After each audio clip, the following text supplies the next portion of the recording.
Alright, hello everybody and welcome to the live stream. There is the posted comment for everybody to enjoy. Alright, let's continue where we last left off. Just set foot into the colony and was already playing messenger for the fire mages. Sounded simple. If it was only ever that simple enough.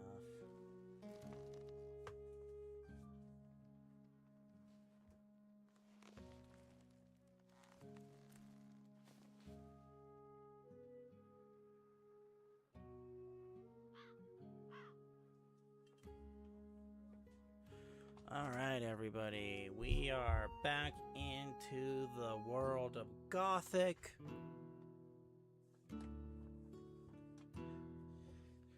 As I said, I have been waiting years for this remake to come out.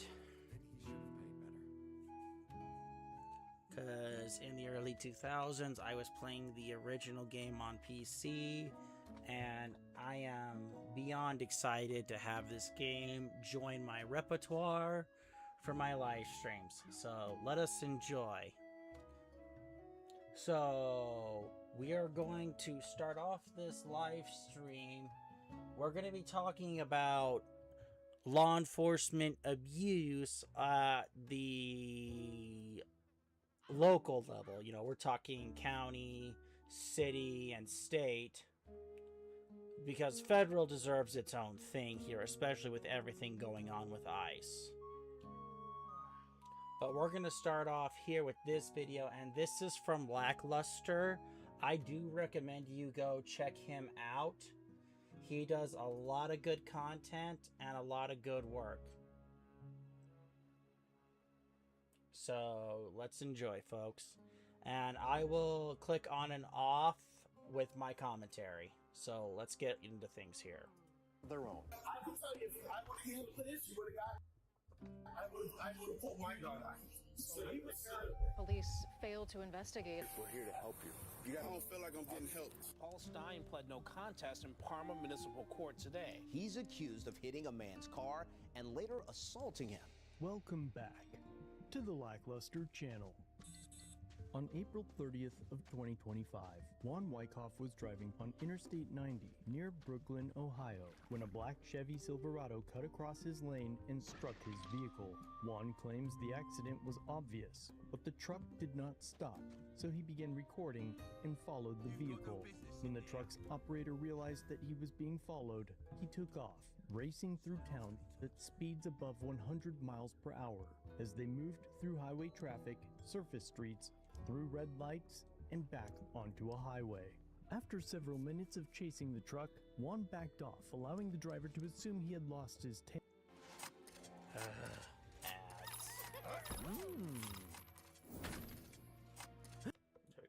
Shortly after, the driver pulled into the Brooklyn Police Department, and before the gate could close, Juan sped up, followed him through, and caught up with the plainclothes officer. Juan was unfamiliar with the area and wasn't aware he had even entered the grounds of a police department. He then followed the man to the building, attempting to have him address the accident. The driver of the truck was Brooklyn Police Sergeant Paul Stein. Sergeant Stein attempted to retreat into the building, which is only accessible via a key card. But after a brief struggle, This is a Brooklyn Police Department sergeant. Now, granted, I do understand that the man who's following him, you know, he's in a secure zone. He's not supposed to be following him here. And, you know, there is a argument here to be had that, you know, he's not in a proper place to be here and he shouldn't be here. You know, that's a fair assessment. However, let's also remember this police sergeant committed a hit and run, which, depending upon where you are, is a felony. Depending upon where you are, I'm not saying that in this instance this is a felony. I'm just saying that in some instances this could be considered a felony. Oh no, that was an adult scavenger. That's an adult scavenger. This is not going to be a good fight.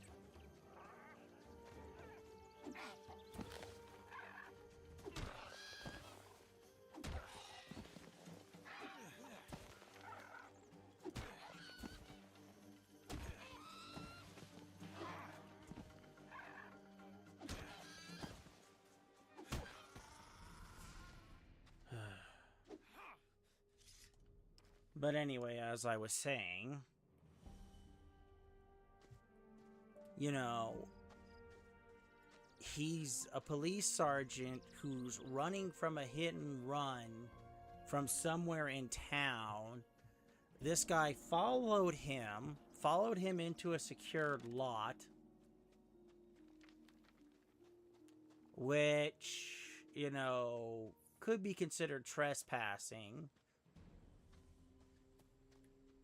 But, and then again, you know, it also couldn't be considered trespassing, so however you want to view it. But, you know, the point is he broke the law, and instead of pulling over, exchanging information, maybe having the local law enforcement come, he runs. This guy actively follows him. He runs to his police precinct, goes behind a locked gate. This guy follows him. And now, because he's clearly in the wrong here, and this guy is just trying to get, you know, whatever you want to say out of, whatever information out of him, you know, maybe his insurance information, whatever. You know, the way he is acting is incredibly unprofessional, and, you know, not to mention, this is incredibly dangerous behavior for a police officer to what's the proper verbiage here? I don't want to be... Because hate is not... Because I'm not... I don't particularly care if people call me a hater. But the thing that I do care about here is that, you know, the way that this sergeant acted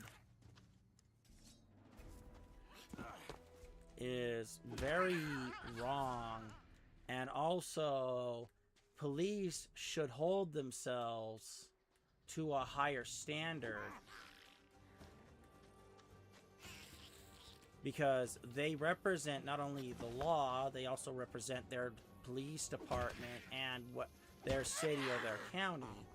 And, you know, if they're gonna sit there and make an ass of the law and they're not criminals, you know, this in general puts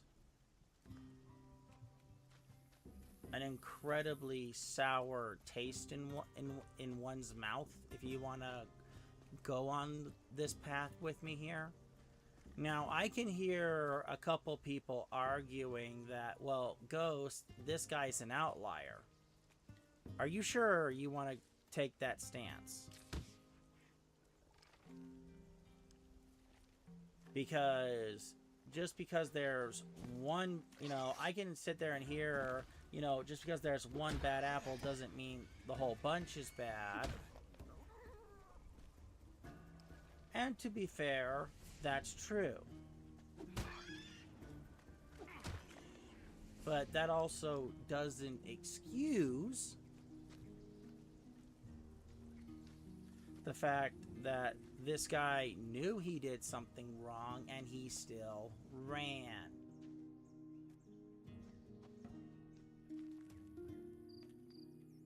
And that's a bit more of the moral crux here.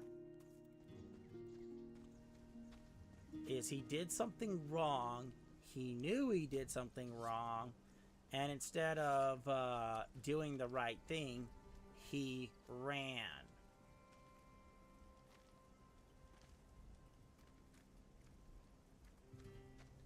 And not only did he run, he ran to the safety of his department. And, well, I don't want to spoil things, but you can guess what they did for him.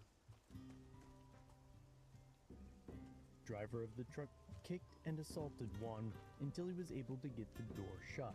After pounding on the door for somebody to come outside and receiving no response, Juan hopped a fence to escape the employee parking lot and made his way through the front entrance of the police department. Several officers finally made contact with him, and after hearing his story, they escorted him back to his car. No one's pulling up on you, dude. Just driving, relax. We're gonna have to go to This is the most relaxing survival game of 2026. In Tiles Survive, there's no chaos or non-stop pressure. Show me those. Instead, you get your own world to build, manage, and grow at your own pace. Every upgrade is easy to understand, rewarding to complete, and satisfying to watch grow. Gather resources, upgrade your base, and enjoy the game whenever you want. Oh, I didn't Rushing, realize there was no stress. My bad. Sorry, Download everybody. Tiles Survive. It's survive. Alright, we're gonna solve. First, let's get your car. Yeah, we don't, yeah. If you know it's a situation, you wouldn't even have to tell me about it being secure. I just had somebody hit my car. That's a cop. A cop just hit my car. Okay. And I just fucking take. Well, how is it a okay, cop? wait. Is it a black The truck is right there. Hey, we're trying to help you, man. You're not helping me. Ask me fucking. We're trying to. What am I stopping? I'm with him. I don't have to stop. You're not listening. What am I listening for? What happened? A cop hit my car and tried to run. Look at how they're treating him. I mean, granted, yes, he's upset and he's not really listening. I get that. But still, look how they're treating him. They're treating him like he's the problem. When he's the one who had to chase this police officer around town. And then, you know, he ended up at their police station. How is this not, you know... I mean, just think about this for a minute. If this happened to... I mean, think about this from the reverse here for a second. Imagine if he hit the police officer's personal vehicle, drove off,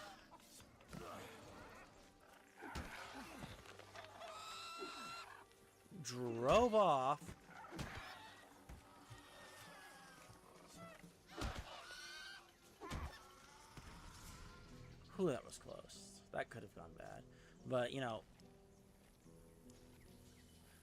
know, imagine for a second if he drove off, cop chased him around town,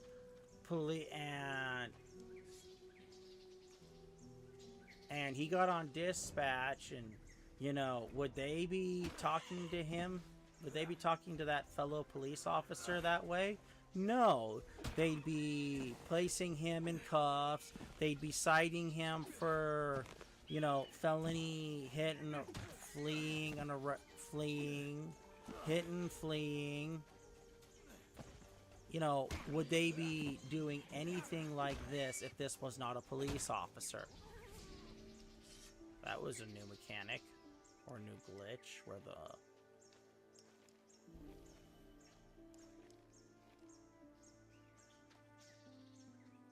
You know, we have to ask ourselves this most basic question. if this were anybody else but a police officer, would they be receiving this same treatment? Oh, calm down, tell us what happened. We can't help you if you don't file a report. You know, if this guy wasn't a cop, he'd be in cuffs. Pure and simple. The highway. Okay, where at on the highway? Man, I don't know. On the highway. I don't know what to say. I can't say. They just ice me on that. Then go back. Bring him the fuck outside and see fucking problem. Why? It's your cop. Oh yeah, viewer discretion is advised for this live stream. There will be cursing and there may be some explicit things here, so I do recommend viewer discretion here. What are you talking about? What are you talking about? I'm asking you, who are you talking about? Were they in a cop car? We're in a cop. In the cop car. Oh, this is this car. Yes, and bounce. I was chasing him, calling 911. They said don't chase him. Why not chase him? Where's your damage, sir? Man, all right. excuse me. I can't talk to you. I'm not trying to go to jail. I can't talk to you. No one's going to jail, I don't want to talk to her no more, please. Okay, can I talk to you? Or you or somebody. Okay, again, if he had hit the cop car, he would be in handcuffs right now because he committed a felony.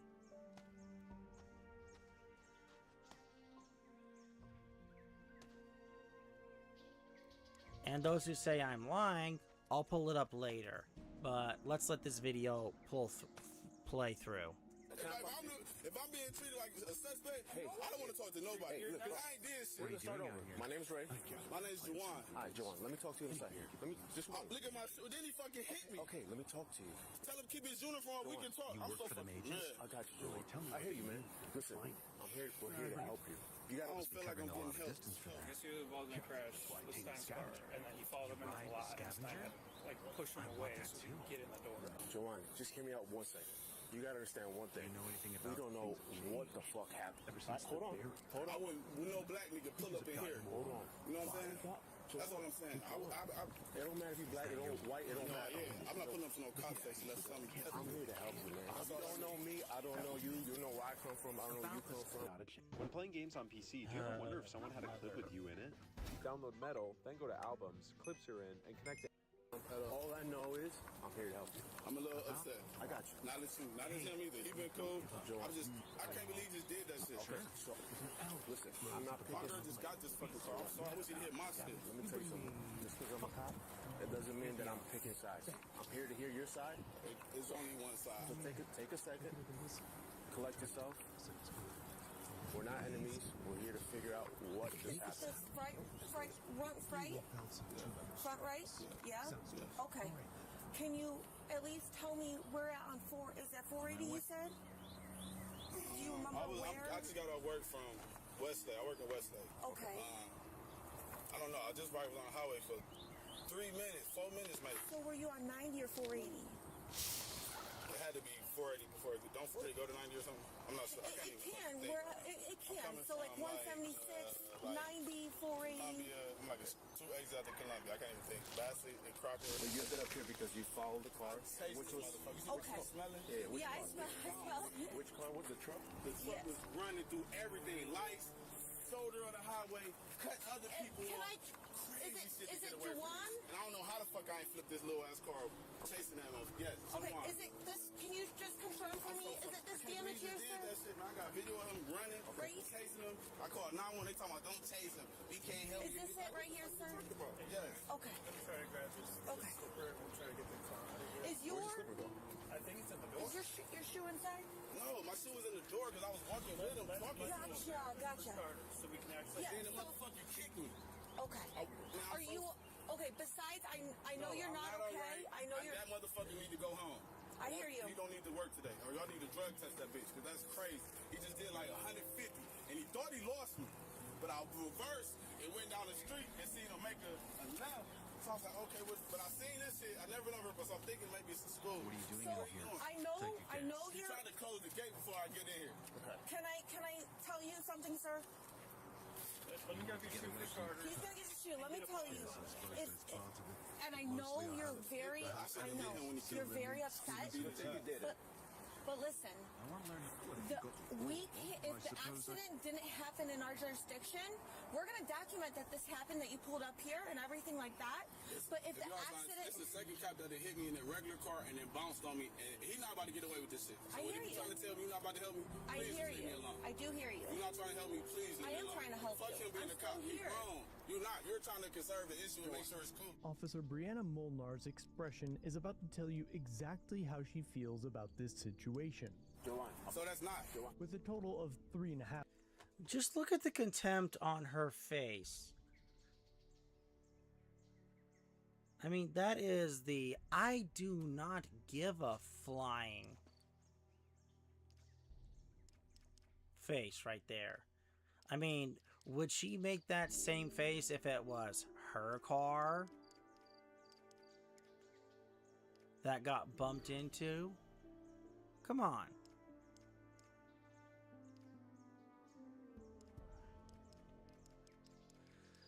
Just look at that. Just complete up. Go away. You're ruining my day. Go away.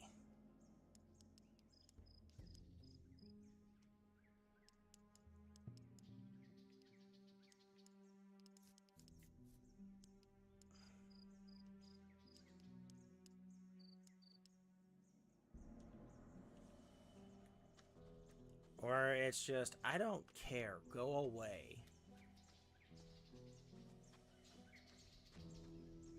I mean, police officers get pissed when anyone draws up this kind of attitude with them. I mean, come on.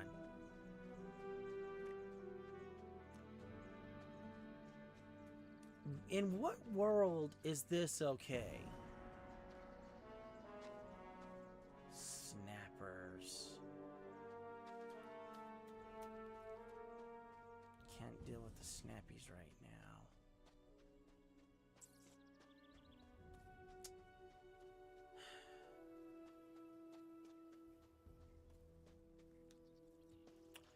But, you know, look at that look.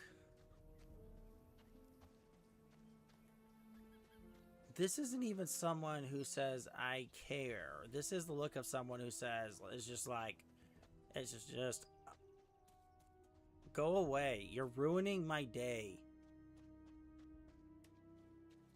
Can you go bug somebody else? This is not my problem.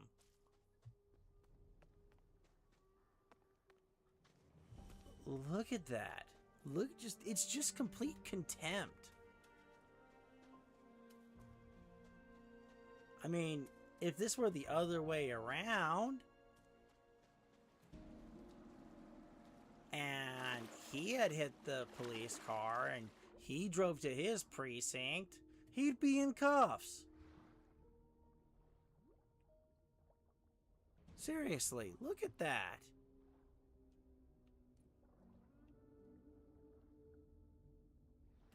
This is why standards need to be upheld and law needs to be applied equally. Because you get stuff like this. And you wonder why people are just playing that old song, you know, F the police. Think about it for a minute. Or they're driving by and giving police officers the finger. This is the exact reason, attitude, why. Fears on the job, this is a show of the contempt she's allowed to fester when one of her bosses proves to the world that he is unfit for duty. He's a wrong fucking cop. And Fuck him. Get him out of here. He just committed a fucking crime. What are we talking talking about? We're out here talking with you, trying to figure this out. Talking. All right, Joanne, hear me out. Look, the reason why she's asking certain questions is because there's two parts happening here, right? I just do need to be. I want to press charge on him for kicking me. That shit happened here. So check the fucking cat. He talking about 24 hours for the cat. Mind you, we saw that earlier in this video, where the officer's kicking him, trying to make it so he can't follow him. And, you know, I could understand that he's trying to make it so he can't follow him into a secure part of the building. I get that. But again, he was running to get away from breaking the law. This is not okay, folks. Period. And the complete contempt for this guy's complaint. If this was another police officer complaining, and the guy who hit him wasn't a police officer, he'd be in cuffs right now. This is hypocrisy at its finest. Ooh, nuggets.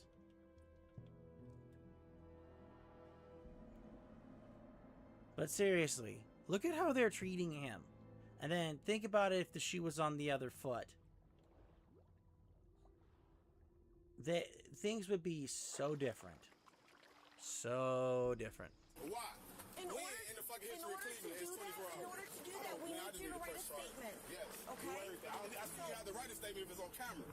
I shouldn't have to write. Absolutely, but we also, if you want to be a victim to that crime, right now, yes, we do need a statement. You see, my shoe is in there. Okay. In his door. This officer right here is going to get a statement. Our cruisers are over here, so we got to go. He's got to get a statement pad, and you got to write a statement, okay? I'm so fucking mad. I'm texting him. Like, he about to pull over? Joanne. This motherfucker. Joanne. Man. Joanne. Oh, I'm so hot. Joanne. I just got off of work, man. Listen. You work the night shift too? Yes. Listen. She's the OIC today, which means she's the boss, and that's the reason why she's talking, right? And aside from what, like I got you. Yeah, there's a lot of people. I wouldn't even hear about this. I feel you. There's a lot of people talking to you. There's a lot going on. You heated. It just happened. But there's two parts to this incident, right? There's an actual accident, right? So we need that report also. And there's what happened between you and this officer. So it does help for you to write a written statement. So I'm gonna get that pad. Are you willing to write? You need to be trying to figure out which officer just went in there. Why? That's why I just want to do the job. I know whose truck this is. So shit crazy. I already know who it is. I'm sorry he don't got no damage, so that means he fucking had to hit me with his tire or something. I swear to God, that motherfucker was all in my ass. And I'm looking like, what is he doing?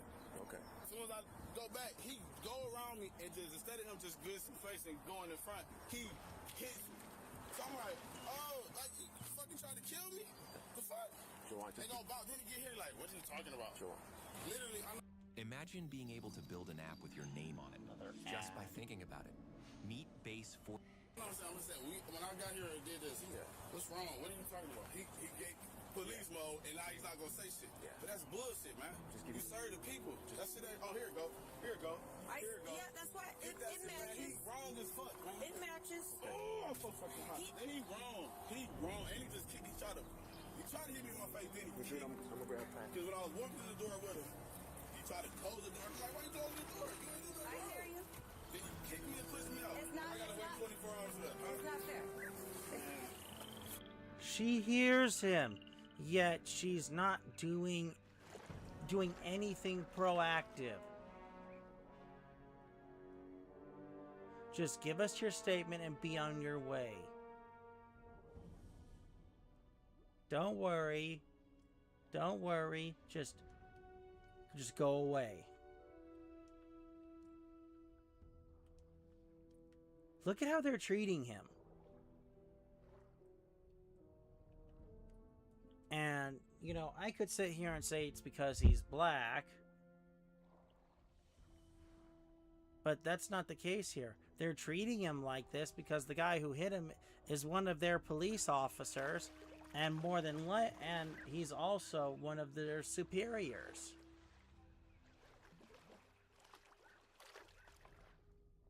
So do they wanna make their superior mad and get a bad fit rep? You know, a fitness report?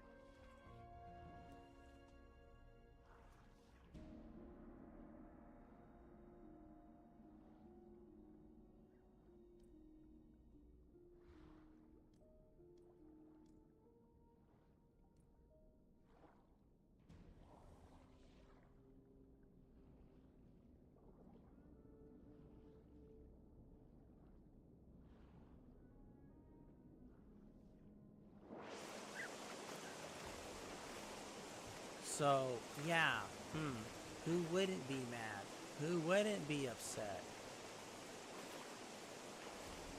You know, if this happened to me, I'd be pretty pissed too. I ain't gonna lie.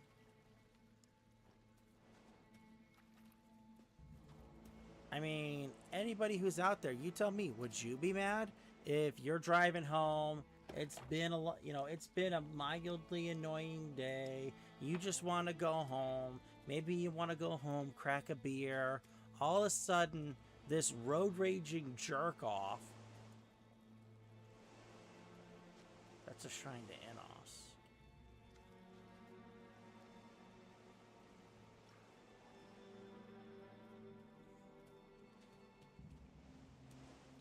But this road raging jerk off gives you a very nice love tap with his big freaking truck.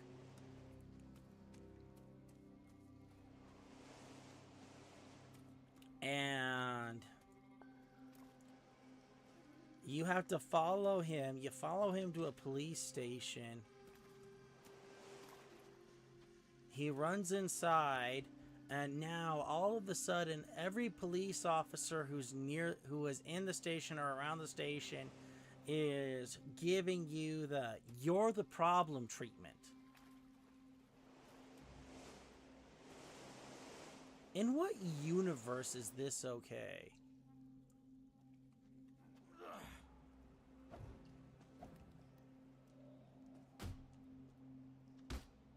I mean, seriously. What universe is this okay? Because again, if this were the reverse, he'd be in jail right now. Hit and run, fleeing from the scene. Possible felony.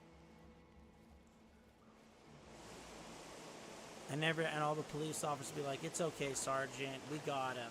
You're gonna, you can sue, you can sue him and his insurance company."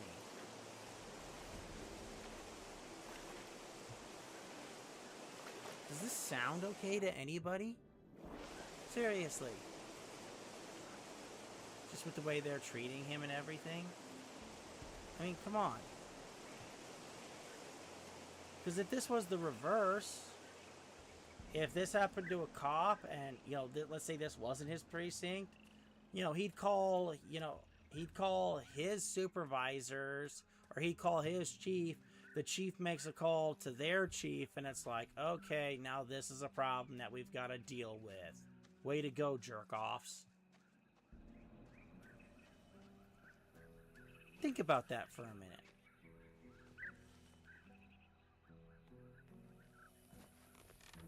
But let's carry on. Hey, more, do me a favor? I left my key, so I can't get in, bro. Can you get a random statement pad, please? Sure. Any idea where the crash occurred? He's still figuring that out, but we see damage there. Yeah. Well, let's try to get the car out of here and get it right. Yeah. You need it written, you said? Yeah, we're gonna get a written statement. Okay. Yeah, first bounce. Thank you. Get this car. Yeah. Okay. You said that you have recording on your phone. Can I see it? Yes, of him running. It was hard trying to do it, but shit. I hear you. Hold on, that shit crazy, man. It's pictures, but it's just different. I'm trying to do it and chasing him, but let me see if I got anything of us flying. He's flying, he's trying to bounce on me. See, he's bouncing on me. Let me see exactly what he does. One, he got off the highway, he could go around and get back on. Let me see. Did it happen on the highway? Yeah, it happened on the highway. So what, he tried, because if it happened on the highway at a high rate... trying to get away from you. Okay, Look at no, this wait, thing. I was trying to get that exit to see what it said. Yes! And you're gonna give it to for free? Yes, how do we make it even easier? Let's make it available to them in less than 10 seconds. Too many I don't know, that might have to be from the beginning. Go to the other one. But it's a little, pause it. so that's, Pause it. can be, I can't even do it. Here, can I do it? Yeah, Do you mind? Joanne, I'm just gonna tell you what's gonna happen next. This is still a secure police lot, so we're gonna pull out, we're gonna take photos, we're gonna take everything we need to report, okay? Yeah. Okay. Okay. Over by Warren and McKinley. So you are traveling. You're traveling 90 east, right? Because you were over on the west side. I'm home completely. Okay. Stay in Cleveland. Okay. So my question is, I'm trying to understand the damage part, the accident part. If you guys are going at a high rate of speed, if you tap somebody, I feel like there would be like. That wasn't happening. Okay. It wasn't on the freeway. It happened. Yeah. Just listen. Look at her. She's just trying to excuse everything and make him out that he's lying. Even though he's trying to tell her that, no, this isn't where this happened. You know, this is the video of me trying to chase him.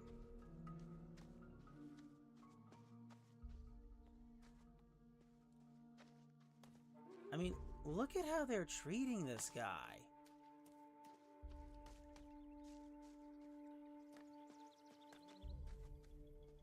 I mean, in what world is this okay? Seriously. And he's the victim here. Look at this. That's me chasing him after the hit. Was he merging on the freeway then? No, okay. I'm in the fast lane. I'm on my way home. I'm trying to get to the house. Okay, let's get past some of this. Because they're just giving him the runaround here.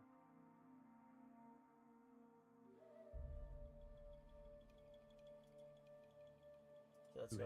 Followed by, wouldn't you claim exigent circumstances if the roles were reversed? Imagine yourself sideswiping a police officer and then fleeing, triggering a police chase that exceeds 100 miles per hour and lasts more than 10 minutes. Then, when you finally stop, you escape into your home by pushing and kicking an officer at your front door. Now, as you stand trial for hit and run, fleeing and evading, and assault and battery, your only argument is that none of the charges are valid because the real issue is that the police followed you inside your home. With that in mind, you know, mind you that kind of situation falls within the hot pursuit doctrine. And with it falling in the hot pursuit doctrine, you know, that's just more and more charges.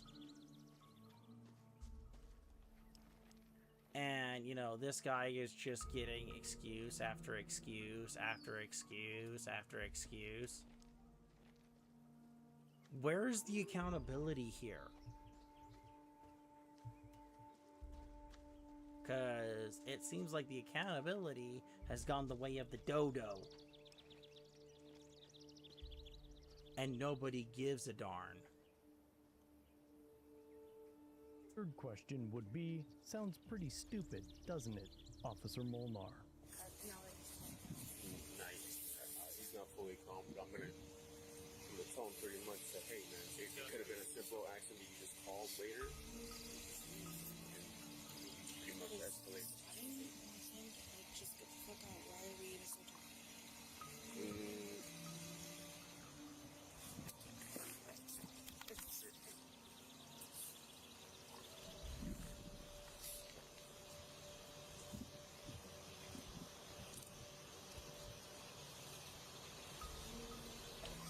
I'm gonna grab the CAD number real quick.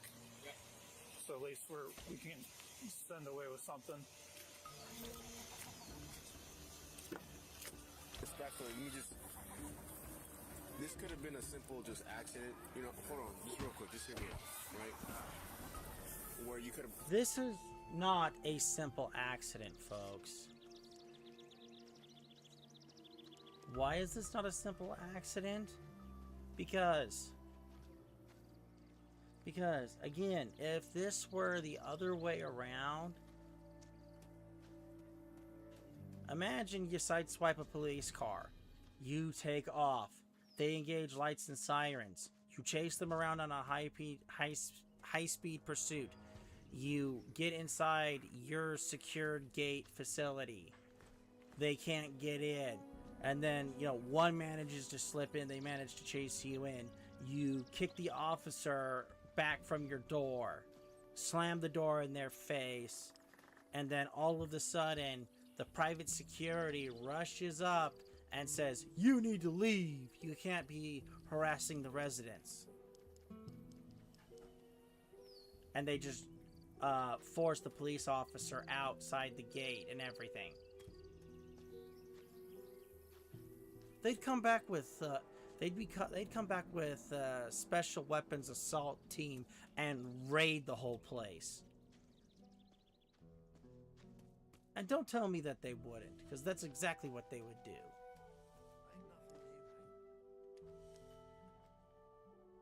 Because once again, it's okay for police to do this, but it's not okay for you to do this. I mean, you followed enough where you got a plate and then just let the insurance handle it, right? You would have just called the police, report it. God forbid you follow someone who, not a cop, crazy person, gunned, and then just, you know what I'm saying? Like, it didn't have to get to this point, is what I'm saying. I get it, it's frustrating. Someone just hits you and they're trying to take off, not trying to stop. I mean, I kind of got the play, but it was blurry. Yeah. So then when I'm looking at it on the thing, I'm like, that shit look it actually is MMA. It is. Yeah, it is. I didn't even know, and I really was just trying to hope the motherfucker eventually stop and get some cops. I'm calling the cops. Yeah. I'm telling them I'm mad. They like, well, they're not going to chase y'all. Are you threatening him? I'm like, yeah, I'm fucking mad. Why can you just switch me to another dispatch to help me to get a cop? Cause he's flying like, man, that motherfucker's flying through lights. Couldn't do. It's crazy to find out this dude is a cop. Cause he just put everybody else in danger. Everybody. I'm talking about some of the shit he was doing. I'm like, well, damn. Just gonna make it simple. Have him tell where it occurred and let them tell him where he needs to go. Yeah. He's really concerned about it. This professional 32 terabytes SSD, capable of holding the entire collection of the New York Public Library, is something you won't find at Best Buy or any electronics retailer. Everything else involved. No. We need to make sure we address it in some way where he's going to leave out of here without, escalating it again.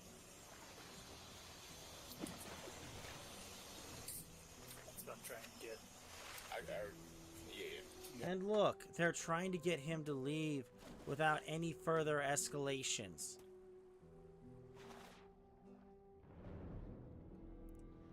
Look how much they're covering for this. Would they do this for somebody who's not a police officer? Hell no. They would not.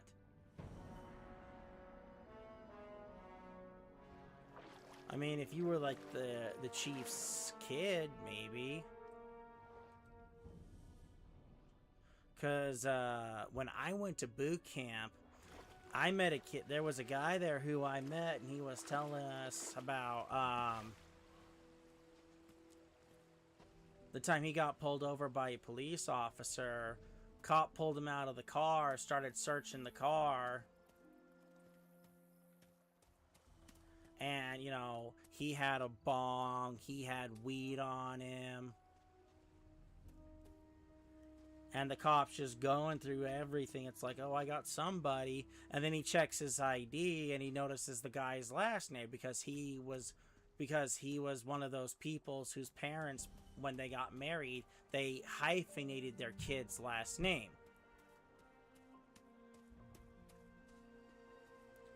And he looks at the guy. He looks at his name and he's like, "Hey, your last name is this?" He's like, "Yeah." Is Chief such and such by chance any relation to you? Oh yeah, that's my dad. Wait, you're Chief such and such's kid? Yeah? Why didn't you just say that? I would have just let you go. Gave him back the bong, the weed, because this was before weed was getting legalized in many places. And they let him go. Think about that for a minute. Nepotism because he was the chief's son. Think about that for a minute, folks. And look at this, because it's one of their own. What are they trying to do? They're trying to get rid of this guy, because if they don't get rid of this guy, it's a really big problem. I can. Oh, well, if you got something, yeah, I'll handle this part of it. If you already have something. I mean, I think ultimately his frustration is him thinking that we're picking sides, kind of thing. So I think if you explain to him in any situation where there's a simple assault, he's claiming assault, pretty much, that all we can do when there's no physical evidence, right? There's no damage, he's not hurt, whatever. We have to do our investigations. I already set the stage and said it's going to take a while with these cameras, so we'll have to take what he has to say, order the cameras, get back to him. So I think if we just reassure him on that, hopefully that suffices.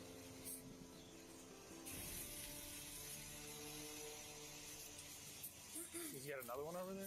It was an accident that occurred, an actual accident. Okay. I'm sorry, there was another accident that occurred on top in our jurisdiction. Yeah, listen to that. Actual accident. Actual accident. Like, it's like, you know, it's like BITCH. He got sideswiped. Just because he didn't get T-boned and his car wasn't totaled doesn't mean that doesn't count as an accident. His insurance is going to count it as an accident. I mean, you can't make this stuff up. Look how they're treating him. Because the perpetrator is one of their sergeants. Look at this. Seriously. After writing his complaint, Officer Molnar explains the process to Juan. Emotions were high. This is getting resolved. We're taking your complaint, okay? We still have. Yes, so charges don't happen right away, okay? They don't happen right away. We still have to write our initial report, okay? And it has to be forwarded to a supervisor. From there, the supervisor. Yes. You'll have a business card. You can have my business card. Yeah, he's got mine too. That's okay. And then this is mine.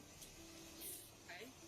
So we still have to type it up as is. What occurred, everything, word for word, with your statement. Okay? That has to be forwarded to a supervisor. That's way above our program. Officer Brennan Stuhl wrote the complaint, and Officer Brianna Molnar reviewed it. The entire complaint was not word for word what Juan said. Instead, it was 2 sentences. Look at that. On April 30th, 2025, at approximately... Hold on, let me turn off these captions.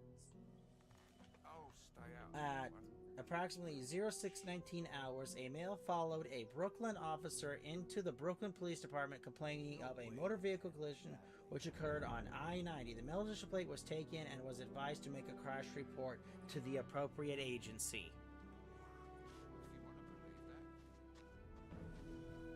What? And this doesn't even say report. This has a narrative and a number. In what universe is this okay? Seriously.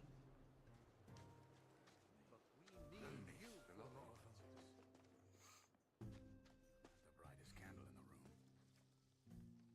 Can you teach me something? Sure, why not? I could help you improve your dexterity, or get some strength into those arms.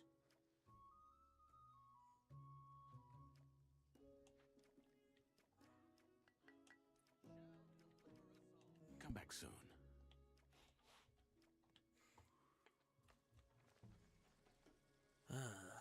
Finally. Who the fuck knows? That allows me to use this mace. As long as I can stay out of this. That increases my damage by a large margin. That allows me to equip a better bow. I better stay out of that. But I've still got it before. Heard he's in debt.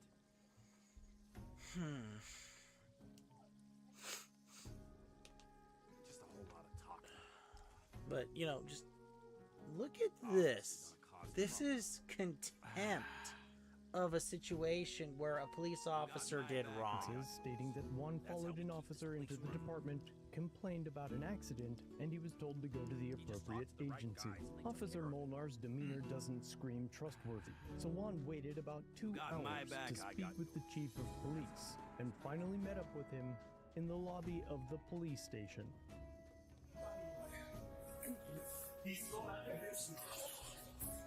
So now he's waited for 2 hours. And now he's confronting the police chief. Gee. Let's see what the chief's attitude is towards this situation is, shall we? I don't have high hopes. I want to make sure you guys found the right report in the right spot. So what are you thinking, Wesley? All good. Is it possible to find Wesley? Okay. I just got on the highway. He was all in my eyes. He was about to go around. Instead of him just clearing, fucking slides from conversation. So if you know what he running, if you're a cop, you just throw out this conversation. So that's all that does stuff. Okay. Come on, man. You know what happened. Okay. You almost fucking killed me. Could have killed other people right on the other side of the street, left lane, school distance. I chased him from that highway, and then we got on another highway, and then I chased him like 10 minutes. Okay. So that's he's okay. Well, let's try to figure out exactly what do you think that's not for your. Yeah, I'm pretty. If it ain't right here, it's like on the border of West Lake and Rock Road. I'm about to try to figure it out because that ain't cool. Okay. So you told him to go make a report now after he get ran from yeah, because you're insisting that he hit you, right? My officers went out there when this happened and said that there was some damage on your car. And his car. And so then he put me on my car plate. Pardon? My car color on his black truck. Yeah. That just did. Yeah. So what you got to go say? He was an accident. That's what you told him to do, right? He's claiming he didn't know he hit you. Ain't no fucking way. So if you ain't know I hit him, what's going 120 through the street? Oh, smooth. So now that's y'all gonna take the camera for that? Pardon? Is y'all gonna take the camera for that or anything? Because he just could have killed anybody. Or just the cops. I mean, no, that's through my ear or best way to determine. See, he was here for he was running red lights going on this side of the street, about to kill everybody because he's trying to get. And you got video of this. Yeah. Let's give us questions about wherever we determine this is going to be. That's cool. That's really the way to let them do the investigation. You don't want us to investigate our own police officer. I heard y'all about to investigate this motherfucker hit. Unless y'all gonna put me in the room and let us work together. I'll be cool with that. Okay, well, y'all need to investigate on the camera because when I walk, we're working on that shit. That was some bullshit. Send it for this. You can just talk. I'm a cop. Go to the fucking front. And I did it once he said that. But no, he tried to walk in. What the fuck to do? He kind of used it. Then he gets to the door. He tried to just close the room. Yeah. Well, that's stupid. It's all up on man. You did it. You go back. You went investigate. And then you tried to go through a door that was. Honestly, when I was chasing him, for trying to figure out, he kind of lost me. So I backed up. I wound up seeing him turn. He made a left. He turned. I caught his back. I never knew him before in my life. I didn't know this. You know So I honestly went to the gate. I was trying to look like, you a fucking cop. That's why I got the one that said, you a cop? You just, this is the second cop that hit me. I don't have that kind of stuff. Do you know where I can get it? So I was just like, hell no. Like, I didn't even think about it being like. Always a pleasure doing it. You could ask Graham. Show me your goods. Yeah, but he still would have been like, what are you parking on? You know, I can't get for the person who said that. I mean, that's a parking. You know, so I'm thinking I was going to come in. I don't know where that nigga from. Honestly, I was just fucking pissed. Just trying to go over and tell hopefully you or somebody else. Dude just hit me in the office. And then he don't think it did. Man, what's going to split me the fuck over? Okay. Again, surprise. Go to Westlake Rock River. Let's figure that out. So I just want to get a picture of his license plate. I want to tell him that I'll get you that before you leave here. I'll get you his license plate number. Okay? It'll be. I won't give you a picture. I'll write it down. I mean, I know it's like, you know, it's just the whole other side of it. So I can't really. That's the whole funny time. Go take it. What happened on the highway? Then we'll look into what happened here. We're going to pull the video, and then we're going to send it to a prosecutor. Chief Milky Dud goes back to the office to write down Officer Stein's license plate. When he returns, pay attention to his language. That is crazy. I don't understand how you can go back and make a police report an accident. People do that all the time. People call it a late accident. Is it that obvious? So that's kind of an accident. Here's some advice as well. They ask you for protection money, or donations, as Jackson calls it. Not really. He said the jury called Westlake and confirmed it was milepost 159 is when he said he thinks you started following. Just 10 nuggets. When he started following, he thinks it was milepost 159. Watch your back, lad. So I just told the dude to follow him. Why are you asking? Good job not paying your... He's not arguing that. What he's saying, right. I'm trying to use your location to make a police report. I understand how we go out giving him validation. And he's like, validation? I'm not giving validation. What are you going to do? You saying you don't know. He didn't want the milepost. I know what I'm saying. But he knows he fucking did. You saying he don't know. He knows. I don't understand how y'all just stand there and all these people on the highway, people on the highways, all out. Look how the police chief's treating this guy. He's telling him, go pull the information, go get it all. Come on. Please do your job. Investigate, investigate, investigate. They doing it? Hell no, they're not. It's just like, it's just, oh well, it happened. Sucks to be you. Poor you. Oh well. I mean, come on. Is this really professional? Is this really how police officers are supposed to be acting, everybody? Come on. How are you talking about we don't know those people? And this way off find out that he hit me. And he didn't be held accountable. That shit ain't cool. This is the second cop that hit me. Western PD was the department that pulled him accountable. No, they didn't be held accountable for assaulting me. Because if I swung on him, I'd be back there with you already. We haven't even had an opportunity to take a look at what happened here yet. I'm talking about what happened. What's the job? So, One of my mates went missing. It's the woman. Two secure locations. You find him. He ran and got to us. He tried to be secure. He thought he got away with that fucking gate. Which corner is that? The arena district. I might not have put it in, but the gate found him. Bloody hell. But you knew you went in the cave near the camp. Yeah, well, I went in the gate. And then he swiped his card to get into the door. He swiped no door. Well, he did. Because you can't get in the door. I see this right too. He had no bathroom. When I got out the car, she's talking about technology. What it did. When I got out the car and parked right behind, he got him and said, dude, what are you talking about? Somebody that's following somebody that we must say, dude, what are you talking about? For one. You know what I'm saying? That's a whole How different proper of you to situation. introduce yourself. I'd be like, who the fuck are you doing? You I'm want me looking to for take myself? and you want me to sell you That's a one? whole Could you? different situation. Sure. Come on, Paper's man. scarce in here, and every Hey, bank I'm I'm selling. not arguing with you on that. On those points. I'm not even arguing. So make sure he cares. And that's not cool. Y'all need to be One hand washes the other. You want something with him? Because he just did that stupid ass shit. What if he killed me? He wouldn't have came to work and I said shit to you. Okay, y'all just found out it was an accident. One hand washes the other. You got Wesley's phone number, right? Make your report. Maybe for that. What if he would have killed me? There's a lot of what ifs in this one. So that's it. Go along with that. Not at all. Not at all. But I can tell you, I can tell you, if I would have handled this, you would have gotten, I would have pulled my gun out. So he was saying, all I was hoping. Yeah. He did it. Yeah. No need to That's what sit you're around. Okay. Everybody saying, come serve the people. How you even accepting this bitch ass lie he's saying? We're not accepting anything right now. We're not accepting anything right now. Make your report about your accident. We'll look into the stuff that happened here on our property. We're going to put it in front of an independent prosecutor, and he's going to determine whether either one of you get charged. I ain't sorry for that. You seem to know your way around out there, don't you? Not really. There were a few council did a lot of work on the map. You should Why look did you him call up. the cops? He's near the old town, close to. Okay, okay. One hand Did you get a washes the license other. plate? No, because I got video of him running. I can't get a license. I just see this fucking man. Look at how they're look at how they're acting. Did you get a license plate? And he shows him that he's taking a video of this guy chasing after him and everything. Come on.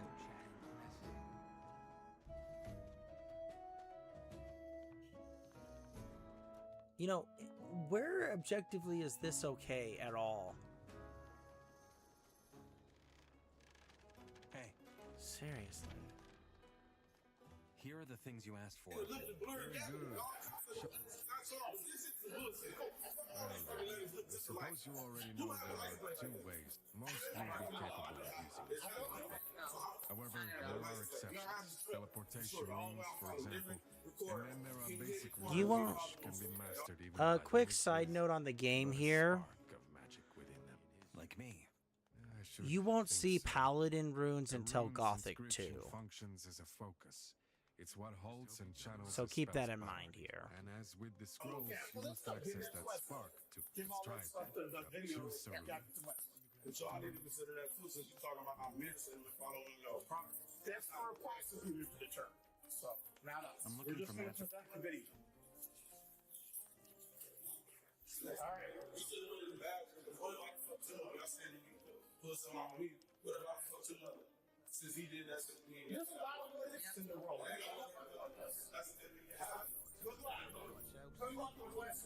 For several weeks, Juan heard nothing back from either of the departments, but an independent review was conducted by Westlake Police and an independent prosecutor. Sergeant Paul Stein has just been reprimanded for an incident that has been causing him and the department lots of legal turmoil. When detectives questioned Stein about the incident, he said he felt his life was in jeopardy. And though he did admit that calling for help would have been reasonable, he prefers to take care of his own business and not bother others. He claims I hit him. I never felt an impact. Were you aware this guy was chasing you the whole time? Oh yeah, I was trying to get away from him. What a day. Because he was driving like a bat out of hell. Stein told detectives he fled because he feared for his life and wasn't even aware that Although I think I skipped over it. The gentleman in question also said he smelled of alcohol. He smelled of alcoholic beverages. So, you know, there is a reasonable assumption here that his department helped him cover up the fact that he was drinking and driving, too. that his truck had struck another vehicle. Westlake police later cited Stein for improper lane change, but not for leaving the scene of an accident. At the Brooklyn Police Department, surveillance cameras captured Wyckoff confronting Stein. Video shows the sergeant shoving Wyckoff in the face and kicking his leg. Brooklyn Police Chief Scott Milkey conducted an internal investigation and cleared Stein of his actions during the confrontation, but regarding the traffic incident, he found Stein did break state and local laws, his conduct was unbecoming, and his actions contributed to a preventable collision. Last week, the chief issued Stein a written reprimand for his involvement in the traffic incident. Seriously? That's it? A written reprimand?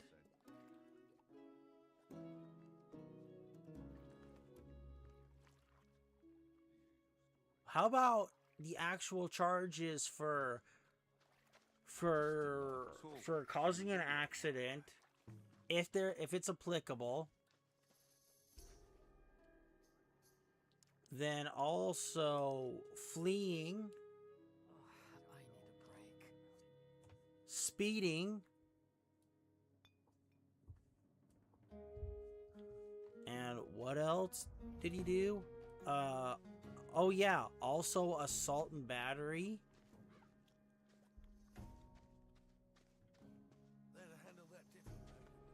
And all he's getting is reprimanded and improper lanes change? What the heck? Just do it. Because if this was anybody else... In the hold on. Gee. How many misdemeanors and felonies would this be? Come on. Agreement, Stein admitted he violated the department's standards of conduct. However, it states he's not taking responsibility for any civil actions related to his conduct while off duty. The agreement goes on to say if Stein has any future traffic violations in the next 2 years, he could face a 3-day unpaid suspension. It's important to reiterate that the prosecutor ignored the fact that Paul Stein had committed 2 misdemeanors and refused to even charge him. Instead, he was being prosecuted for 2 minor traffic infractions. The Brooklyn Police Department followed suit, refusing to reprimand Paul Stein for the hit and run, reckless driving, or assault. And once one found out that news, he hired an attorney. Wyckoff retained attorneys Keith Hansbrough and Anthony Jordan. They feel Stein should face criminal charges for what he did. I don't think he should be a police officer. This is the lawsuit Wawan Wyckoff filed against the city of Brooklyn, its police chief, and 5 officers. The lawsuit alleges police ignored red flags about Stein's behavior for years. A 2023 performance review commended Stein for reducing the number of citizen complaints against him. The lawsuit also says Chief Milkey violated Wyckoff's rights when he told Wyckoff what he would do if Wyckoff followed him. I can tell you, if I would have handled it, if you would have got, I would have pulled my gun out. The chief resigned 2 days after Wyckoff filed the lawsuit. Stein was hidden inside the building. Notice, after filing the lawsuit, the chief said, I can't stay here anymore. He resigned. Because he said, you know what, if you're gonna treat me like this, and you're gonna give me the runaround, well, guess what? You treat me like this way, well, fine. I'll just file Federal Civil Rights 1982 lawsuit, and I will go to everybody who I can to help me.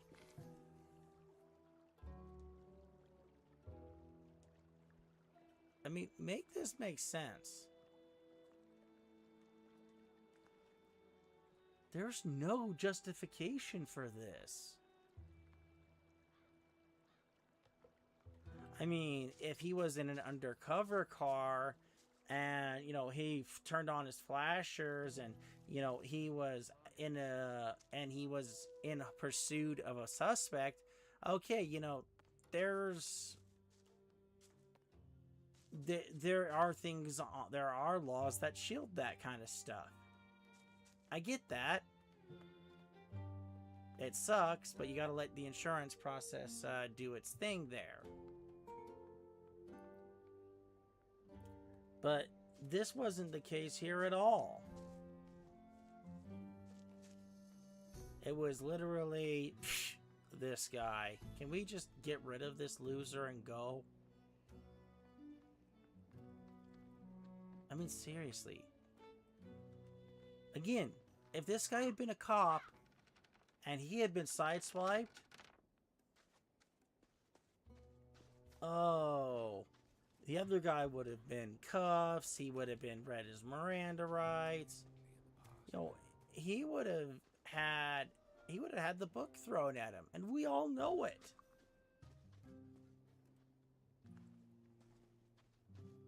Sheesh. They turned off their cameras. They didn't drug test him. They didn't alcohol test him. They were helping Stein flee the scene of an accident. Here you had the victim of a crime saying, "I could smell it on him," and they discarded it. They didn't help him. This was an incident where there was police brutality captured on camera with the actions of the police officer, including the chief of police, acting to cover those up and facilitate the crimes. We're very glad Chief Milkey is gone, but it's too little too late. When they see a crime or a problem, they have a duty to intervene. He struck Mr. Wyckoff, a private citizen, several times. That is excessive force. That is police brutality. The way it's being handled is making it even more egregious rather than taking responsibility right off the rip. And what's really bad about it is not only what they did, but how badly they're lying about it after the fact and thumbing their nose at both Juwan and also the general public. That's not safe. If it happened to Mr. Wyckoff, it could happen to me. It could happen to one of my kids. They tolerated Stein's misconduct for years. They encouraged it. They didn't supervise. They didn't discipline. They didn't train. For a short while, it looked like Paul Stein would get away scot-free. But shortly after this incident, Paul Stein found himself yet again in the midst of an even bigger controversy. A woman breaking her silence after a police sergeant punched her in the face while she was handcuffed. On September 4th, police arrested the woman on an outstanding warrant for aggravated menacing. They say she was belligerent and uncooperative with officers. We're going in there one way or another. Okay? Okay. All right, come on. Oh my God. Video shows 7 officers immediately surround her when she arrives. They strap her ankles to a restraint chair. Her hands are already cuffed behind. I mean, the question I have right now is, why is the restraint chair being needed? I mean, is she being compliant? Is she spitting? Is she flailing? Is she being incredibly uncooperative? You know, if none of these are the case, then she shouldn't, there's no need for a restraint chair. Restraint chairs are for the drunk and belligerent who won't stop. And in the cases of those who are mentally deficient or mentally ill, where they can't get them to calm down,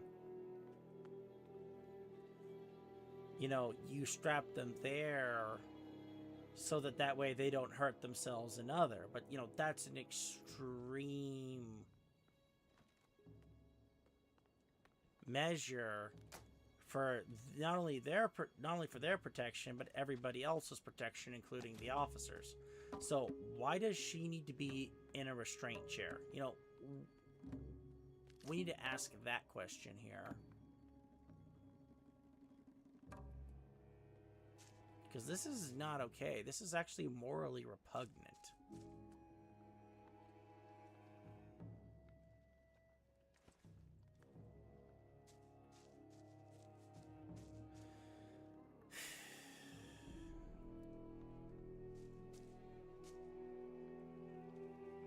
But let's keep going. Behind her back. Meanwhile, Stein is standing over her, keeping her shoulders pinned back. The police officer strapped me to a chair and held me down. Why is he putting his full weight on her feet? Is he trying to break her hand? Is he trying to break her feet or something here? And again, I don't see this woman actively struggling. I'm certainly not surprised this happened. Actively fighting. Use of this restraint chair is already what a fourth, not a, you know, maybe a Yeah, I think this falls under a Fourth Amendment violation. I mean, seriously.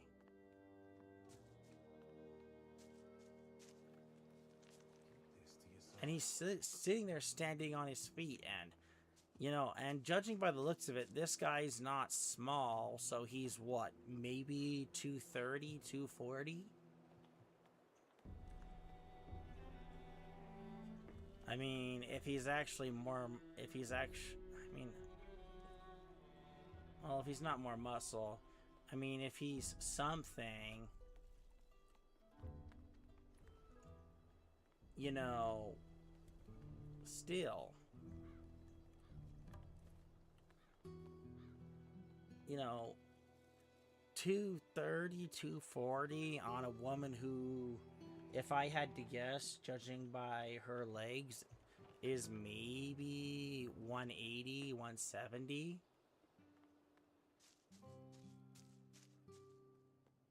You know, I'm spitballing here. I can't tell her size or her weight from looking at this video. But, you know, he's also standing on her feet, on her ankles, when there's no need for it.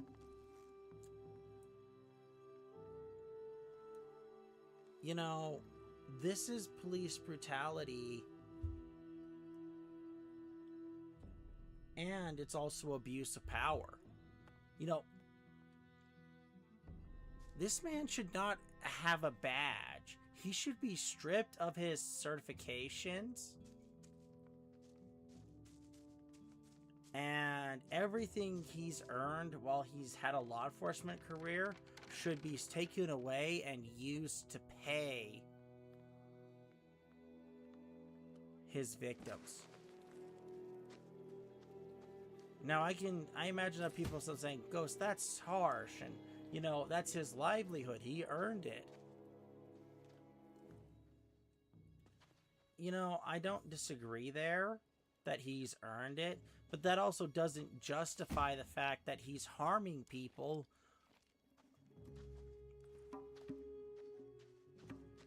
just to harm them. You know, if she was flailing, scratching, hitting, spitting, and he was pinning there, and he had to pin her there to hold her there, I would be like, you know, I don't like that he's doing this. But I understand. It's reasonable when someone's trying to claw at you, claw your eyes out. You know, that's reasonable.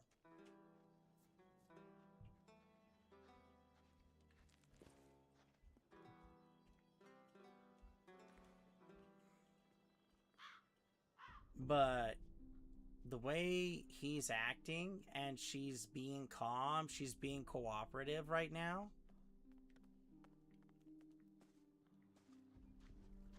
No, this is not okay. While one large police officer crushed my feet with his boots. Get off my foot now! Get off my head, dude. Get off my foot now! I was in a lot of pain, and I did not have shoes on. You hurt me. Get off my feet.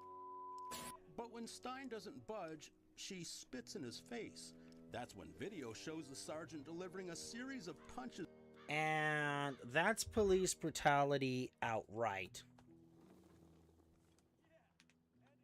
Because if she's fully restrained, he doesn't have the force necessary to do that. Now, he might be unhappy he got spit on. Nobody's happy that they got spit on. But still, he doesn't have the authority to strike. She's not even going to be able to strike back. And not to mention, force doctrine requires that you have to meet with the same force back. And we'll cover force doctrine here in a minute. To her head. Police documented her bruises. She now plans to sue both the police department and Paul Stein.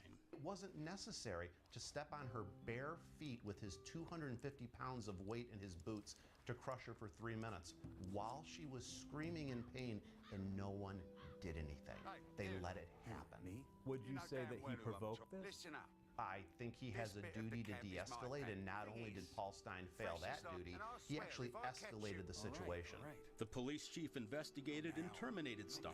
In February, a special prosecutor charged him with misdemeanor assault. Stein has since pleaded not guilty. You think he should have been charged with something more serious? A felony. Can I ask you a question? No. No? Well, thanks. The veteran officer was later fired. Both he and his attorney refused to talk. I'd like to ask you a question about your case. Well, I'd like not to answer your question. Thanks. Okay. Why did you hit this woman in the face so many times? Okay. This conversation is done. I'm not going to give you any more answers. Can I ask you a question? No comment. No comment. Okay. Shortly after, Paul Stein pleaded no contest to his new...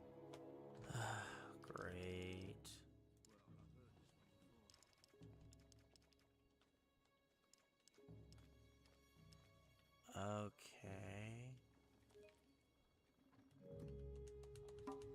Okay.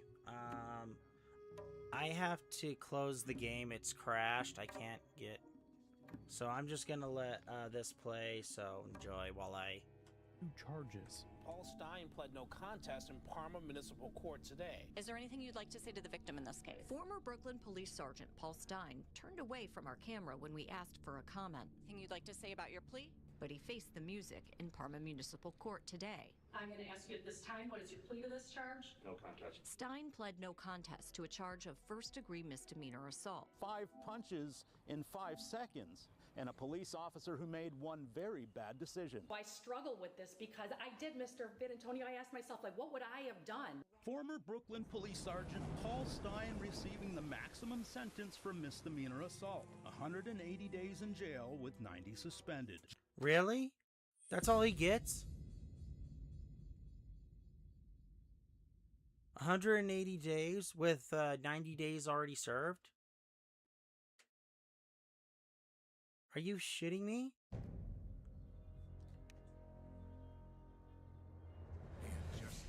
Seriously. Look at this. Already playing messenger for the fire mages. He's already... I mean, this happened in 2025, so he's already free. I already know that, so...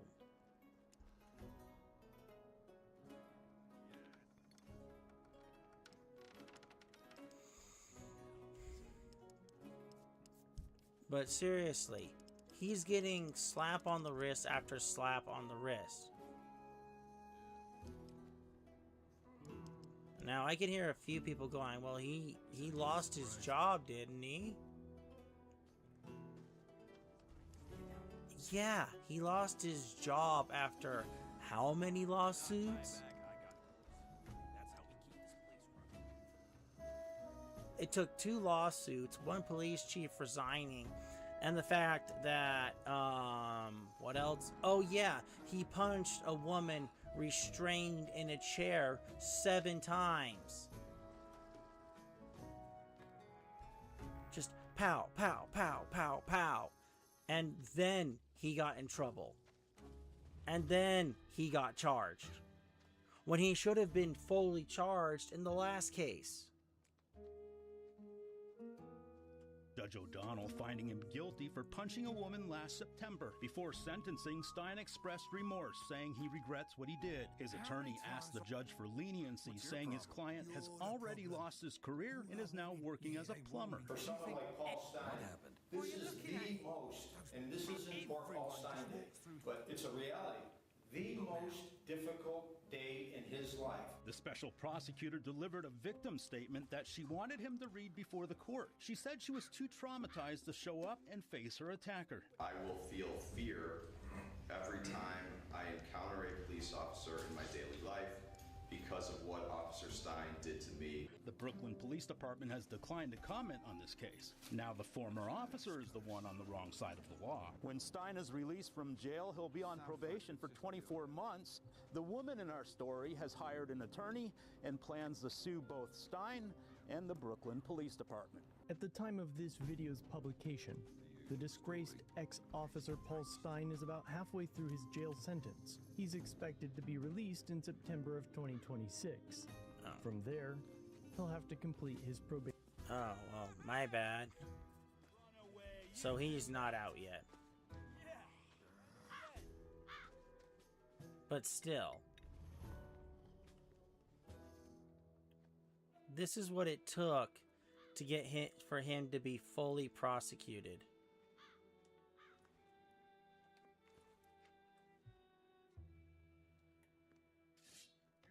Be here.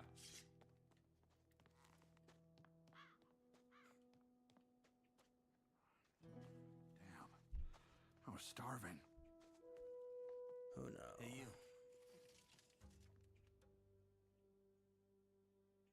How long? Depends. What about... Well, that container paid me a 450 nuggets. Felt like I was talking to a prince.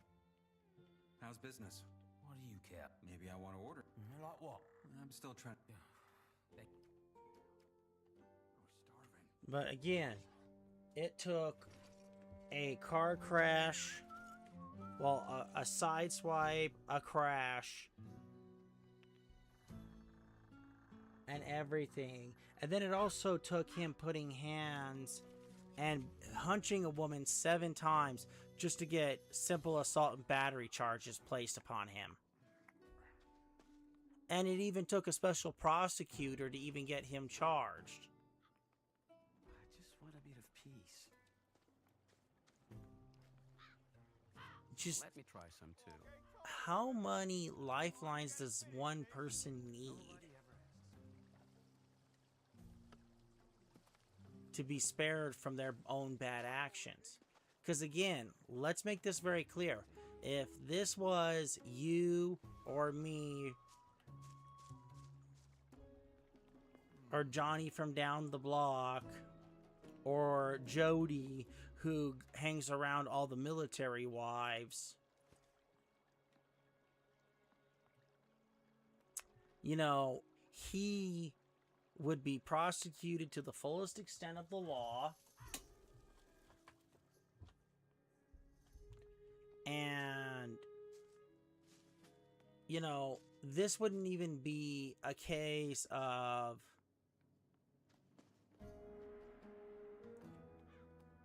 this matter. It would just be, you did this, this, and this, and then you committed assault and battery. You're going to jail for a minute, buddy. Bang, bang, bang. There goes the gavel. But because he was a police officer and a sergeant, a supervisor, oh, they gave him enough rope to hang himself 3 times over. And that's when they did something about it.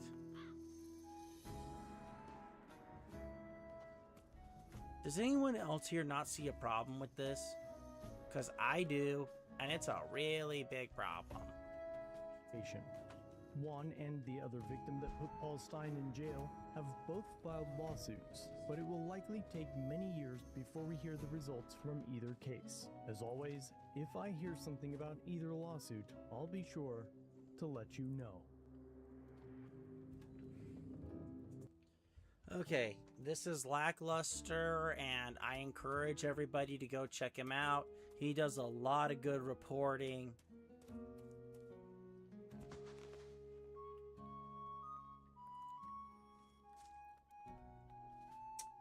But for a quick moment here,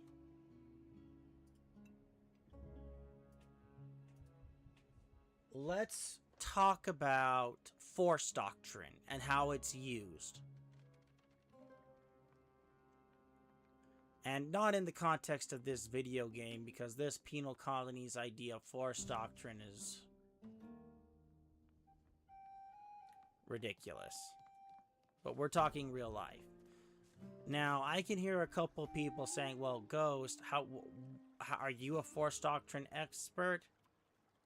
I would say I'm an intermediate because I was trained to understand Force Doctrine heavily. And I've made it no secret that I'm a United States Marine Corps veteran. And that, you know, to be clear here, I never did deploy, and for a long time, that disappointed me, but it wasn't until my grandmother, who was married to my biological grandfather, had to help tend to him with his injuries in Vietnam, that she actually gave me the perspective of be grateful that I came home from my service wholly intact. So I came back mostly whole, outside of the mindset that you can't get rid of when you go through Marine Corps boot camp. So I'm mostly me, thankfully. What is this? Okay, no, it's just nothing. But anyway, but on to Force Doctrine. I'm not going to get into the deeper levels of Force Doctrine here, but I am going to outline the basics that govern most United States policies for military and law enforcement use. And here is the general rule. Well, not general rule, but here is the rule. Well, the nuclear policy is different. Let's make this very clear. The United States reserves the right to use the nuclear option first if the United States, you know, the president and the executive branch deems it's necessary to protect the nation. But that's the nuclear policy. But I'm not talking about the nuclear policy. I'm talking about Force Doctrine. Now, Force Doctrine requires,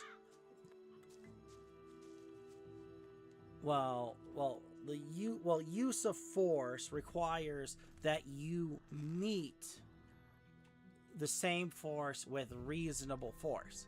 So just as an example, let's say you're arguing with a police officer. You know, your voice is raised. You haven't brought your hands up. You haven't done anything. Your hands are clearly in front of you. And, you know, you're just mildly yelling, let's just say. If an officer turns around and backhands you, that is excessive force, because you have neither raised any sort of force towards them. And the Supreme Court, in many different decisions, has said you can interrupt police officers. You can shout over police officers. You can curse out police officers, but you cannot strike them. Hold on a second, folks.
Now then, so if you're acting that way, police officers cannot strike you. If they start striking you, that is police brutality because you haven't done anything to them that warrants the use of force.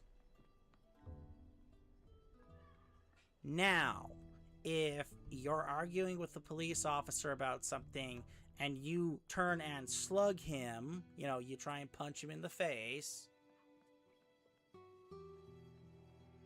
it is well within use of force for him to turn around and punch you in the face.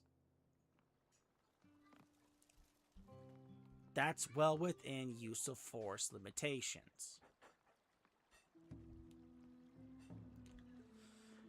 Now, can he grab his pepper spray and spray you? I mean, arguably, if you keep going, yes.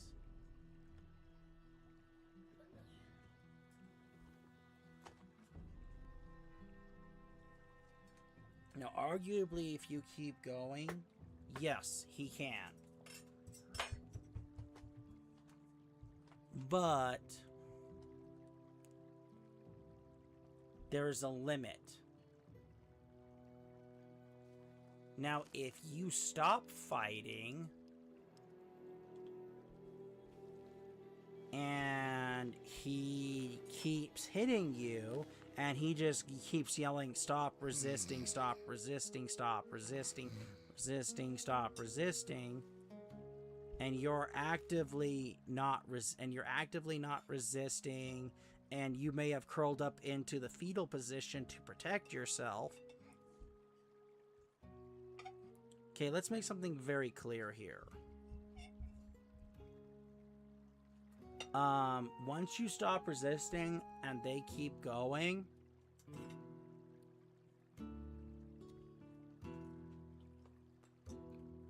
that is illegal for them to continue doing.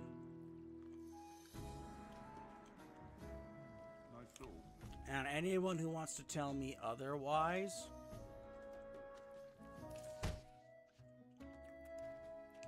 that they can keep going until he's in cuffs, that is a lie. Because that's not the force doctrine policy that I was trained on. And mind you, we were also warned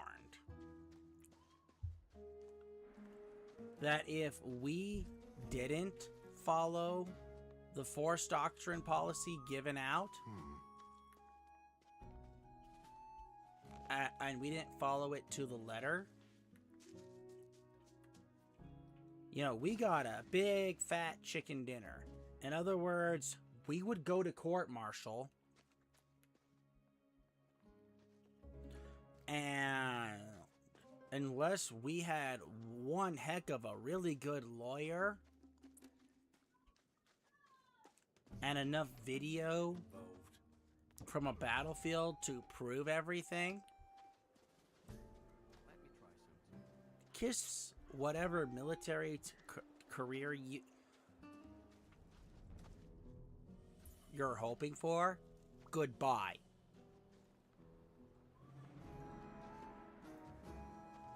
You know, not only kiss it goodbye, you know, bye, bye, bye, you're gonna find yourself at least 10 years confined in the brig. If not even longer. Yeah, let's go, yeah, I wanna, yeah, here, let me, sign up for, 5 to 10 years in Leavenworth. Fun times, folks. Fun times. So long as I ain't getting involved. That's between you and me, no one else.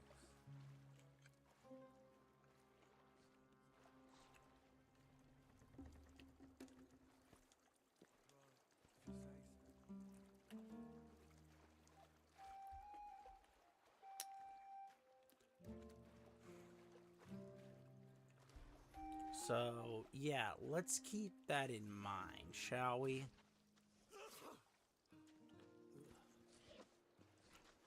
So let's make this very clear. If you start shooting, let's just say,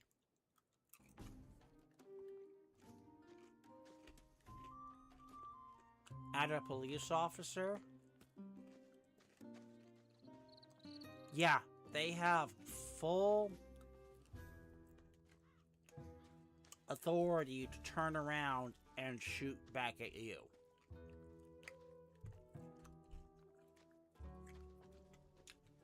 However, if you're on the ground and you have stopped shooting and you're probably DOA, the police do not have Oi, you. What? I decided to give you just 10 nuggets and I can take the care of authority to myself. keep shooting. Of course you can. Let's make that very clear here. They do not have the authority to keep shooting. They don't. Period. End of discussion. Now, I know that there will be police officers who claim, oh, exigent circumstances, or we don't know if we can keep go, or we should stop. And it's called, that's bull. Because if you can't tell when somebody has stopped firing at you, you really need to, Hey, I'm new here. Fresh in, get your eyes and ears checked if you Grim. can't tell that Only difference. just got here myself. I came in with the haul last week. Alright, but let's continue with things here.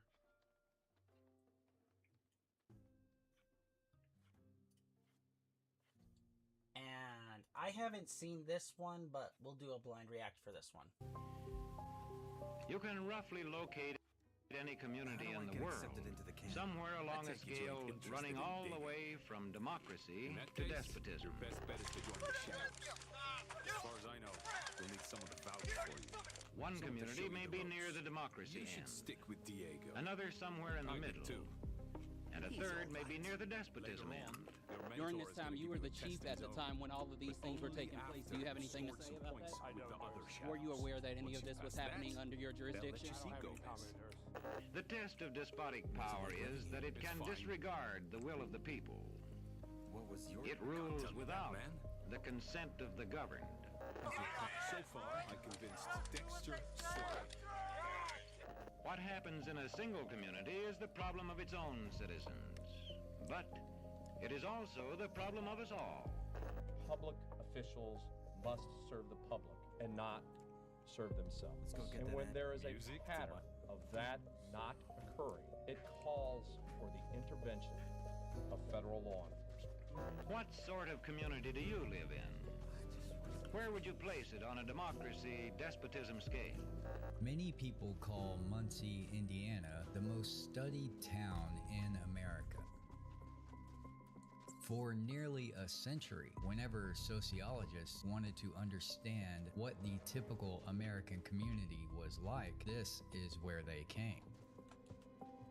Scholars wrote a landmark study of it back in the 20s and named it Middletown because Muncie was supposed to be the town that represented the heart of Middle America, a place of family, community, worship, and American culture. Muncie was supposed to be the place that proved that the American dream was alive and well. But in the winter of 2017, that reputation crumbled as agents from the FBI raided the city hall. RTV6 has confirmed the FBI has launched an investigation into Muncie city government. We're waiting to hear more from the FBI agents removing boxes and boxes of documents from the Muncie City Hall today. When I grew up, we would talk about the sociologist referring to Muncie, Indiana, as Middletown, USA. It was the average or typical American city. I've been the United States Attorney in this district since 2014. 4 of those 5 years have been spent investigating public corruption. So wait, What's the catch? Blood wouldn't put you up to That's this. what most Take people your ask best when they guess. hear about Rocky Mountain Power's Never new... cross a water, man. In Muncie, Indiana. That's the first and...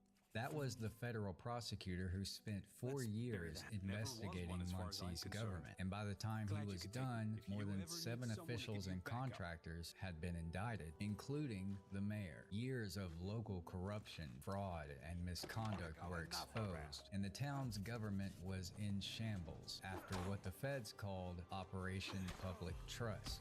And in the midst of that operation, another federal investigation was quietly developing. But this one involved far more serious allegations. Oh my God! Fighting. That's my own face! Please, guys! I'm sorry! The former officer told the court he knew what he was doing at the time was wrong, but still he did it and repeatedly wrote false reports.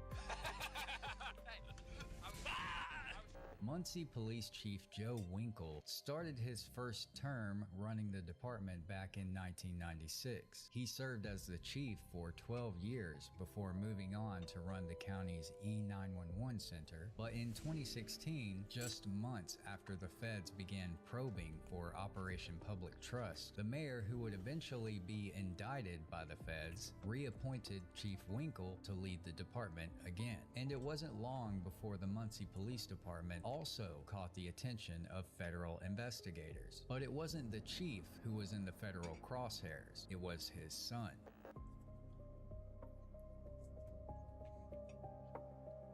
This is Chase Winkle, the son of Chief Joe Winkle. He began his career in law enforcement in 2016, joining the Muncie Police Department the same year his father came back to run it. Officer Winkle quickly developed a reputation within Nepo baby alert.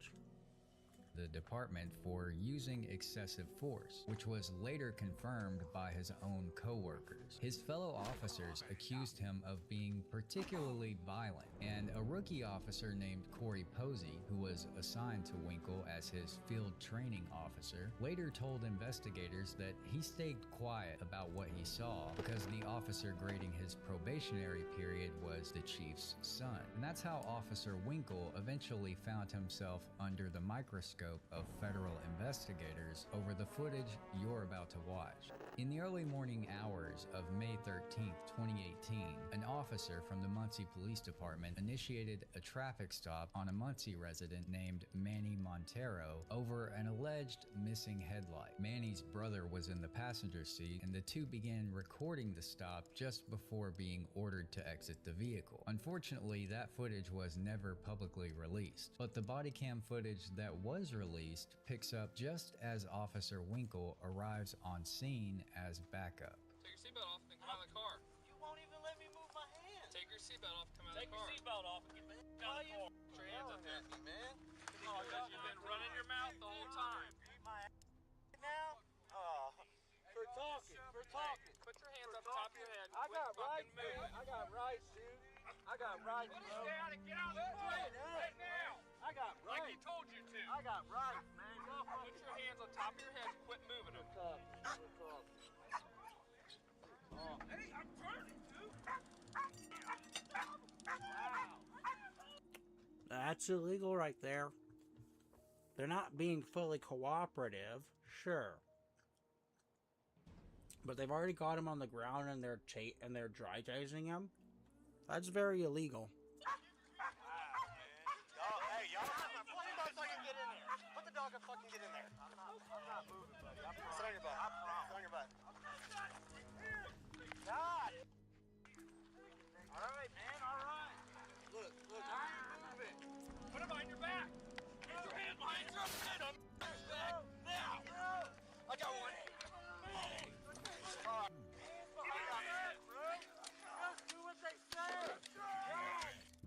Look at that. He's just nailing him with the... what is that? A baton, basically. Just sitting there hitting him with the baton.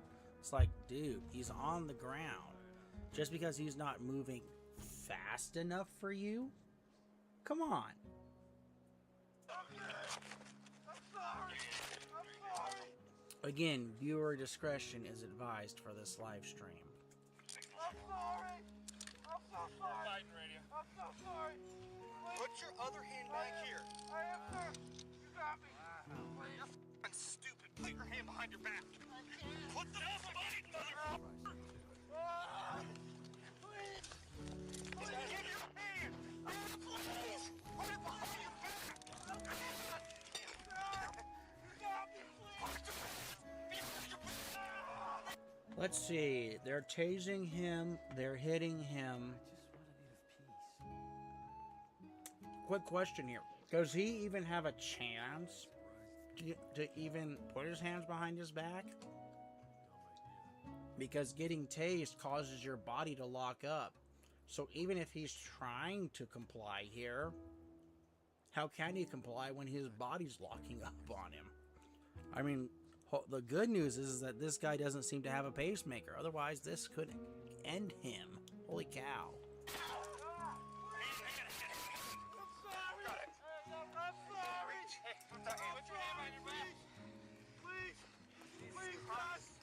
I'm sorry. I'm sorry, you got me. I can't breathe. I can't breathe. You can breathe, you're talking. Shut the f up. Get that lock. Get that lock. Just double tap on it. After severely beating and tasing Manny for no apparent reason, the officers then searched his vehicle, found nothing, charged him with resisting, and sent him to the hospital with facial fractures and broken ribs that required surgery. Then they laughed and celebrated what they had just done. We have traffic violation, and that's it. He is now. He's in cuffs. I gotta see that video. At one point, we all had to take a breather because listen, it was like we're just laying on him. I brought this out. Get that other arm. I brought this out, expanded it, and then I was going to town, and he still wasn't. I finally got.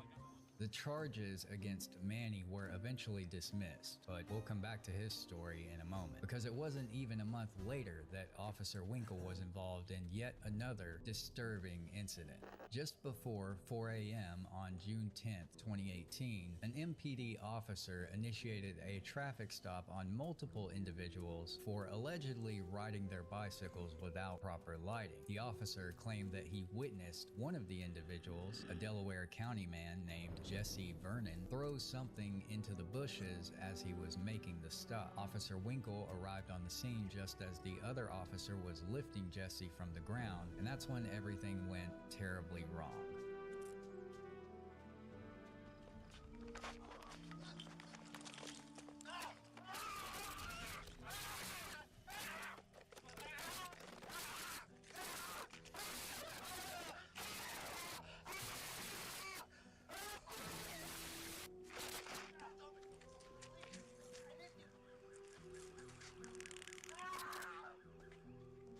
The officers continued to beat. Again, what is the point of use of the taser? The officer was helping him off the ground. Seriously. Runs up to the guy and just tases him? What? Seriously, what is going on here? Why is this morally okay for this to happen? I mean, thank goodness the feds stepped in when they did, but still. And tased Jesse for several minutes before sending him to the hospital with a broken collarbone that required several surgeries. They also stuck Jesse with a slew of drug and resisting charges, but all of them were later dropped by the prosecutor because they couldn't even prove who actually threw the bag. But perhaps the most egregious use of excessive force perpetrated by Officer Winkle came just 2 months later on August 10th, 2018. According to court records, the officers were called to investigate a man named Lonnie Gannum for allegedly being under the influence of drugs and causing a disruption. An MPD Okay, well, first question, is Lonnie at home? Is he on his private property? Well, if Lonnie's at home on his private property and, you know, he's been drinking alcohol, that's perfectly legal. That is not illegal in any sense of the word. Now, if he's doing illegal drugs at home and they can catch him doing that, and he's outside his home, you know, shooting up or whatever, okay, then the police have a case here. I'm not gonna sugarcoat that. But, again, let's be clear here. If he's on his own private property, drinking alcohol, whether it be beer, schnapps, you know, rum, whiskey, you know, whatever, if he's drinking any of that on his own private property, and he's doing that in front, he's on the curtilage, let's make something very clear here. That is not illegal unless the county has a very specific ordinance against that, and even then, that's something that could be easily thrown out by Fourth Amendment challenges. So let's make that very clear here, if that's the case here. Officer spotted Lonnie shortly after the call was made, and Officer Winkle wasn't far behind. Hey, put your hands up. Put your hands up. Put them on your head. Put your hands on your head. I'm looking for my kids, man. Put your hands. Get down. Get down. I haven't done anything. Get down. I told you to cover it up. Hey. Okay. All right. Hey, give me your hand. I'm not even fighting you, dumbass. My kid. Oh, get your hands behind your back. I didn't even do anything. Put your hands behind your back. Okay, again, they don't even have a reason to tase him. You know, they've got claim of drug use, which at best is shady at this point.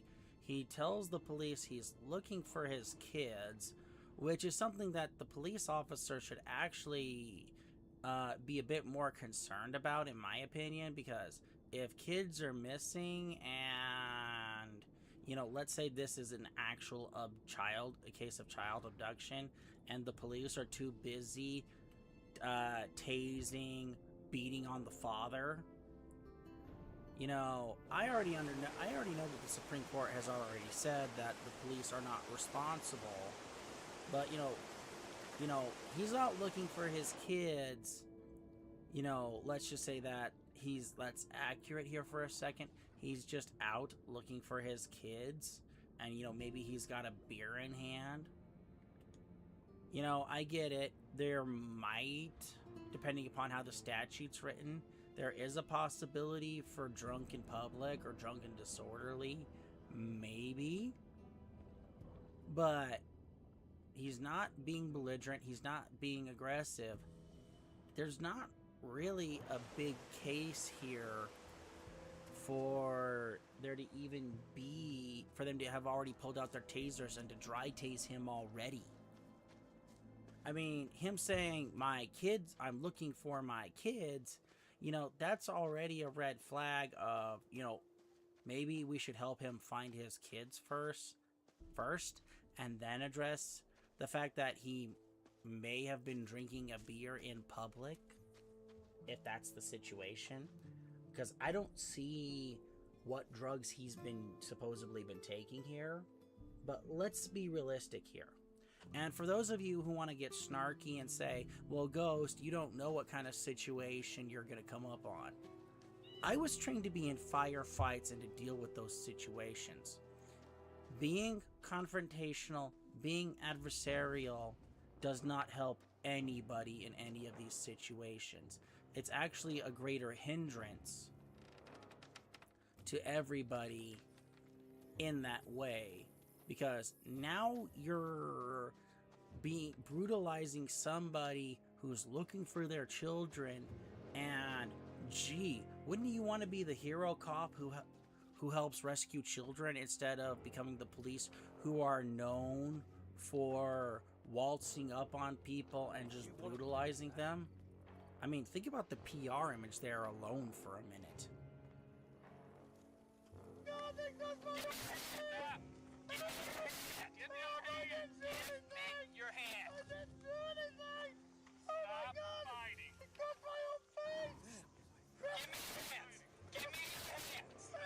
Alright, Tate. Stop fighting! Stop fighting! Okay, we can't really see the video well here, but again, you know, given everything that we're seeing here, I'm not seeing a lot of, you know, what is the best thing to say here? You know, I'm not seeing a lot of resisting on his part. I see the officers going hot and heavy and just grabbing and clutching and doing stuff and then just tase him. You know, I'm not seeing the necessary use of force here that would require a taser or use of pepper spray or mace. It's just immediate. He's not cooperating. He's not doing what we say. You know, just hit him.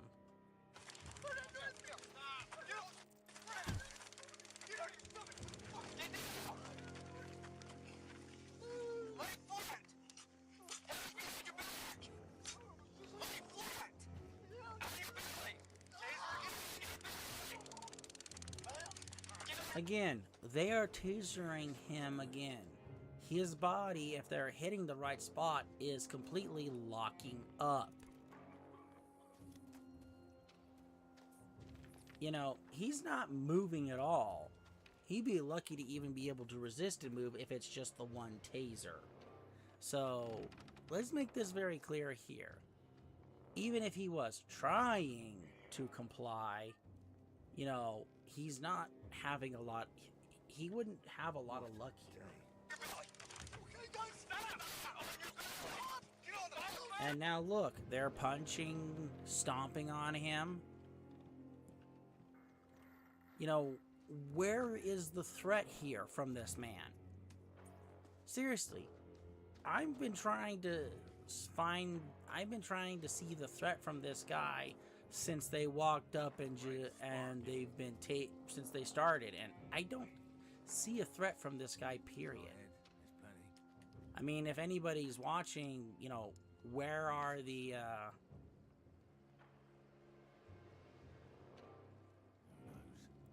you know, I have yet to see anything here that meets any sort of necessation, that meets the necessary force procedures, well, the escalation of force that were required for certain things here. And, you know, if you disagree with me, put it in the comments, and I'll gladly sit there and say, you know, wind it back and you tell me, outside of the fact that, you know, he didn't instantly comply with their orders, outside of the fact that, you know, he didn't immediately do what they said, because he's sitting there saying, I'm looking for my kids, and his hands were up. You know, I'm not seeing the necessary reasons for them to tase him or even punch or hit him. I'm really not seeing it here, but if you guys see it, please let me know.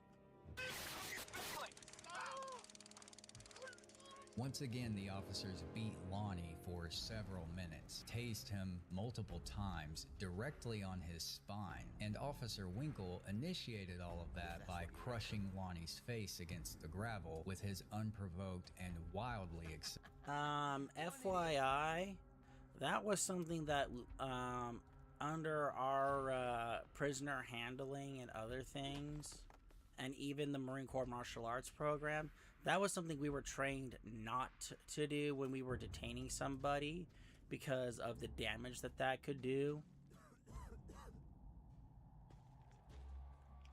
So, yeah, him doing that, not only is that excessive force, that's incredibly dangerous.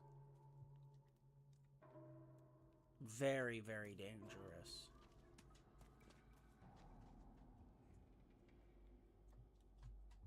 excessive knee drop. The officers then shackled Lonnie's legs before shoving him into a patrol unit, and he was eventually taken to the hospital where he underwent facial reconstruction surgery as a result of this incident. And they did all this to a citizen who was clearly surrendering and following every command he was issued. It is obvious from the footage that what prompted Officer Winkle's knee drop and force that was used by the other officers was Lonnie's remark about the officers being dumbasses. It's unclear whether Lonnie was ever actually charged with any crimes, but his case would go on to open the floodgates into the federal investigation of Officer Winkle and several other MPD officers. Now, before we get into that investigation, we need to back up a little bit because Officer Winkle didn't do any of this alone. Every one of those arrests had other officers on the scene, and once you start looking at everyone else in that footage, the problem gets a lot bigger than one violent cop. The officer who pulled Manny over and then helped beat him was Officer Jeremy Gibson. He was the one throwing the punches during the takedown, and once Manny was on the ground, he and Winkle took turns driving knee strikes into opposite sides of his head. The officer who stopped Jesse over his bicycle light was Officer Chase Hunter, and that wasn't the only arrest that he had showed up to, because Hunter can be heard on the body cam at Manny's stop, and court records name him as one of 7 officers who were involved in the Lonnie incident. That means that Officer Hunter was present for all 3 of the beatings that you just watched. And the other officer who was holding Lonnie's hands behind his back when Winkle dropped that knee was Officer Corey Posey, the same rookie Winkle was training and grading, and the same one who told investigators he had stayed quiet for years about everything he saw. But this problem wasn't limited to Winkle's circle either. About a month after Manny's traffic stop, a bystander filmed a completely different Muncie officer punching a man named Joshua Douglas while he was pinned to the ground. And that video was shared about 13,000 times. The officer who was throwing those punches was Officer Alex Moore, and he had nothing to do with any of the arrests you just watched. But the department reviewed that video and never disciplined him for it. And when reporters asked Chief Joe Winkle about those punches, this was what he said. In 2018, after Douglas' arrest, former Chief Joe Winkle told WRTV that the punching was not excessive. I don't think so. I mean, I think those punches, as long as you're telling him what you want him to do and where they were thrown, that's how we're trained. No. I will tell no. No way. Let me make this very clear. If you, as a United States service member, you do anything like that overseas, anywhere, in a forward country, and you have a POW, and you start doing that stuff, guess what's going to happen to you? You're going to have a very nice long stint in the brig. And ain't no one coming to fish you out unless you've got some very nice friends at the Pentagon. This bozo saying that, oh, this is okay, this is not okay. I mean, if you're actively fighting and resisting and you're trying to kick the officer, then yeah. It's arguable that he has a reason to do it. He has a reason to strike you. Absolutely. But in this regard, no way. Not happening. Period. End of discussion. Not only did Officer Moore completely avoid any discipline for his actions, but according to WRTV's reporting, the department went on to make him their physical tactics instructor. And he spent the next 2 years teaching use of force to the rest of the department, while the man he punched was actively suing him over it. And the chief wasn't done defending his officers, because when the body cam footage of Jesse's arrest became public, he told reporters that Jesse was high on on meth, and that none of his injuries would have happened if he had just stayed on the ground. But while the chief was defending his officers on the news, something very different was happening inside his department. Less than 3 weeks after Lonnie's arrest, the leadership at the Muncie Police Department quietly pulled 6 of its own physical tactics instructors into a room and had them watch the same footage you just watched. And they unanimously agreed that the force used was unjustified and completely outside the scope of the department's training. So at the same time that the police chief was defending the actions of his officers to the media, the officers who teach force for a living had already determined that those beatings were unjustified. And now we're at the part of... Like I said, there's no way.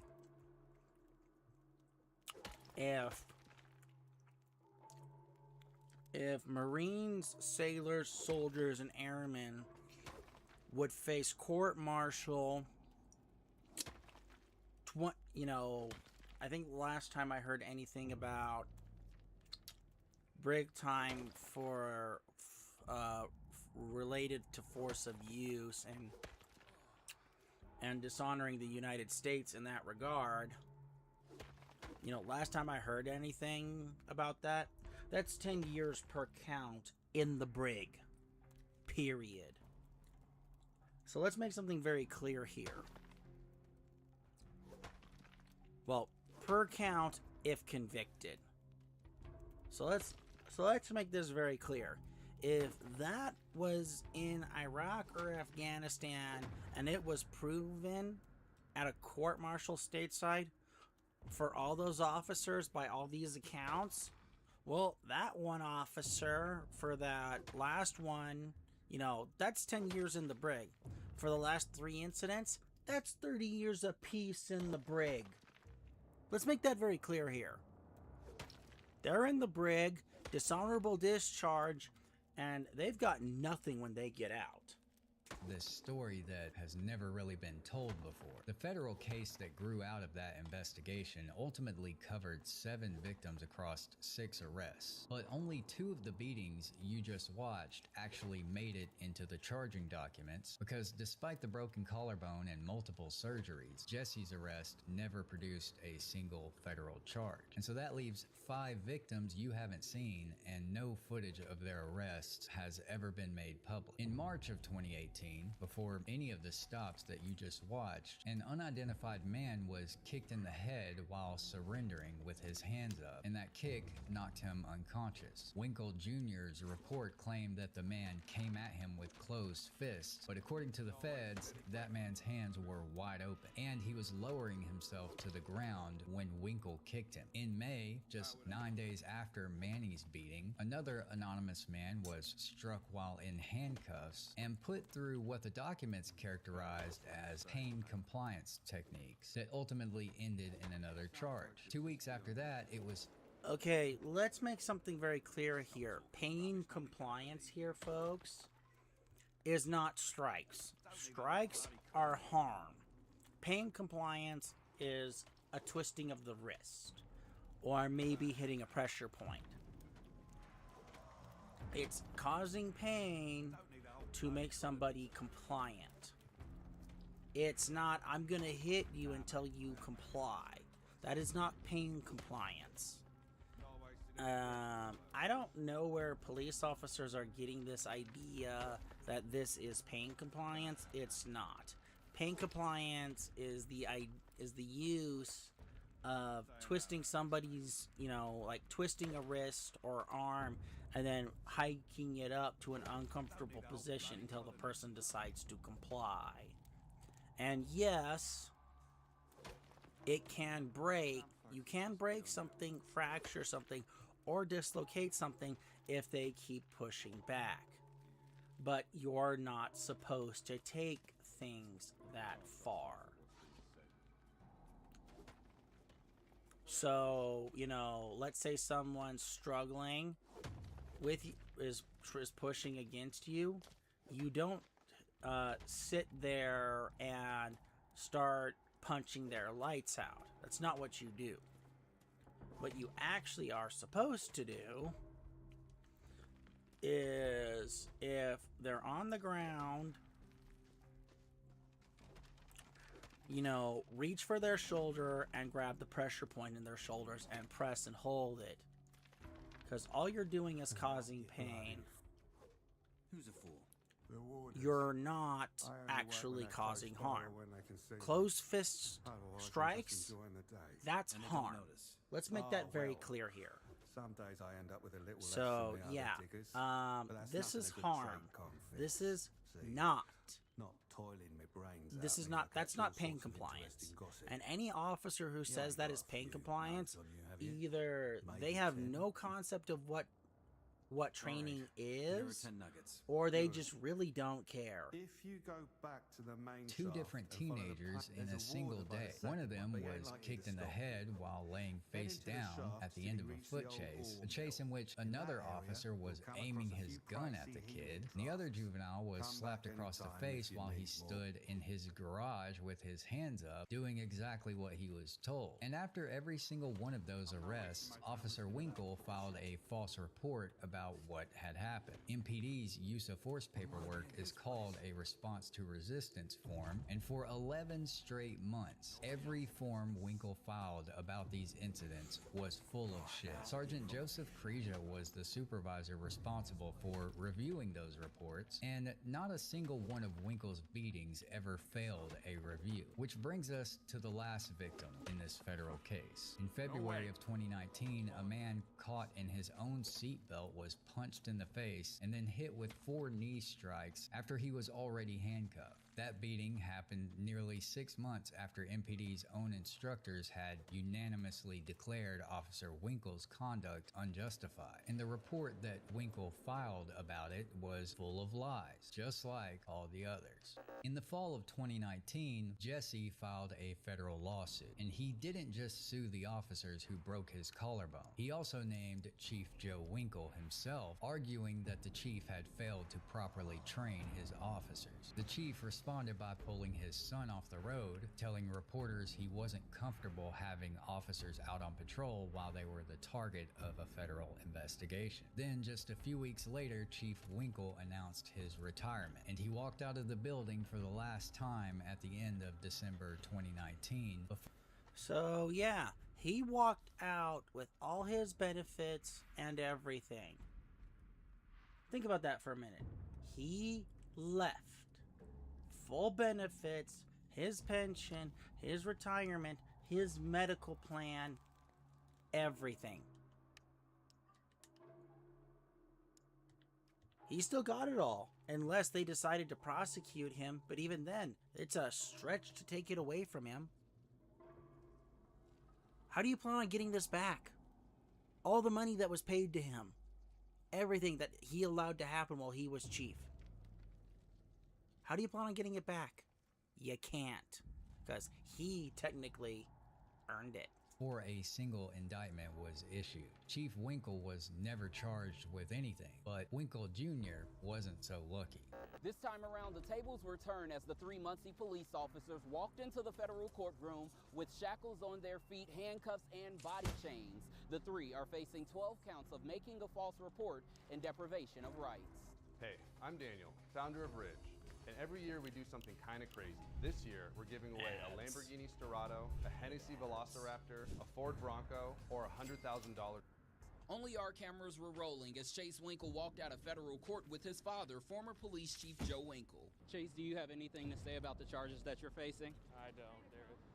Joe, do you have anything to say? No, thanks. Chase Winkle is the former public information officer of the Muncie Police Department. He is now facing 9 felony charges, including depriving 4 arrestees of their rights to be free of excessive force. Officer Jeremy Gibson and Sergeant Joe Kresa are also facing federal charges. According to the indictment, one incident involving Chase and Gibson left an arrestee with serious injuries and another knocked out.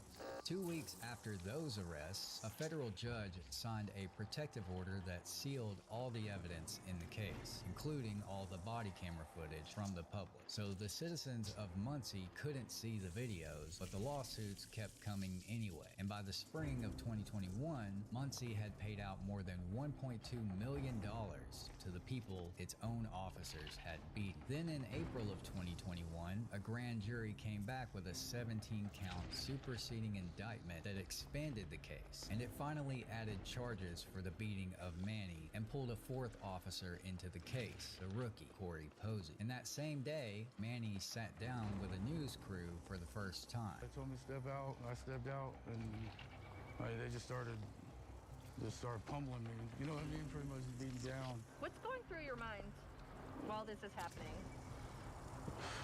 I just wanted to see my family, just think about my son. I didn't understand why we were doing it at first, and I didn't understand what was going on. Facial fractures, broken ribs. Yeah, I really can't see too well now, so, you know, they say I got PTSD. I mean, it's definitely changed my life. Montero filed an excessive force lawsuit against the city and named multiple officers, including Chase Winkle, Jeremy Gibson, Corey Posey, and Sergeant Joseph Krasia. Federal prosecutors announced Wednesday they're indicting those same officers on new charges. Winkle and Gibson were already awaiting a federal trial in September for using excessive force while making arrests in 2018 and 2019, while Sergeant Krasia was accused of writing false police reports. In August of 2021, Officer Dalton Kurtz, the fifth and final officer charged in the case, pleaded guilty to helping conceal the beating of one of those juveniles and admitted that the false report that he filed said exactly what Officer Winkle told him to write. Officer Gibson resigned in the spring of 2022 and then pleaded guilty to beating Manny and falsifying the report exactly 4 years to the day that that traffic stop happened. His lawyers told the court that he was willing to testify against his fellow officers, and as part of his plea deal, the charges for his role in Lonnie's beating were dismissed, despite everything you saw him do in that footage. And in December of 2022, Chase Winkle pleaded guilty to every single count against him. A former Muncie police officer is now a convicted felon. Chase Winkle admitted in court today to using excessive force on suspects and writing false reports to cover it up. A federal judge accepted Chase Winkle's plea agreement today. By pleading guilty to 11 counts and accepting responsibility, the former Muncie police officer will likely get a more lenient sentence. Chase Winkle walked into court. That man does not deserve any leniency. Let's make that very clear. The only thing he deserves is to be thrown in a jail cell and have his ass beat the same way he beat people. You know, let's make that very clear here. He doesn't deserve any leniency. He terrorized this city for how many years? Nobody stopped him. And why did nobody stop him? Because his dad was the chief of police. Usual story? Nobody stopped him. Nobody cared. It was, gravy train's running. We can do whatever we want. The chief's son is right here next to us. Let's do it. None of these men deserve any leniency. They need the book thrown at them. They need to be thrown in federal prison. They need to be thrown at the mercy of the convicts and let them be taught a lesson. Because let's make something very clear here. If it was you or me or a group of citizens who did this to one off-duty police officer, tasing them, hitting them with tasers, pepper spraying them, beating them with batons. Let's make this very clear. We would not get any leniency. Any group who did this, they would not get any leniency. They'd get the book thrown at them. And the judge would any judge would happily do this. Period. End of discussion. They do not deserve leniency, because if me and my friends or your friends or your friends of friends did this, they wouldn't get any leniency. We would get the book thrown at us and to be like, well, maybe you shouldn't have done that. That's what we get. Literally. There'd be no sympathy. Period. Monday with his attorneys on each side. You're planning on pleading guilty. Is there anything you can say to the community? There's nothing you can say right now. Like you said, we are planning on pleading guilty today. This is the first step in a process of accepting responsibility and moving on for Mr. Winkle, so we would request that you respect his privacy at this time. Thank you. Sergeant Krejcia pleaded guilty a month later, but his conviction wasn't for the beatings. It was for the supervisory review, where he watched the videos of Lonnie's beating and wrote that the force was justified. The sentencing began in the summer of 2023. Former Sergeant Krejcia got 19 months in prison. Former Officer Kurtz got 6 months. And on August 30th, Winkle and Gibson were sentenced on the same day. A former Muncie police officer will spend 10 years in federal prison after pleading guilty to 11 counts of using excessive force and trying to cover it up. The judge sentenced Chase Winkle, the son of former police chief Joe Winkle, to a decade behind bars, followed by 2 years of supervised release. Winkle admitted to assaulting 5 suspects, including Manny Montero and Lonnie Gannum, which caused serious injuries to their heads and faces. Winkle also admitted to writing false reports to cover up his misconduct. He was convicted on 11 counts and had faced more than 100 years in prison. However, the court took into account that Winkle pleaded guilty and accepted responsibility for his crimes. Winkle was immediately handcuffed and taken into federal custody. Former Muncie police officer Jeremy Gibson was sentenced today to 14 months in prison, followed by 2 years supervised release. The judge called Gibson's action appalling and said, quote, "Our society cannot tolerate police brutality." But what wasn't widely... Yeah, it can't be tolerated if it's caught on video. It can't be tolerated if it's on body camera. And it especially can't be tolerated if somebody files a lawsuit and there's enough evidence to sit there and prove just how much of a bad cop you really are. Novel notion. Huh. This is nothing more than, uh-oh, we have to cover our butts, or we may get the mob on our butts, and oh no, if we get the mob on our butts, oh no, there goes our taxpayers, and if the riot starts happening, we have to start writing checks because we could have stopped this, and we didn't. Instead, we were just like, oh, this is a good show. Oh, this is good stuff, guys. Let's keep watching this stuff. It's funny to laugh at. Ridiculous.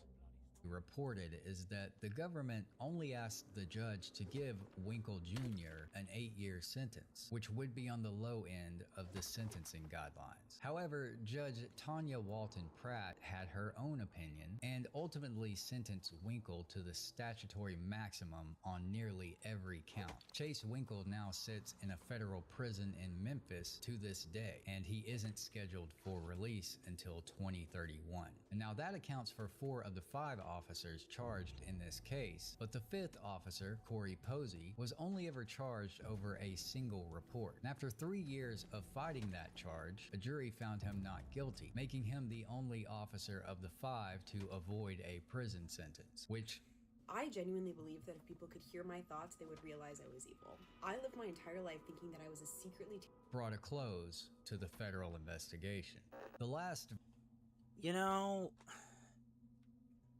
He was new, and, going against your TO is a really good way to get dismissed, especially when you're brand new. So I get why he didn't want to rock the boat, shake things up, but on the flip side, he also had a moral duty to also... Fresh face. Pop the blue yet, lad? Pop the blue? Mind your first nugget. Sorry, I've been You know, so long, again, look forgot at there's this. folk who don't breathe mine air all day. You know, I get it. 10 years, He's the new guy, and who's the one likely to take all the blame? Him. But still, that doesn't justify him getting off scot-free. At least until the whole place flooded. Well, listen to me But, rambling. sheesh. Guess I really You am know, a geezer now. really, he shouldn't have gotten off.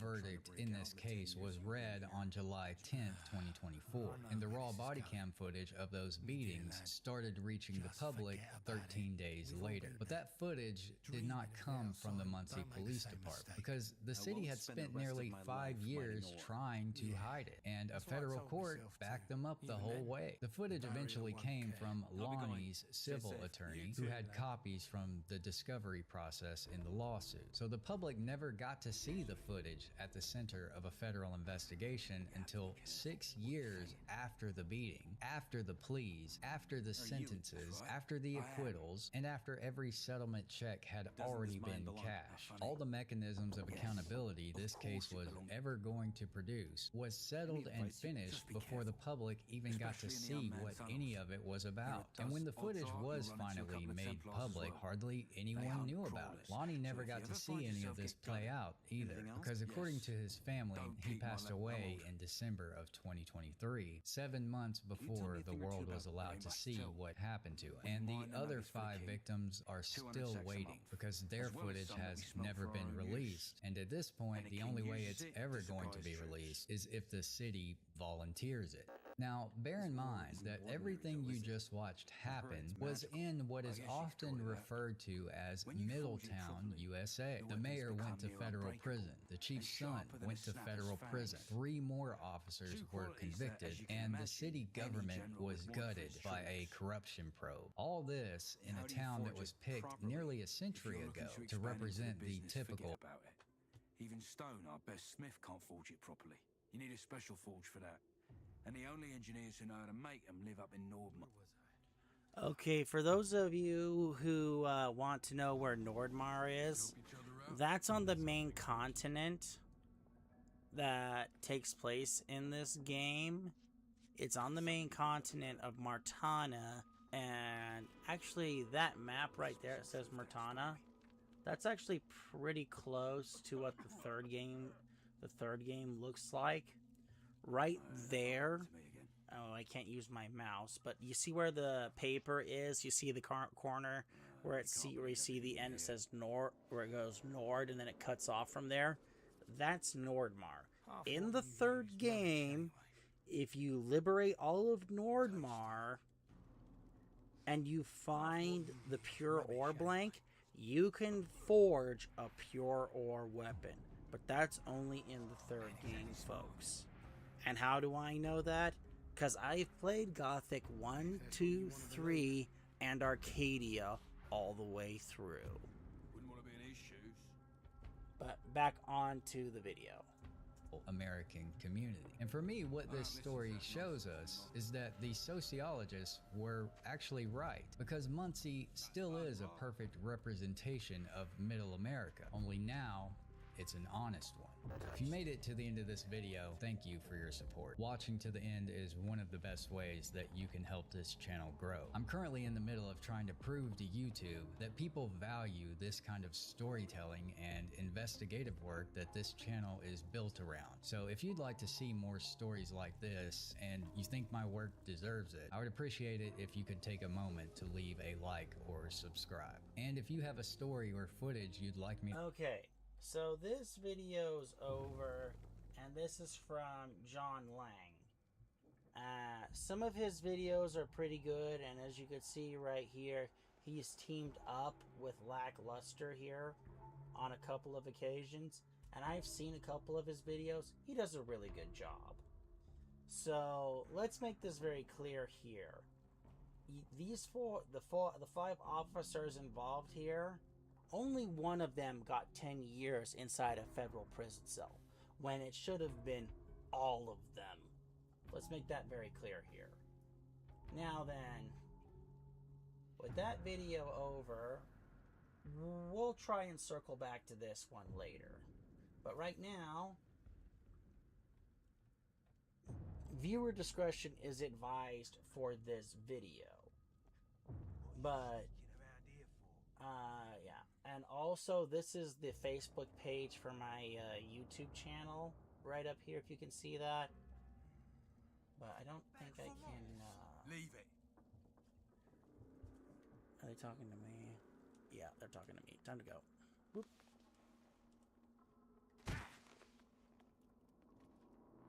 Ooh, I need that.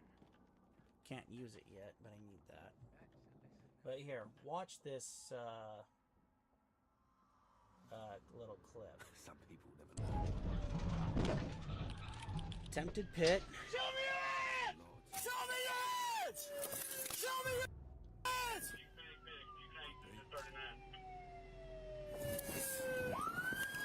Show me your hands! Car! Pit! Get out of the car! So the good news here is he didn't take a shot, but he did go for the pit maneuver. And the pit succeeded, but the guy managed to drive off. And that looks like a higher-end Dodge model vehicle, so he had the power to run off, but depending upon the damage of the pit, you know, we'll see how things go. But let's keep watching. Pop hit him. He got back in it. We're going back towards 20.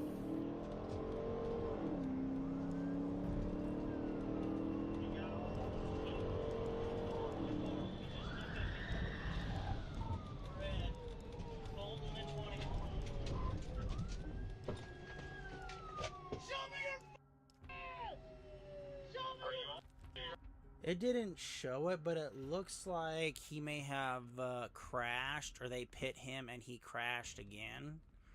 It didn't show it, but I'm assuming that's what happened here. This has been chopped up, so we're getting segments of it, so I'm filling in the details to the best of my ability here. And I'm not letting my imagination go wild. I'm going with the most likely scenarios here, so keep that in mind here. And again, I don't think the officer should be cursing this much. It's very unprofessional. On the ground! So as you can see, guy got out of the car and he took off. Officer still hasn't shot yet, so we're still good within the force use procedures here. Get off the radio! I got him running! On the ground! You will be shot! Okay, let's make something very clear here. He does not have the authority to shoot. I've already explained force escalation procedure already. He's fleeing, but he doesn't have, but he's not being shot at, and there's no visible weapon. Now, if there was a knife, you know, there's an argument to be made that he might have the ability to shoot if he got near another person. But let's try this again, but let's keep going.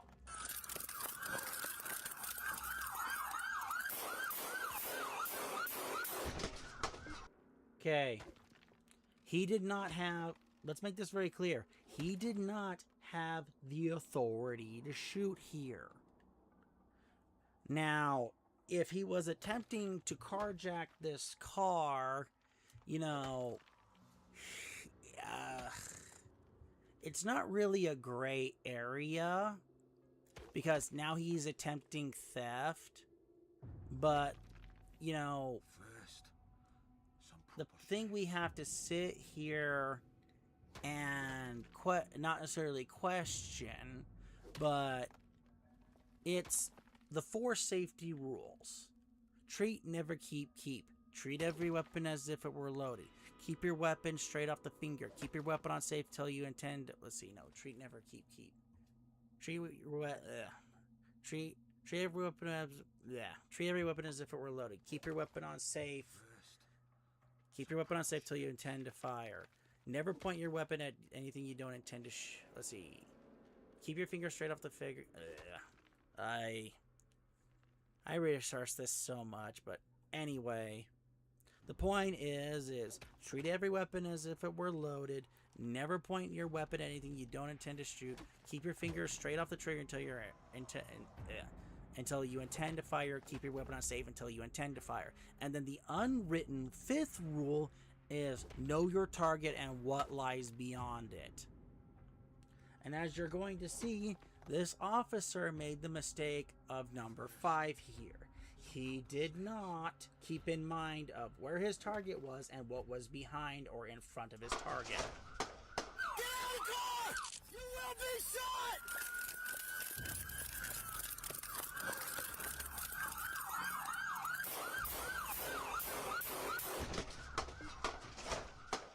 Get out of the car! You hang up the phone. I need to see your baby. I need to see your baby.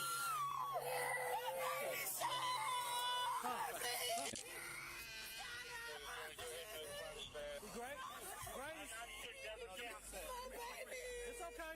It's the arms. It's the arms. My baby shot.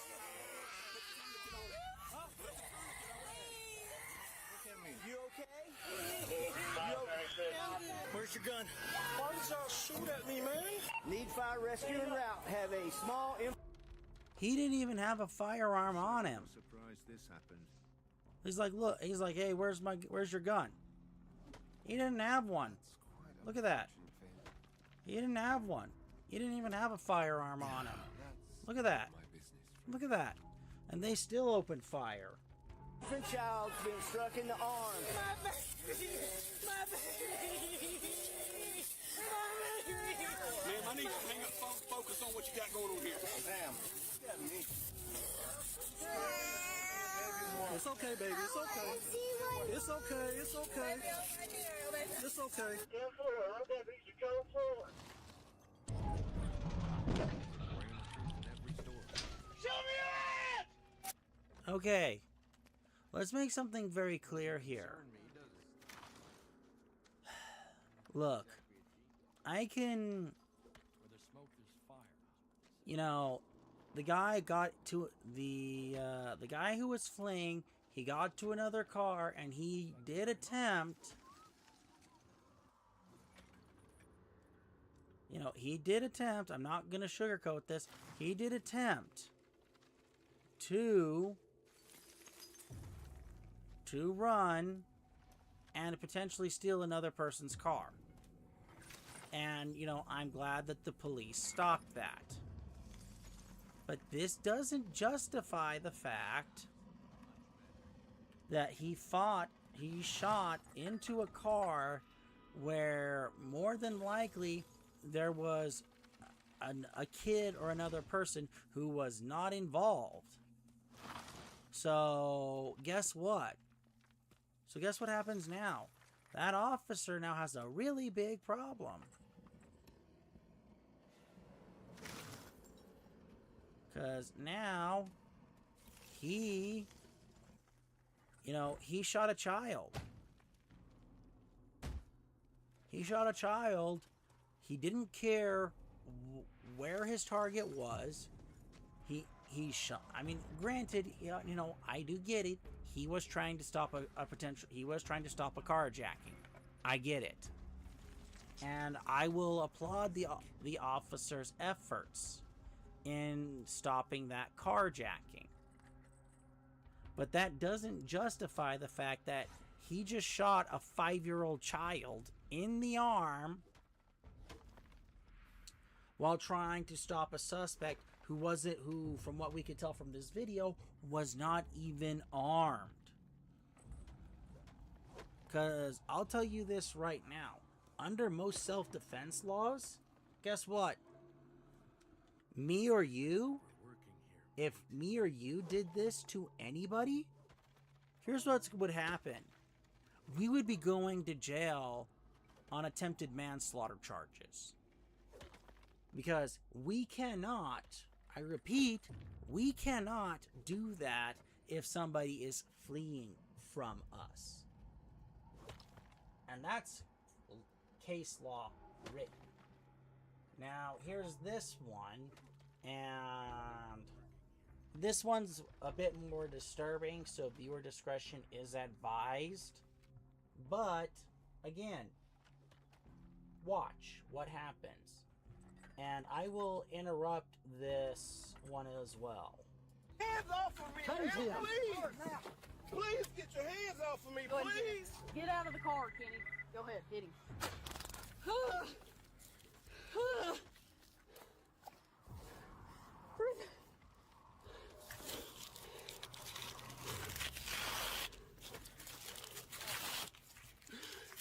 Help! I need your help. Yes, get out. I need your help. As we've seen, Sergeant Curtis is another very popular thin blue line tyrant who always harps on the importance of officer safety. To hell with public safety. If it is your family member who... Okay, let's make this very clear.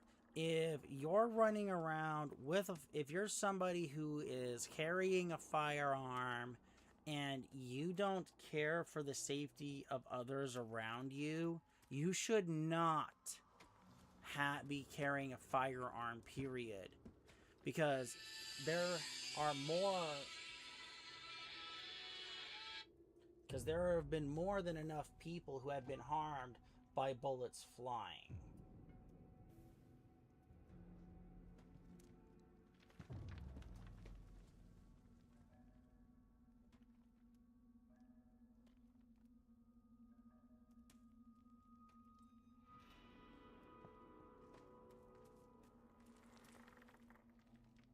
Violated a corporate traffic law, or who is the victim of law enforcement lies, Sergeant Curtis still loves that officer safety, even when those officers cross clear constitutional and moral boundaries. This video is one of those. And this video is brought to you by protecting and serving the crap out of you. Link is in the description. Let's take a look at this and we'll make some comments along the way. I smoke in the car. Have you ever smoked in this car? So you can either step out of the car or I can pull you out of the car. Get it out. I just got tased. Every vehicle stop contains a potentially lethal threat. That is one of the reasons why I harp so heavily on...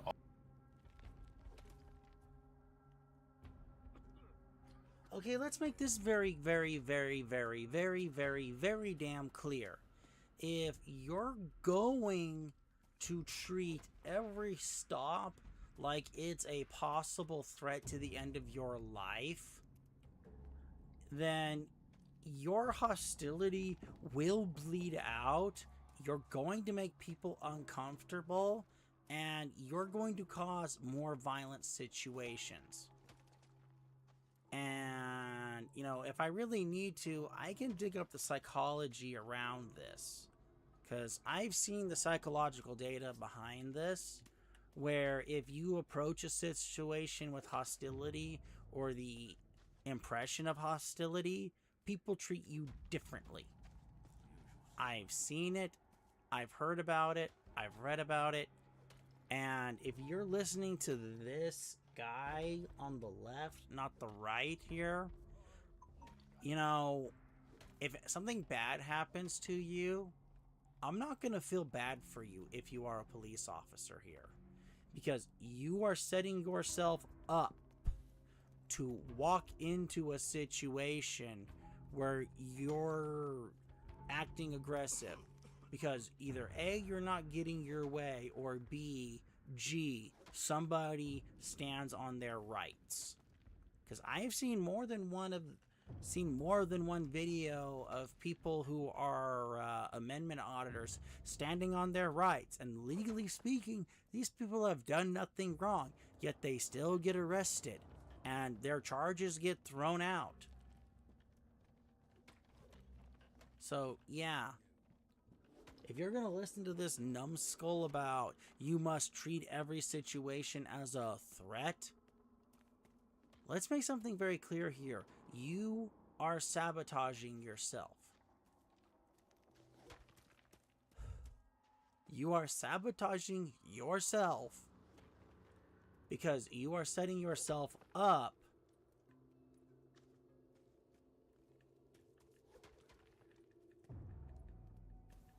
to not only for failure, but you're also setting yourself up to be to be the aggressor in these kinds of situations.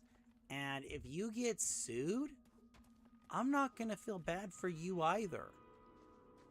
Because this is the kind of mentality that gets you harmed and others harmed.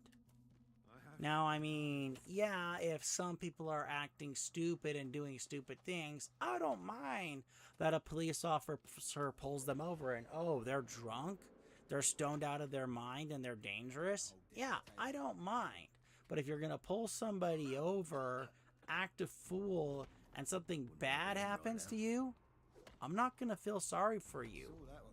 Because, you know, do police officers feel bad when somebody wings, you know, an airsoft toy around, or an airsoft pew-pew around, and they come and arrest people, or they they confiscate the darn thing and they scare the living crap out of people? Because if you've seen airsoft pew-pews before, they look very similar to what the real ones look like, and unless you actually know what you're looking for, you know, they look like the real deal. So let's make that very clear here. Officer safety. And that is so true. Every vehicle stop contains a lethal threat. And what is that lethal threat? Actually, that is untrue. Most normal, reasonable people outside of the crazy yoo-hoos that tend to be around from time to time. Let's make something very, very, very, very, very, very, very clear here. Outside of the crazy people that can be out there, most normal, rational people don't go driving down the road. How can I drive so erratically, get a police officer's attention, fight with the police officer, and then start blasting? That is not a normal, reasonable, or rational situation to deal with. Let's make that absolutely clear. That is not rational at all. And any police officer who has that mentality, they need to be kicked off the force. Period. Meat bug ragu a la schnuff with rice and mushrooms. Thought I learned that other recipe too. Where is it?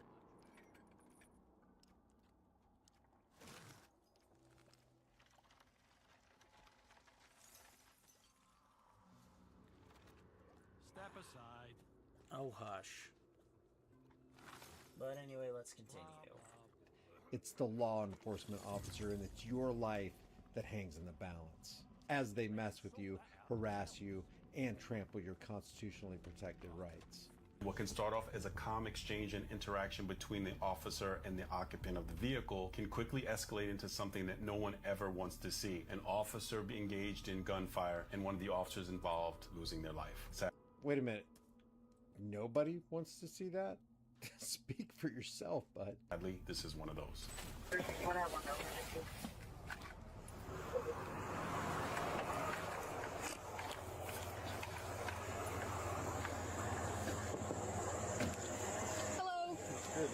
Sorry, I'm all right. Can we pull up into this driveway right here? All right, I'll see you up there.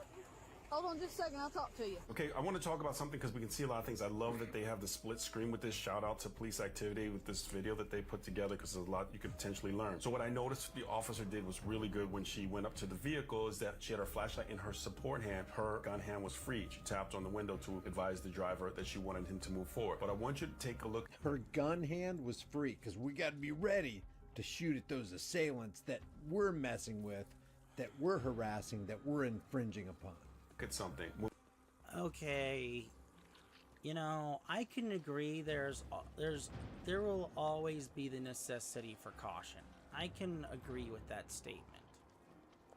But again, if you're a police officer and all you're doing is you're just going out and looking for trouble, you're eventually gonna find trouble, whether that trouble is looking for you or not.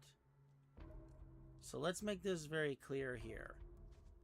The way that this guy's acting, the way that this guy is directing things, giving advice on things, you know, however you want to say it, this is very hostile. And unless someone is acting very hostile towards you, the last thing you should do is act hostile towards them, because that's a good way for people to start looking at all the police as not as someone who may potentially help you, but someone who's just out to get you. Now, to be fair to the gentleman who's made himself smaller in the right-hand corner, to be fair to him, yes, there are plenty of bad actors out there. It is very, very true. So, to be fair to both of them, he is right that there should be some measure of caution, because you never know who you're going to be meeting. This is correct. But, on the flip side of that,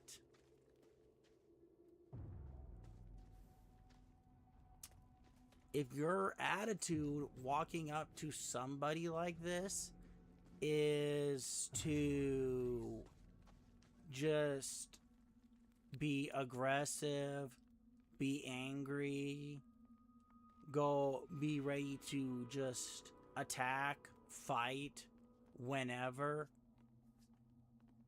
you're asking for trouble. And if the person is good enough, smart enough to know what they're doing, yeah, or willing enough in some cases, yeah, somebody's gonna get hurt. And in some cases, in a lot of cases, it's primarily the guy who the police have pulled over. Yeah, that's true. Fair enough. But on the flip side of that, erring on the side of caution is never wrong. But actively being aggressive about it, or the way he's describing it, you're asking for trouble. And if you're asking for trouble in that regard, what are you doing? You're not protecting and serving. You're protecting yourself and looking for excuses to do stupid things. Mind you, we just watched 2 videos where a man where one police officer got 90 days in jail with 90 already served. Then we watched as 4 different police officers all sat there and got different sentences for lying and brutalizing people. And all of those people still have pending lawsuits against the city, the police department, and those officers. And you know what? I hope they get every dollar for their medical expenses and every peace of mind that they took from them back. This Sergeant Curtis here, I understand the reason for caution perfectly. But if you're gonna run around and actively treat people like they're gonna get ya, guess what? You're gonna get got. And I'm not going to feel bad for you if something bad happens to you.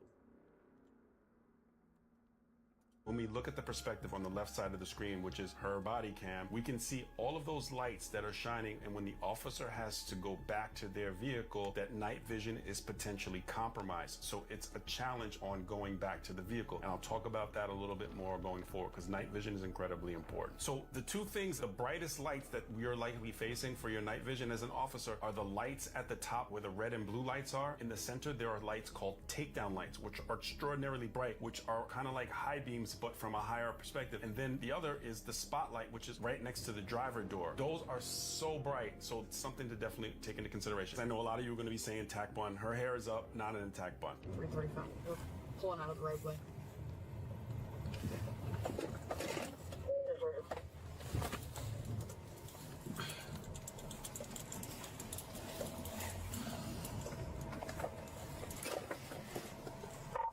Never mind, we're still on the roadway.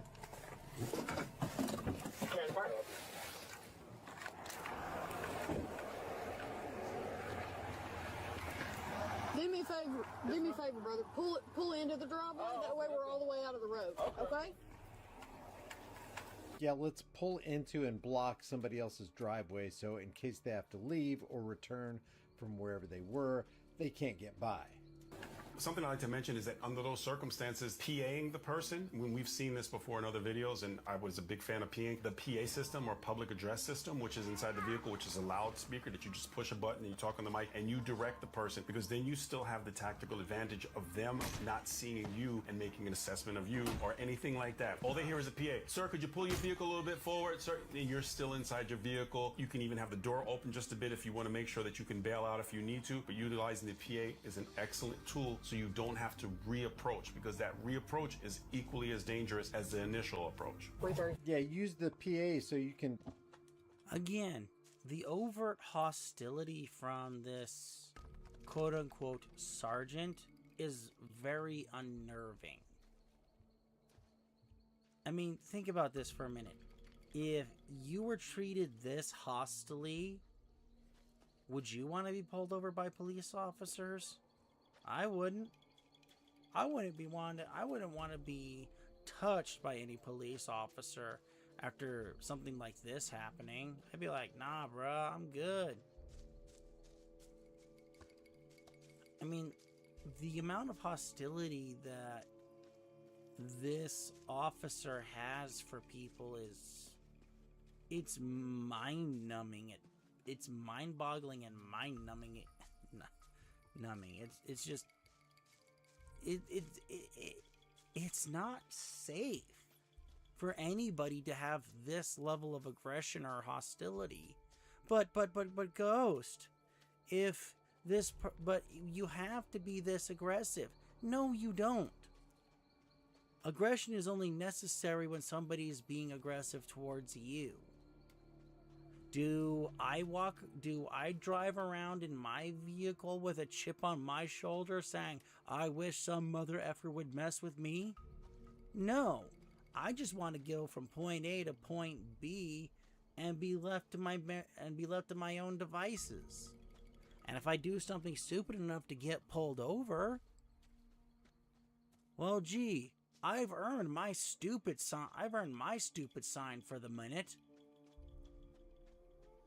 Think about that for a minute. Actively being aggressive makes people's fight or flight response, the fight or flight response trigger. And if you're triggering the fight or flight response, guess what's gonna happen? Ding, ding, ding, ding, ding. Yeah, that's right. It's gonna trigger them to either run or fight back. And gathering what I'm getting from this video, it triggers the fight response. And guess what? It's not gonna end pretty. Disturb the peace, police officer. But if somebody else disturbs the peace and goes above a certain decibel level, you get to cite them and fine them, don't you? We pulled into 49, 59.